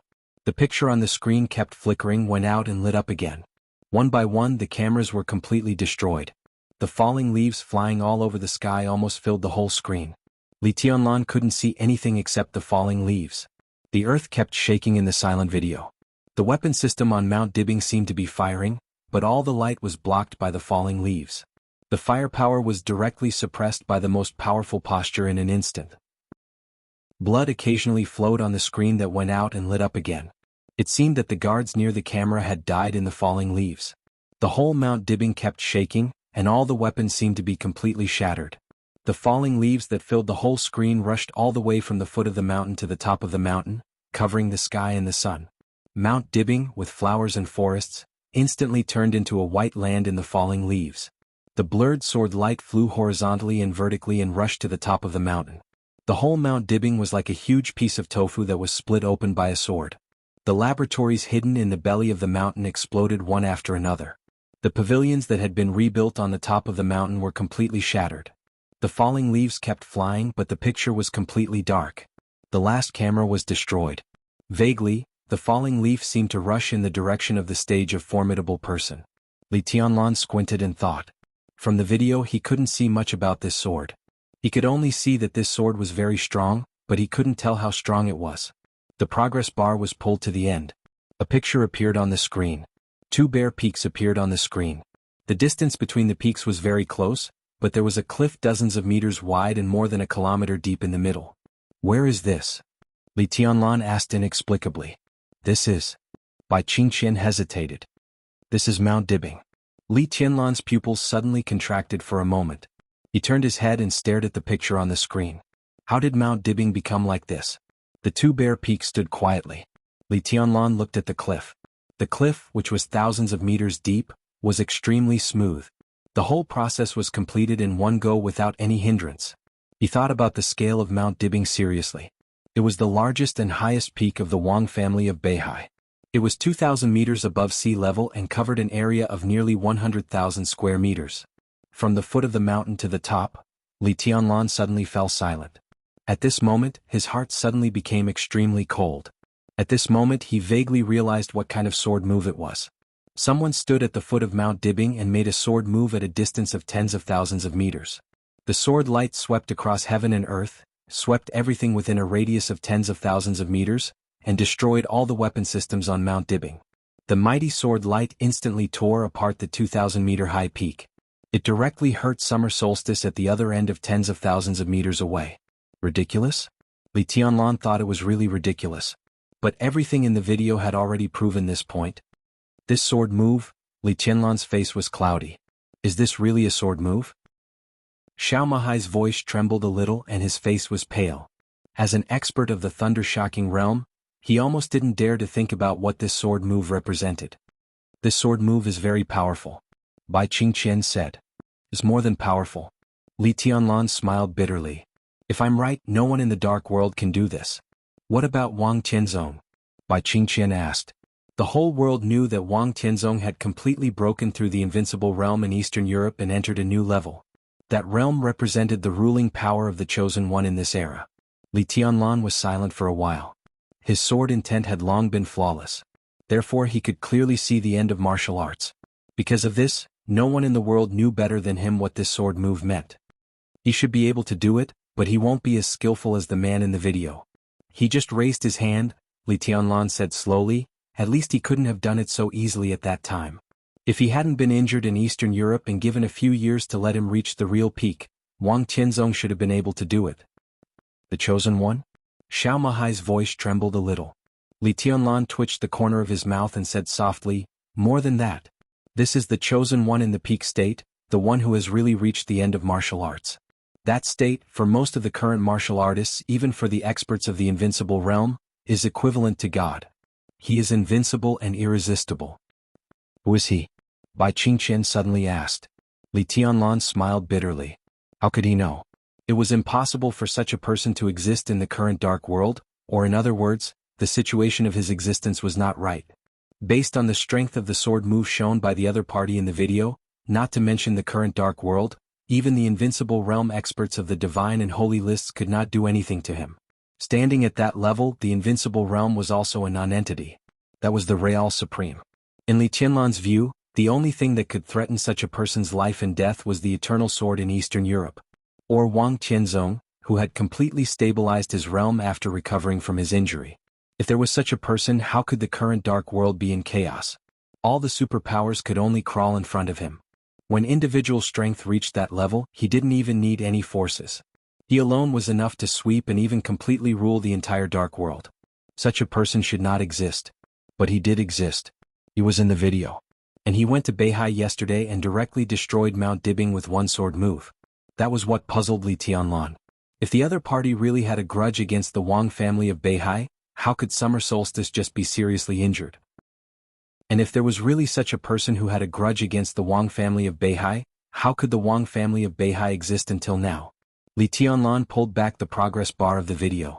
The Rolls-Royce appeared in the video, and he couldn't tell which country's license plate it was. Then the young man got out of the car. Li Tianlan pressed the pause button. Bai Qingqian suddenly let out a sound of surprise. What's wrong? Li Tianlan's heart moved. I don't know. Bai Qingqian shook her head and frowned slightly. She whispered, I just feel that this person is a little familiar and this girl is also very familiar. Li Tianlan's heart shook. He looked at the young man's face carefully. That kind of eyebrows, that kind of perfection, that kind of temperament. Ethereal and dreamy. He seemed to see the shadow of Qin Weibai in the young man, but not completely. There was also a strange sense of familiarity. He couldn't think of it for a while. His hand inadvertently pressed the play button. The overwhelming sword swept through the entire Mount Dibing in a neat and tidy manner. One sword covered the sky. Li Tianlan played the video 4 or 5 times in a row. The familiar feeling in his heart became clearer, but he still had no clue. A communication window suddenly popped up on the computer. Xiao Mahai, who had been watching the video and suppressed his inner fear, even regarded the video as a special effects movie, was shocked. He subconsciously wanted to stand up and salute, but as soon as he stood up, he suddenly sat back down and said awkwardly, Your Highness, this is the communication system of the army headquarters. Li Tianlan frowned and pressed the answer button. Dongqing Wudi's extremely solemn expression appeared on the screen. Seeing Li Tianlan, his face seemed to ease and he whispered, Tianlan, how are you? Are you feeling uncomfortable? I'm fine. Li Tianlan didn't seem to expect that Dongqing Wudi's first question was about his body. He shook his head in surprise and took the initiative to say, I'm watching the video of Mount Dibing. How do you feel? Dongqing Wudi's expression suddenly became solemn. Tell me your opinion. If there is really an invincible realm, it is probably at this level. Li Tianlan said calmly. The sword in Mount Dibing kept replaying in his mind. That kind of strength and that level was what he had been pursuing all along. One person defeated the whole world. Compared with Wang Tianzong in Eastern Europe? Dongqing Wudi asked. If Wang Tianzong was not injured in Eastern Europe, he should be the only one who can fight with him now, but he should be a little worse. Unless Wang Tianzong stabilizes his current realm, he can be on par with him. Li Tianlan said slowly. Dongqing Wudi frowned tightly and was silent for a long time. How could there be such a person? After a long time, he finally opened his mouth and muttered to himself. The question is why there has been no news about such a person before. Li Tianlan suddenly said, What's the attitude of the parliament? We just had a meeting to discuss it. At present, Kunlun City is already investigating this matter. It happened too recently and there are not too many clues for the time being. Dongqing Wudi shook his head and sighed softly. The sword in Mount Dibing could be said to be really destructive. Moreover, the sword started at the foot of the mountain. Not only did it seriously injure Summer Solstice, but it also destroyed a small warship on Beihai. This sword brought an unprecedented impact to the parliament of Jianghu state. If a person could be so powerful, it completely meant that he could directly fight against all regimes alone. Now the video has spread all over the dark world. All the major countries have received the news and are also secretly investigating. If such a person exists, it will be a huge threat to any country. However, there is still too little information available at the moment. That car. Li Tianlan reminded. The license plate number in the video was obvious, which was undoubtedly a clue. The car was left at the foot of Mount Dibing. The license plate is a Swiss license plate. But after we communicated with the Swiss side said that they had not issued this license plate at all. After that, we contacted the Rolls-Royce headquarters and they also said that they had not made this car at all, but this car did use Rolls-Royce's technology. What else? Li Tianlan asked. There is also an Airbus private plane. Dongqing Wudi said, that plane is parked at the airport, but all the stewardesses and captains have disappeared. We contacted Airbus. He suddenly hesitated and his eyes drifted. The other party said that they had not made this plane? Li Tianlan asked. No, the other party said that this plane is very similar to the next generation of Airbus private planes they plan to develop. But at present, they only put forward the plan and have just invested in the research and development. Now what they see can be said to be the finished product. What's going on? Airbus is also asking us. They even suspect that Jianghu state has stolen their technology. Damn it. Li Tianlan was speechless for a moment and asked, that is to say, this plane should not exist at all? It should not exist now. Airbus hasn't developed it yet. God knows how this plane came to be. Dongqing Wudi shook his head. The parliament has not come to a clear conclusion, but we all agree that it is impossible for such a person to exist without any clues, and it is impossible that no one has heard of it. Some of us are analyzing their lip language. And since they exist, I think they will appear again in the future. Not even the slightest clue? Li Tianlan's heart slightly moved and he suddenly said, I have heard of a similar person who is also invincible in the world. But at present, there seems to be no trace of his existence in the whole dark world. Who? Dongqing Wudi asked. Dongqing Huangtu. Li Tianlan looked at Dongqing Wudi deeply. Who is he? Bai Qingxian's palm trembled slightly, and she almost knocked over the teacup. She looked at Li Tianlan with a strange look in her eyes. Dongqing Huangtu. Invincible in the world. Chapter 748. Italy, Seven Hill City. The dim sky obscured the setting sun, and the bustling city gradually lit up. Under the shining lights, the 6th street of Seven Hill City became more and more deserted, and the wide road seemed extremely empty. Although the 6th street belonged to Seven Hill City, it had a special name for Dallows. Welcome Avenue. This was the country of Italy. However, the 6th street was not the Welcome Avenue of Seven Hill City, but the Welcome Avenue of the Sacred City. In the past many years, when politicians, leaders of wealthy families and other important missions visited the Sacred City, they all entered the Sacred City directly from the 6th street, and then left from the 6th street. Therefore, in the eyes of many believers of the Vatican, the 6th street of Seven Hill City was also known as the Road of Holy Light, a place paved with the glory of the Lord. His Majesty, dressed in black, had been standing on the street of the 6th street for a long time. He stood there quietly and looked up at the sky seriously. The sun rose and the moon set and night fell again. His figure looked like a statue in the lights at night. Mellad quietly followed him. His Majesty didn't move and he didn't move either. On weekdays, the people who came and went in the 6th street were basically believers of the Vatican, and their status was not low. At least, they would not be so low that even Mellad, the deputy commander of the Holy Disarmament Corps, did not know them. Seeing Mellad standing here with a man in black, everyone took a detour. As time went by, the 6th street had been secretly blocked, and no one disturbed His Majesty's meditation. Mellad looked up at the sky. The lights shrouded the city. The sky of Seven Hill City looked extremely high, and the stars were sparse. He couldn't see anything. He didn't know what His Majesty was looking at, until he had been standing here with His Majesty for a day and a night. The two stood silently and did not speak. Standing on the street, motionless, they were like fools. His Majesty was still calm and collected. Mellad opened his mouth and wanted to say something but stopped. In the end, he swallowed the words he was about to say and did not disturb His Majesty's train of thought. If he had a train of thought. Mellad was not sure about this. He could clearly feel that His Majesty was thinking about something, but the kind of contemplation he showed was more like being at a loss. Mellad shook his head. Just as he was about to go find some food nearby, His Majesty, who had been standing here for a day and a night, suddenly turned his head and said calmly, "Return to the holy city." Mellad's spirit was shocked. He nodded subconsciously and followed His Majesty's footsteps back. His Majesty's footsteps were a little hurried and he looked restless.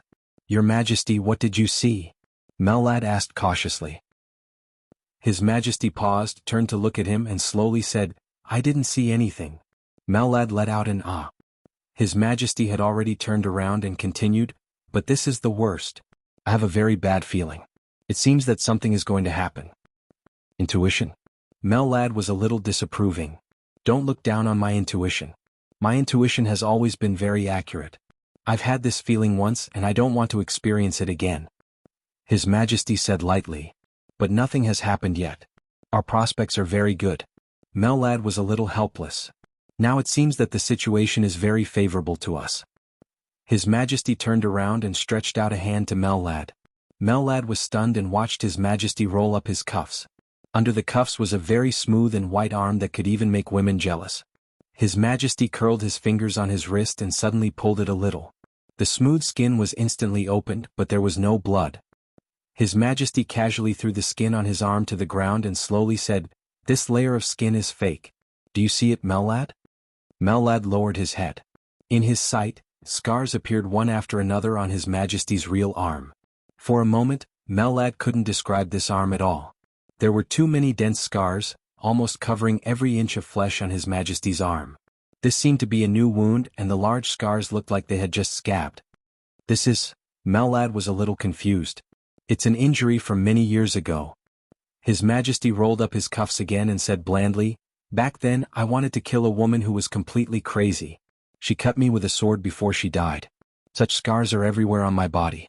The skin I just tore off is fake, but it's also a very rare medicine that can slowly repair my body. Do you see these scars? The injury from many years ago was barely healed not long ago. At that time, I didn't expect it to be like this. The feeling at that time is the same as now." His Majesty's voice was low. "I feel like I'm going to die." Mellad took a deep breath and smiled a little reluctantly. He recalled the scars on His Majesty's arm. Those dense sword wounds. How sharp was the sword energy needed to make those wounds heal after so many years? His voice was a little dry.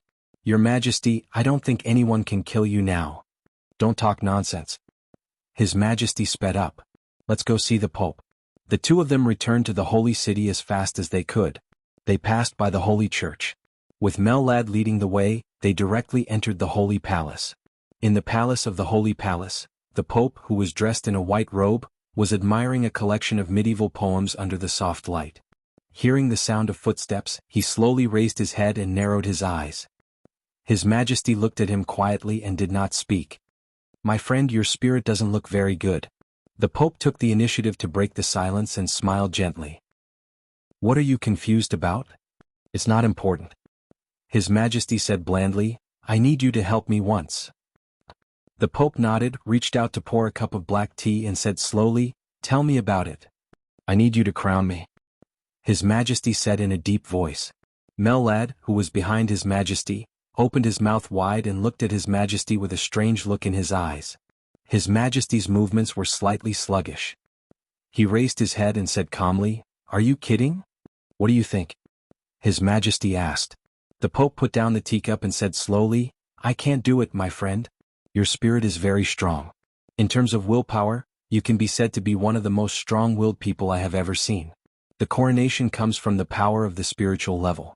To put it simply, once the coronation is successful, your will be completely concentrated and enter a state similar to hypnosis, which will make your combat effectiveness in all aspects rise to a higher level.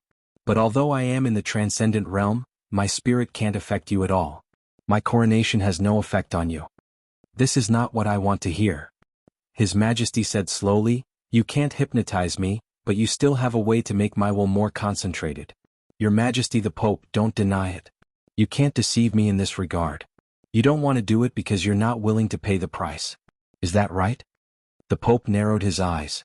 He did not admit it, but he did not deny it either. "What do you want?" His Majesty took the initiative to ask. "What can you give me?" The Pope asked with a smile. This time His Majesty was silent for a long time. He suddenly waved his hand and said in a low voice, "Mellad, go out and guard." Mellad was stunned. Without any hesitation he turned around and went out. Seeing this scene, the Pope narrowed his eyes and focused his attention on His Majesty again.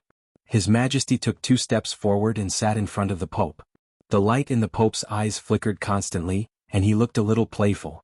At this moment, he could clearly feel that the mysterious His Majesty's spirit was relaxing. It was constantly relaxing and becoming extremely peaceful. The Pope poured him a cup of tea. "Thank you." His Majesty nodded.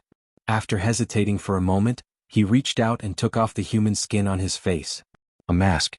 His eyes were clear and calm. He looked at the Pope's obviously surprised face and laughed. I can tell you a story. He sat down.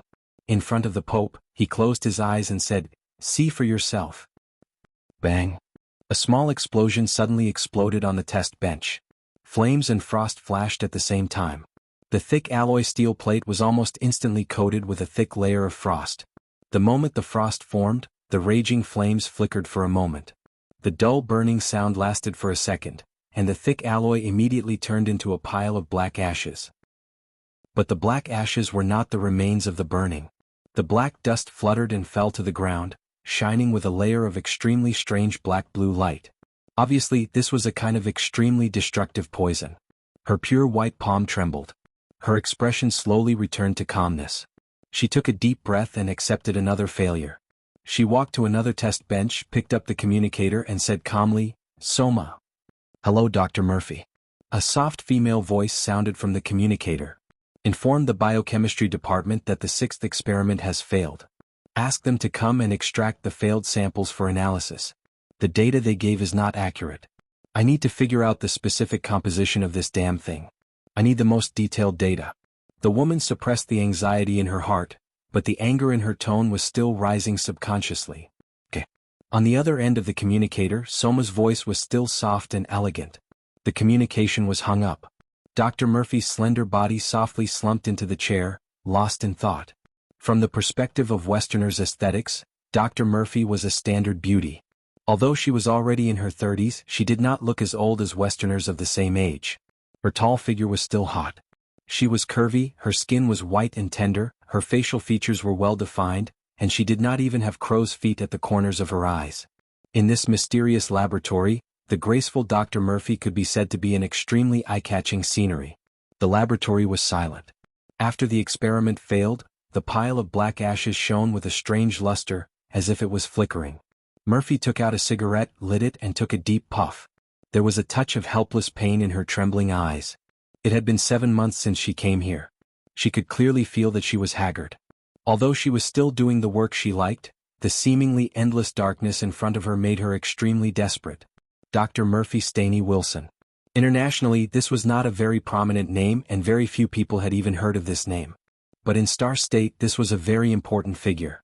7 months ago, she was an ordinary researcher in the Star State Biological Laboratory. But the allowance she received was twice that of the chief person in charge of the Star State Biological Laboratory.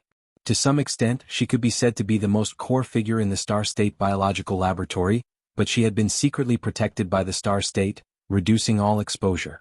Dr. Murphy was very satisfied with such a life. The allowance given to her by the Star State could ensure that her life was very prosperous. She had a very happy family, a husband who loved her very much and a lovely daughter. Her life could be said to be truly carefree. But all the good things were completely torn apart that night 7 months ago.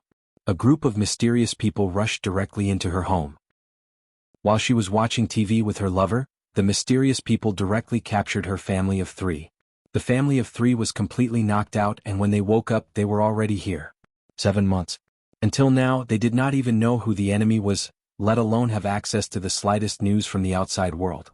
This was a biological laboratory that was not considered advanced in Murphy's opinion. Most of the equipment in it was not comparable to North Sea, which had the most advanced technology in this regard. It was even inferior to the laboratories in Star State. But this laboratory was very functional, and there were good talents in each department. Murphy had come into contact with them through work, and was shocked to find that all of them seemed to be researchers who had been kidnapped. Among them, a doctor of chemistry who used to work as a researcher in the German Institute had even stayed here for nearly 6 years. There were different departments in the laboratory, and each department was subdivided into different groups. The people in the groups were responsible for one project after another. Murphy's position was relatively aloof. She was not a member of any group, but she was equipped with 3 assistants. Her task was to study the antidote for a poison, and as a reward she would have about an hour every 2 months to see her daughter and husband. Life seemed to have completely lost its future and hope. Murphy's only motivation now was for the most precious hour in 2 months. She sat on the chair in a daze, took a deep breath and held back the tears that seemed to flow at any time. She was extremely disappointed. "It seems that I should consider giving you some more work, dear Dr. Murphy. I don't need useless people here, nor do I need you to be lazy." A flat voice suddenly sounded. The other party's English was standard and fluent, but in Murphy's ears, it was like the whisper of a demon, extremely cold. Murphy's plump body suddenly became alert. She jumped up and stammered, "No, the experiment just failed. I've already informed, that's not a reason. The experiment failed. You should make a record and try to find a new way. Look what I brought to encourage you." The voice thought unhurriedly. The door of the laboratory was opened. A figure shrouded in black appeared in Murphy's sight. There was a little girl who looked a little silly standing beside him. "Jessie." Murphy rushed over excitedly and hugged her daughter. Her heart felt like it was being stabbed by a knife. The little girl was no more than 6 or 7 years old. Looking at the excited Murphy, she subconsciously took a step back. After a moment of hesitation, she said softly, "Mom." Her voice was dull and a little dull. Murphy hugged her daughter, tears streaming down her face. It wasn't like this. It wasn't like this before. Her family used to be very happy. Her daughter was also very lively and smart. But in just a few months, she wasn't by her daughter's side. God knew what she had experienced to scare her like this. "Okay, I've seen your daughter then," the voice of the man in black rang out. "No." Murphy suddenly screamed, rushed over to hold the man's leg and begged, "Your Majesty, please, let me stay with my daughter a little longer. 5 minutes, no, 10 minutes, no, 7 minutes is enough, please." She looked up at the man in black. The man in black was also looking down at her. There was no emotion in his dark eyes. Murphy's eyes were extremely weak. She didn't know who the person who ordered to kidnap her here was. He had no name and everyone called him Your Majesty. He rarely came to the lab, but every time he came, everyone's pressure would increase. The two looked at each other silently for a while. A gleam of light flashed across the man's dark pupils. He nodded and said, "Yes. Thank you, Your Majesty." Murphy said in surprise, turned around and hugged her daughter tightly. She kept taking deep breaths. "Your experiment failed again?" His Majesty asked slowly. He rubbed his eyebrows and said slowly, "I just told a story to someone. I'm very tired and in a very bad mood. Then, dear Murphy, tell me some good news to cheer me up. I'm free." Murphy's face was pale and she said in a trembling voice, "I'm sorry, Your Majesty, do you have any ideas?" His Majesty asked slowly. "Not yet. This kind of poison contradicts each other and is extremely toxic. I still need a little more time." Following His Majesty, Murphy's body was a little weak, and her heart was full of fear. The two came to the central test bench one after the other. There was a tiny bottle on the test bench. The bottle was completely transparent, shining with the light of flames and ice under the bright light. "Of course I know that his poison is very toxic." His Majesty said blandly, "Do you know that this poison comes from a genius in Jianghu state? It's the poison of extreme cold and the poison of extreme heat. I know more than you, but I don't have the antidote. Murphy, do you have it?" "Don't have it." Murphy's voice trembled more and more. "Oh, you don't have it?" His Majesty repeated in a slightly dull voice.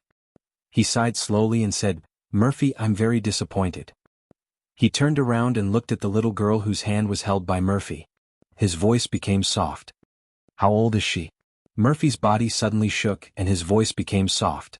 He subconsciously wanted to stand in front of the girl. His Majesty chuckled and reached out his hand. There was a breeze in the laboratory. On the broken test bench, a black speck of dust containing highly toxic poison floated up. His Majesty, dressed in black, took out a piece of chocolate and slowly opened it.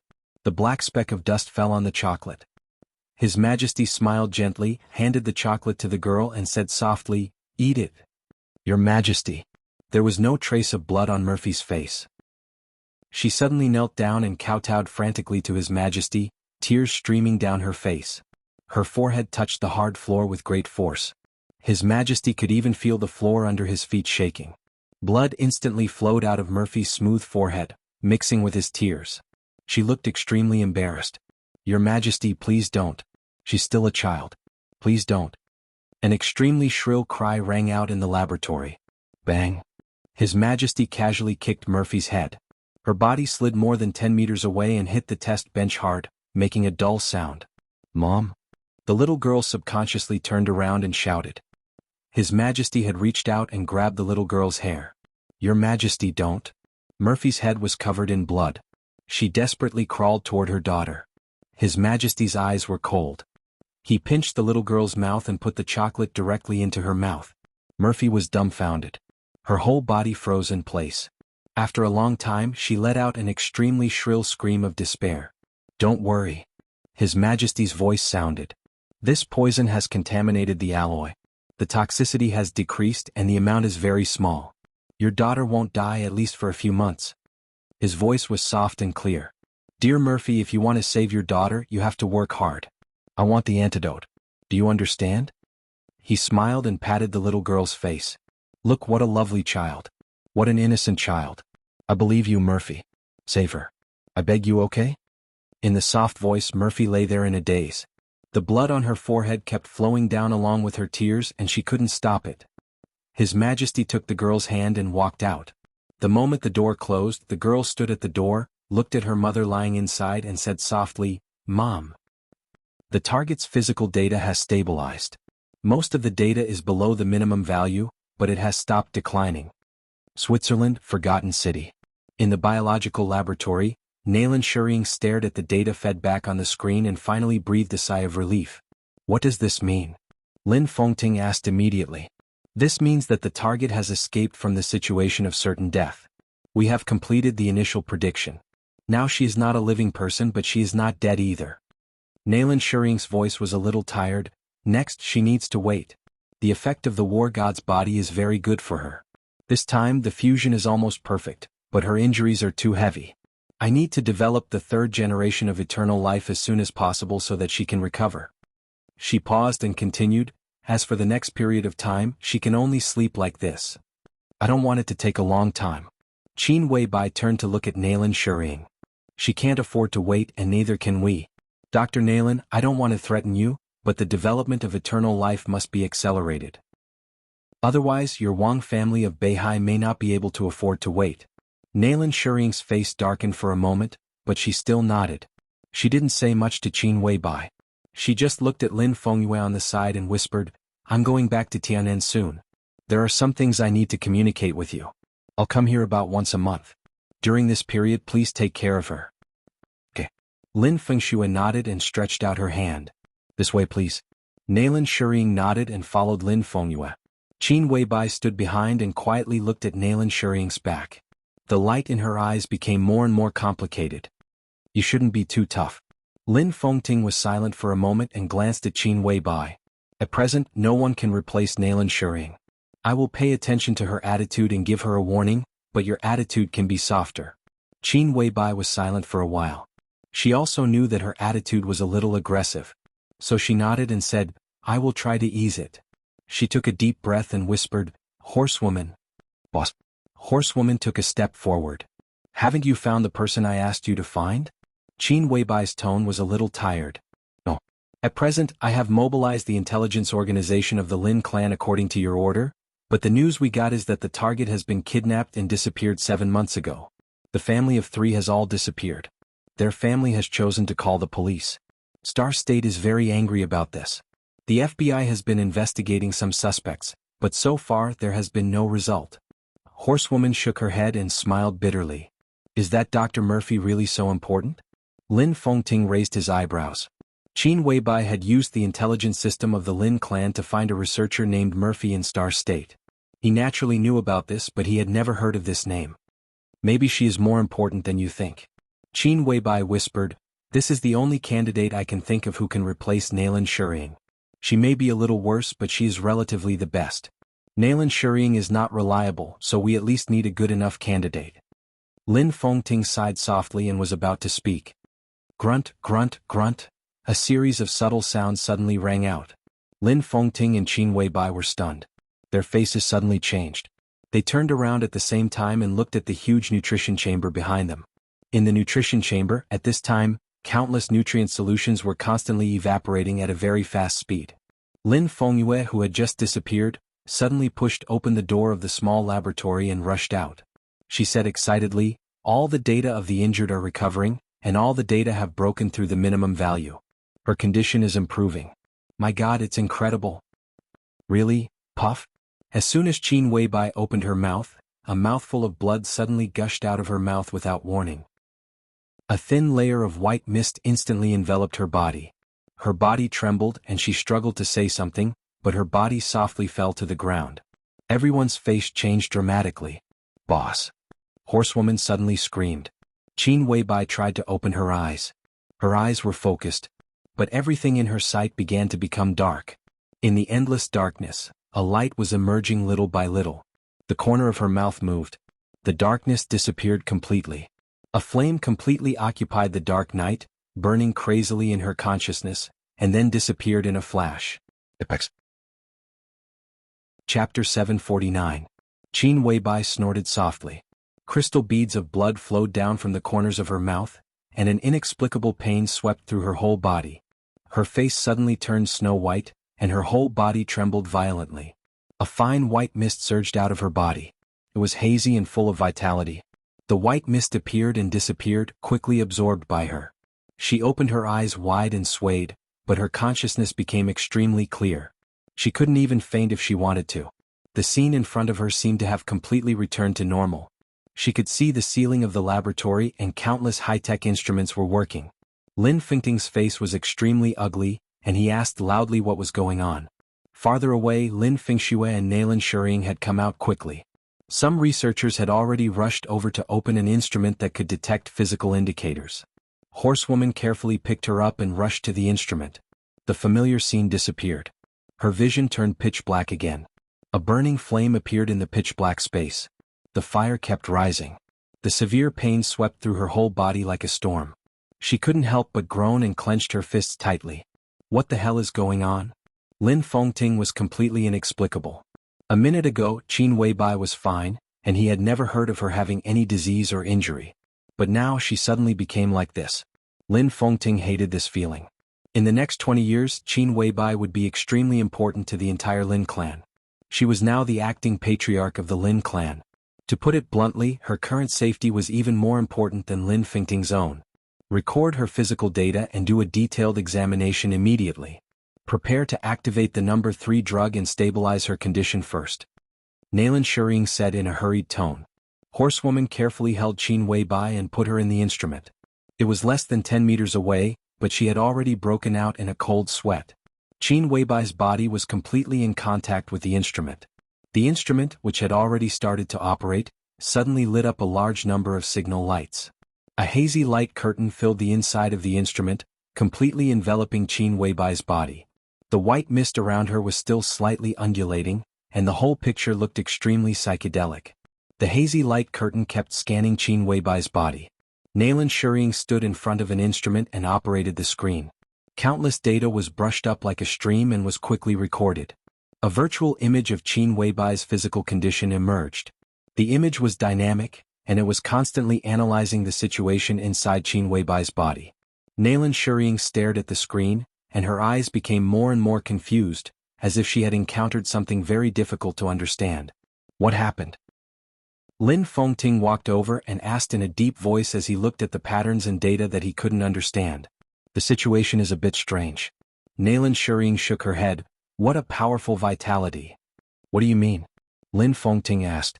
Nalin Shering hesitated for a moment.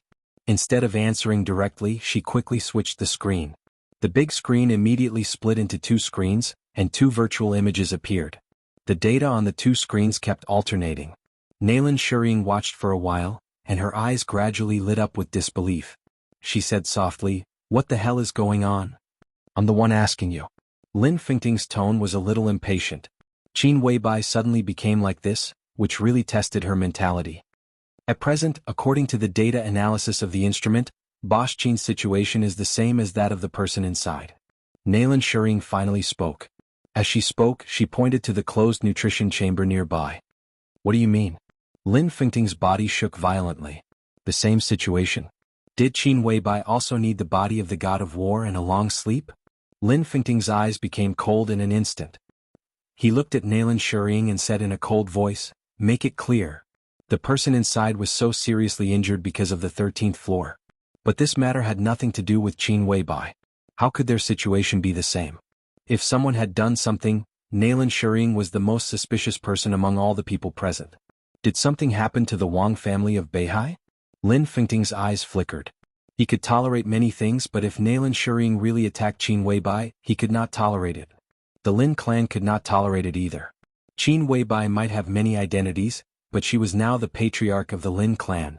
Attacking the patriarch of the Lin clan was tantamount to a formal declaration of war. Nalan Shuring's heart beat fiercely.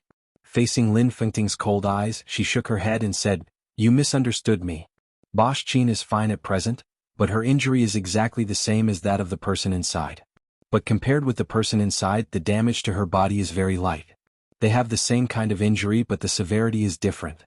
If you use the value as an example, the severity of the person inside is about 100, while the severity of Bosch Qin is about 1. Moreover, there is a very strong vitality in Bosch Qin's body, which can probably perfectly offset her injury.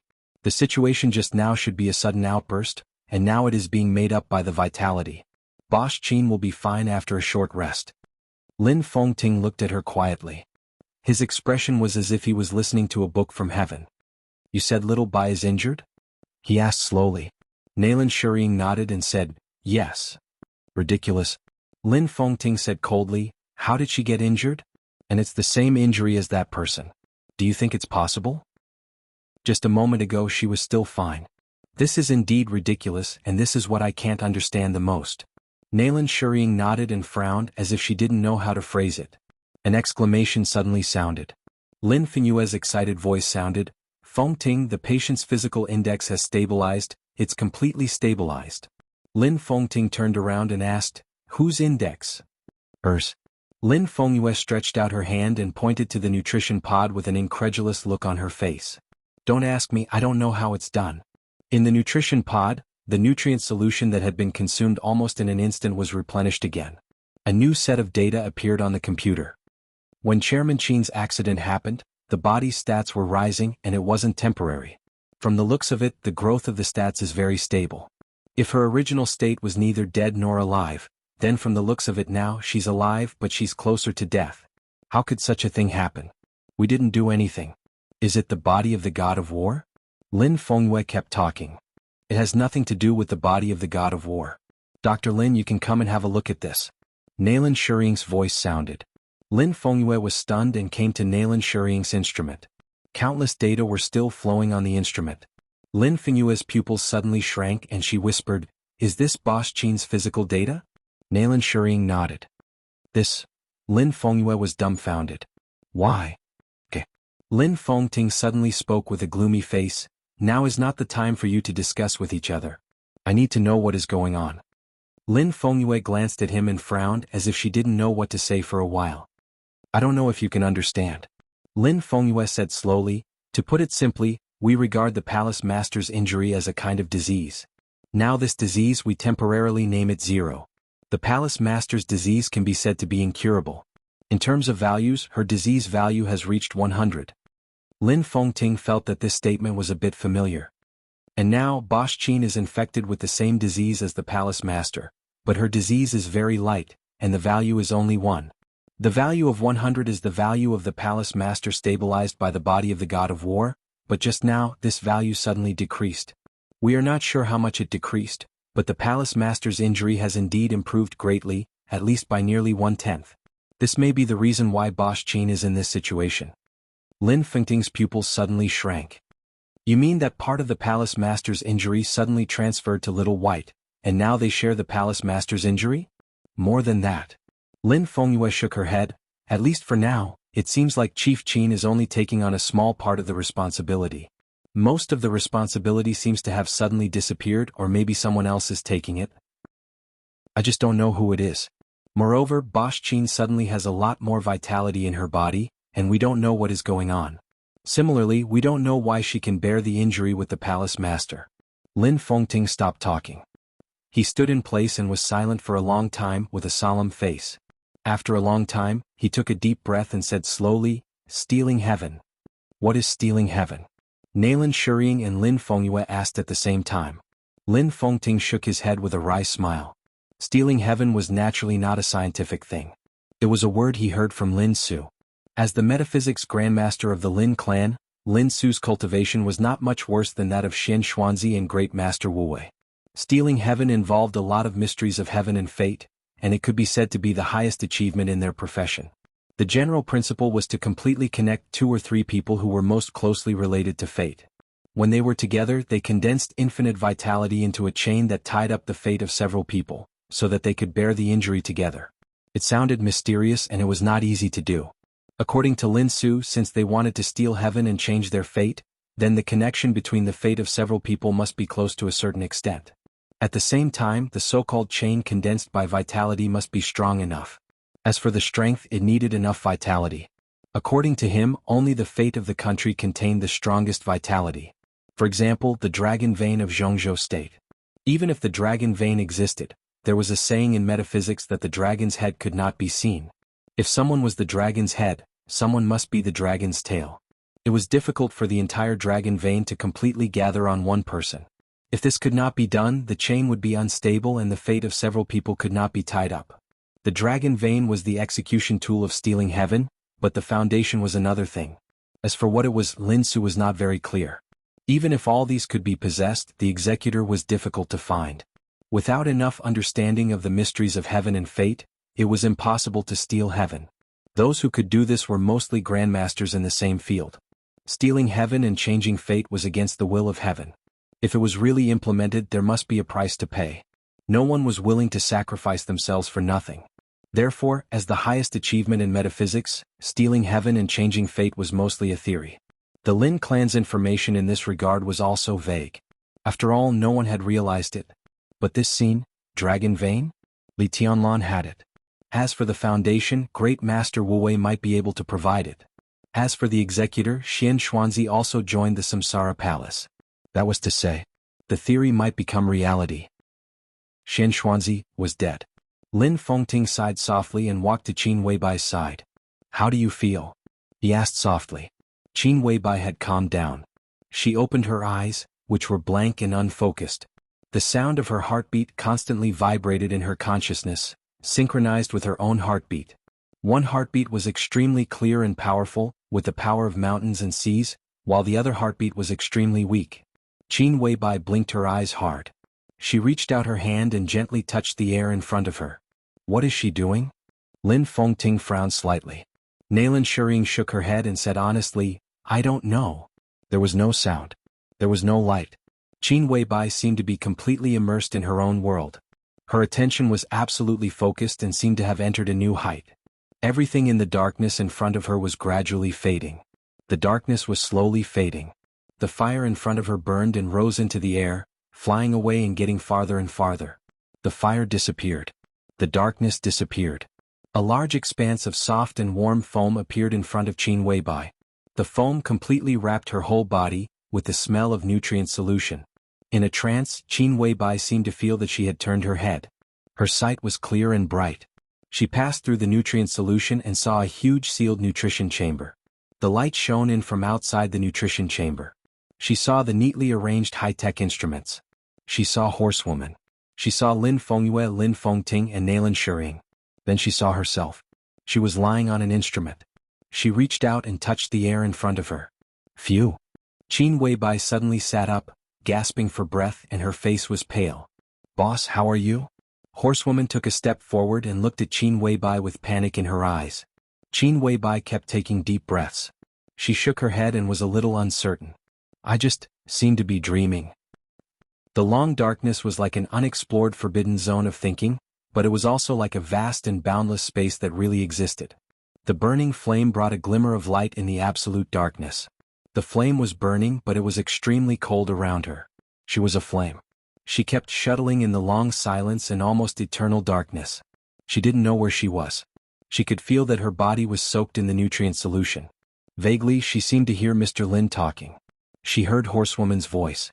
Countless voices were torn apart into a messy sound line. Her thoughts seemed to leave her body and rush to the distance. It was like a dream. But it was the most realistic dream. She could feel the feeling of walking step by step into the dream from reality. The boundless darkness was not fleeting, but continuous and long. She quietly counted the time. There was no time in the night. The time was not synchronized and there was no meaning in existence. The distance was not synchronized and it was also meaningless. Her thoughts were like a flame, constantly floating in the long and distant darkness, without life and death, without any emotion. 1 year, 2 years. 10 years, 20 years. She felt tired. The spiritual power of the transcendent realm seemed to have signs of collapse in the eternal darkness.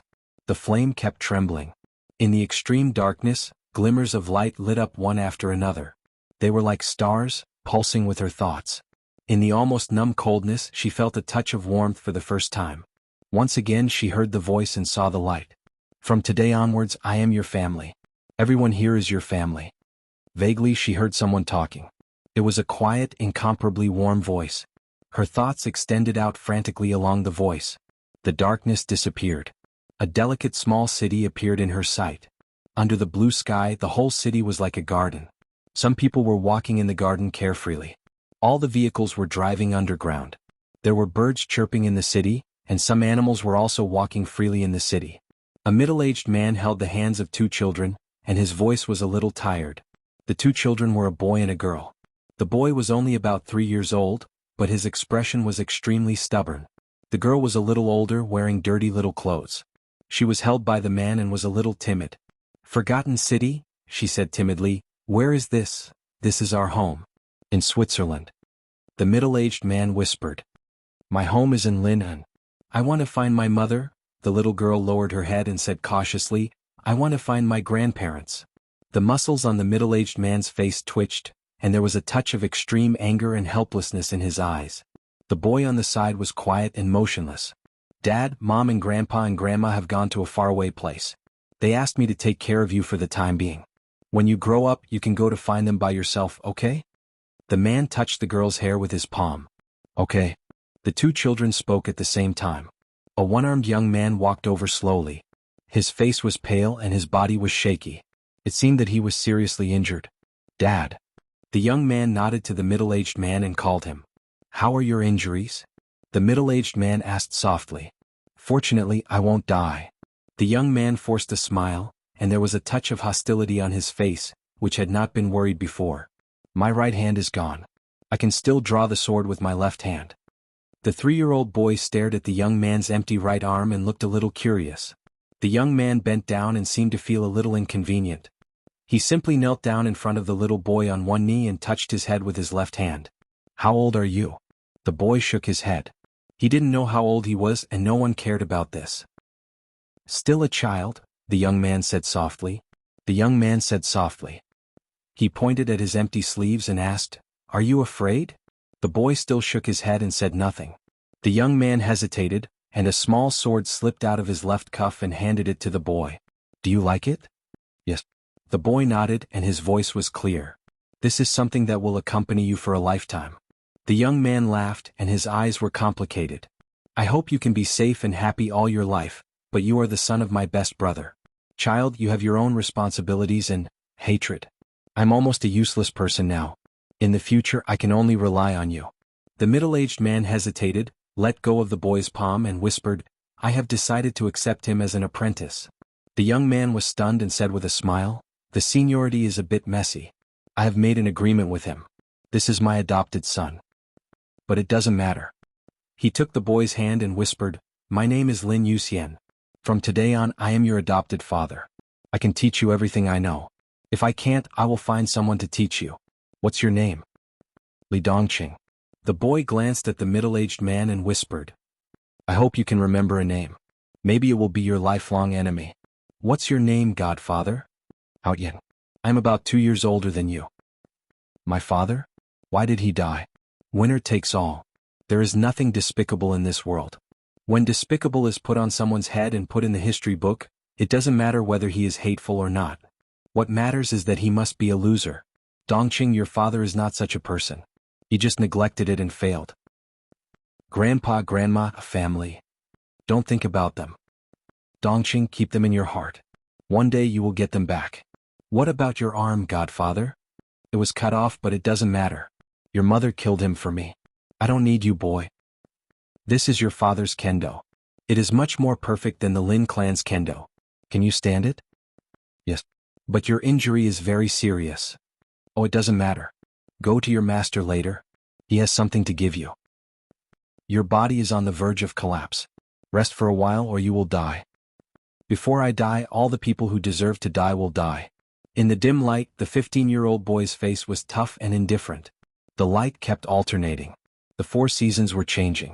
It was like a dream from a very long time ago. The firelight stayed there, watching the changes year after year. Her mind had been calm, without any fluctuation. Bastard, who let you go? Do you want to die?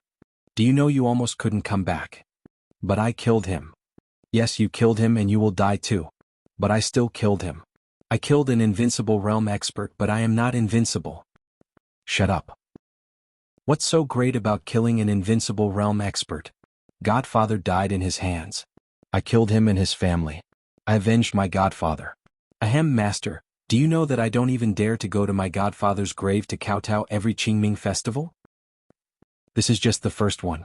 The Wang family of Beihai, Kunlun City, the Purgatory of Heaven capital, the Heroes Club, none of them can run away. They will all die. I will kill them all. Shut up. You should rest now. The dragon shows its head but not its tail. The dim sunlight shone on the verdant forgotten city. The man in the wheelchair was extremely dry, but he smiled contentedly. I took the fate of the Purgatory of Heaven capital. Celestial Emperor? The Celestial Emperor who carries the dragon vein of Jianghu state is just a dog. He bowed down first. Dongqing, from now on there is no need for Jianghu state. You are the dragon vein and only the dragon vein. From now on, the world will not only know Xin Xuanzi and Wu Wei, but also me, Lin Su. The dragon shows its head but not its tail. In the future, if possible, spare Celestial Emperor Huawu's life. You need someone to carry the dragon's tail for you. The dim yellow in the sky gradually disappeared. The man in the wheelchair disappeared with the wind little by little. At the moment when day and night alternated, he stood up and whispered, I entered the invincible realm. Jiang Qinsong died. The headquarters of the Jiang family of South America was directly blown up. The Lin clan's new invincible realm appeared. The Lin clan saint, what is the Sword Dynasty? Pass my order. The Heroes Club declared war on the Sword Dynasty today. I'd like to see how capable a young man who hasn't even grown his hair can be. Then I'll show you. Within a year, the Heroes Club and the Jiang family were destroyed. Li Dongqing lost his mind and slaughtered 16 wealthy consortiums in Star State. At present, Star State, Snow Country, Jianghu State, and England have formally submitted an application to the United Nations. The United Nations has approved the application and officially declared the Sword Dynasty a terrorist organization. They will launch an all-out attack. The Lin clan withdrew from Switzerland. Everyone disappeared. The Sword Dynasty is finished. The Lin clan is also finished. They are courting death. What do you want to do? Let go of them. Bastard, Li Dongqing, what do you want to do? Mr. President, you're too excited. Is this your mother? The sword light flashed for a moment. A head was directly chopped off. The head flew into the arms of the middle-aged white man with a lot of blood. Take a good look. Is she your mother? Oh, your son is so cute. How do you want him to die? Don't speak? How about this? Swish. In the scream, an arm was directly cut off. No. Swish. Another arm. No. Stop. Oh, okay, I'll stop. He's bleeding a lot. This kid's beautiful. Call the doctor, call the doctor, call the doctor. The doctor is on the way along with some special forces from your country. Jingzhe, how's the situation? 5 minutes. I'll kill them all. Did you hear that? They might not be able to come. Come, here's your phone. Call some others to try. The United Nations officially withdrew the charges against the Sword Dynasty and clarified that everything was just a misunderstanding. The world will not forget the Sword Dynasty's support for them. His Majesty Li Dongqing, as a famous philanthropist, has been officially awarded the Peace Medal by the European Union. Nobel Peace Prize winner Li Dongqing. Light flashed and time passed. That ball of fire floated quietly in the dreamland that seemed real and illusory. That year Li Dongqing was already 33 years old. The Sword Dynasty swept across Europe. The Lin clan regained control of Switzerland. That year, Li Dongqing lost the sword that he thought would accompany him for the rest of his life. Because of this sword he was called His Majesty. His Majesty the Sword God. Time flew by in a hurry. The invincible realm experts in the entire dark world died one by one. The Sword Dynasty's bases were built all over the world. The administrative department of the Sword Dynasty officially issued a document. His Majesty Li Dongqing will come to Jianghu State in 2 days. The administrative department asked the Jianghu State Parliament to be ready to welcome him. His Majesty will stay in Lin and Yuzhou and Beihai. In the firelight, her mind had become extremely slow. She watched Li Dongqing arrive in Lin and she watched the plane fly from Lin and to Beihai. All the light disappeared. In the long, almost eternal darkness, it seemed that decades had passed. She saw the wind and snow in Beihai. She saw Li Dongqing walk up Mount Dibing where summer solstice was guarding. Father's sword, the firelight trembled. She felt a strong and complete vitality. The vitality was like a dragon, sweeping across the land of Jianghu state. In the dark, the complete dragon vein in Li Dongqing's body was broken. The dragon tail that belonged to his era was transferred to Li Tianlan. And the dragon tail of this era rushed into Li Dongqing's body with unimaginable vitality. So each was complete. So each was perfect. Li Dongqing disappeared. Eternal darkness and silence enveloped everything again. The extremely long dream that seemed to last for 100 years seemed to begin to break apart. Once again she saw a flash of light. The light and shadow were eroded by the darkness little by little. In a trance, it was like a small village in a province in the south of Jianghu state. A plainly dressed girl was walking quietly on the road. Her appearance was exquisite and perfect. Although her clothes were plain, she looked like a noble and proud little princess. Behind the girl was an old monk in a cassock with a kind face. "Where are you going?" the old monk asked softly. "It's probably in front if I remember correctly." The girl raised her head and looked quietly at a seemingly ordinary orphanage in front of her with a pair of bright eyes. "Are you looking for someone here?" the monk asked curiously. "Who are you looking for?" "I don't know." The girl whispered. "I'm here to have a look. Whether I can find him or not, from today on I should have my own name." She walked forward slowly and entered the orphanage. A girl in a small dress full of patches happened to walk out of the door. The two girls froze for a moment at the same time and looked at each other blankly. In each other's eyes, there was a face that was exactly the same as each other's. "You?" The girl clutched the patches on her clothes and looked at the girl in front of her who was as proud as a palace master. She whispered, "Who are you? What's your name?" The proud girl looked at her, her eyes calm and indifferent. "I'm Qin Weibai." The girl asked timidly, "Who are you?" "I'm Qin Weibai." The girl nodded and said lightly. "But," the girl hesitated and seemed to want to cry. "Who am I?" "You. From today on, your name is Gu Xianyan. You're tuning in to the Han Li's Wuxia Adventures YouTube channel. We're so grateful for your support and don't forget to subscribe to join us on this incredible journey through captivating stories. Your generosity through donations truly makes a world of difference, as it's the primary source of revenue that allows me to expand and enhance this channel for you. Thank you from the bottom of my heart for being a part of this adventure.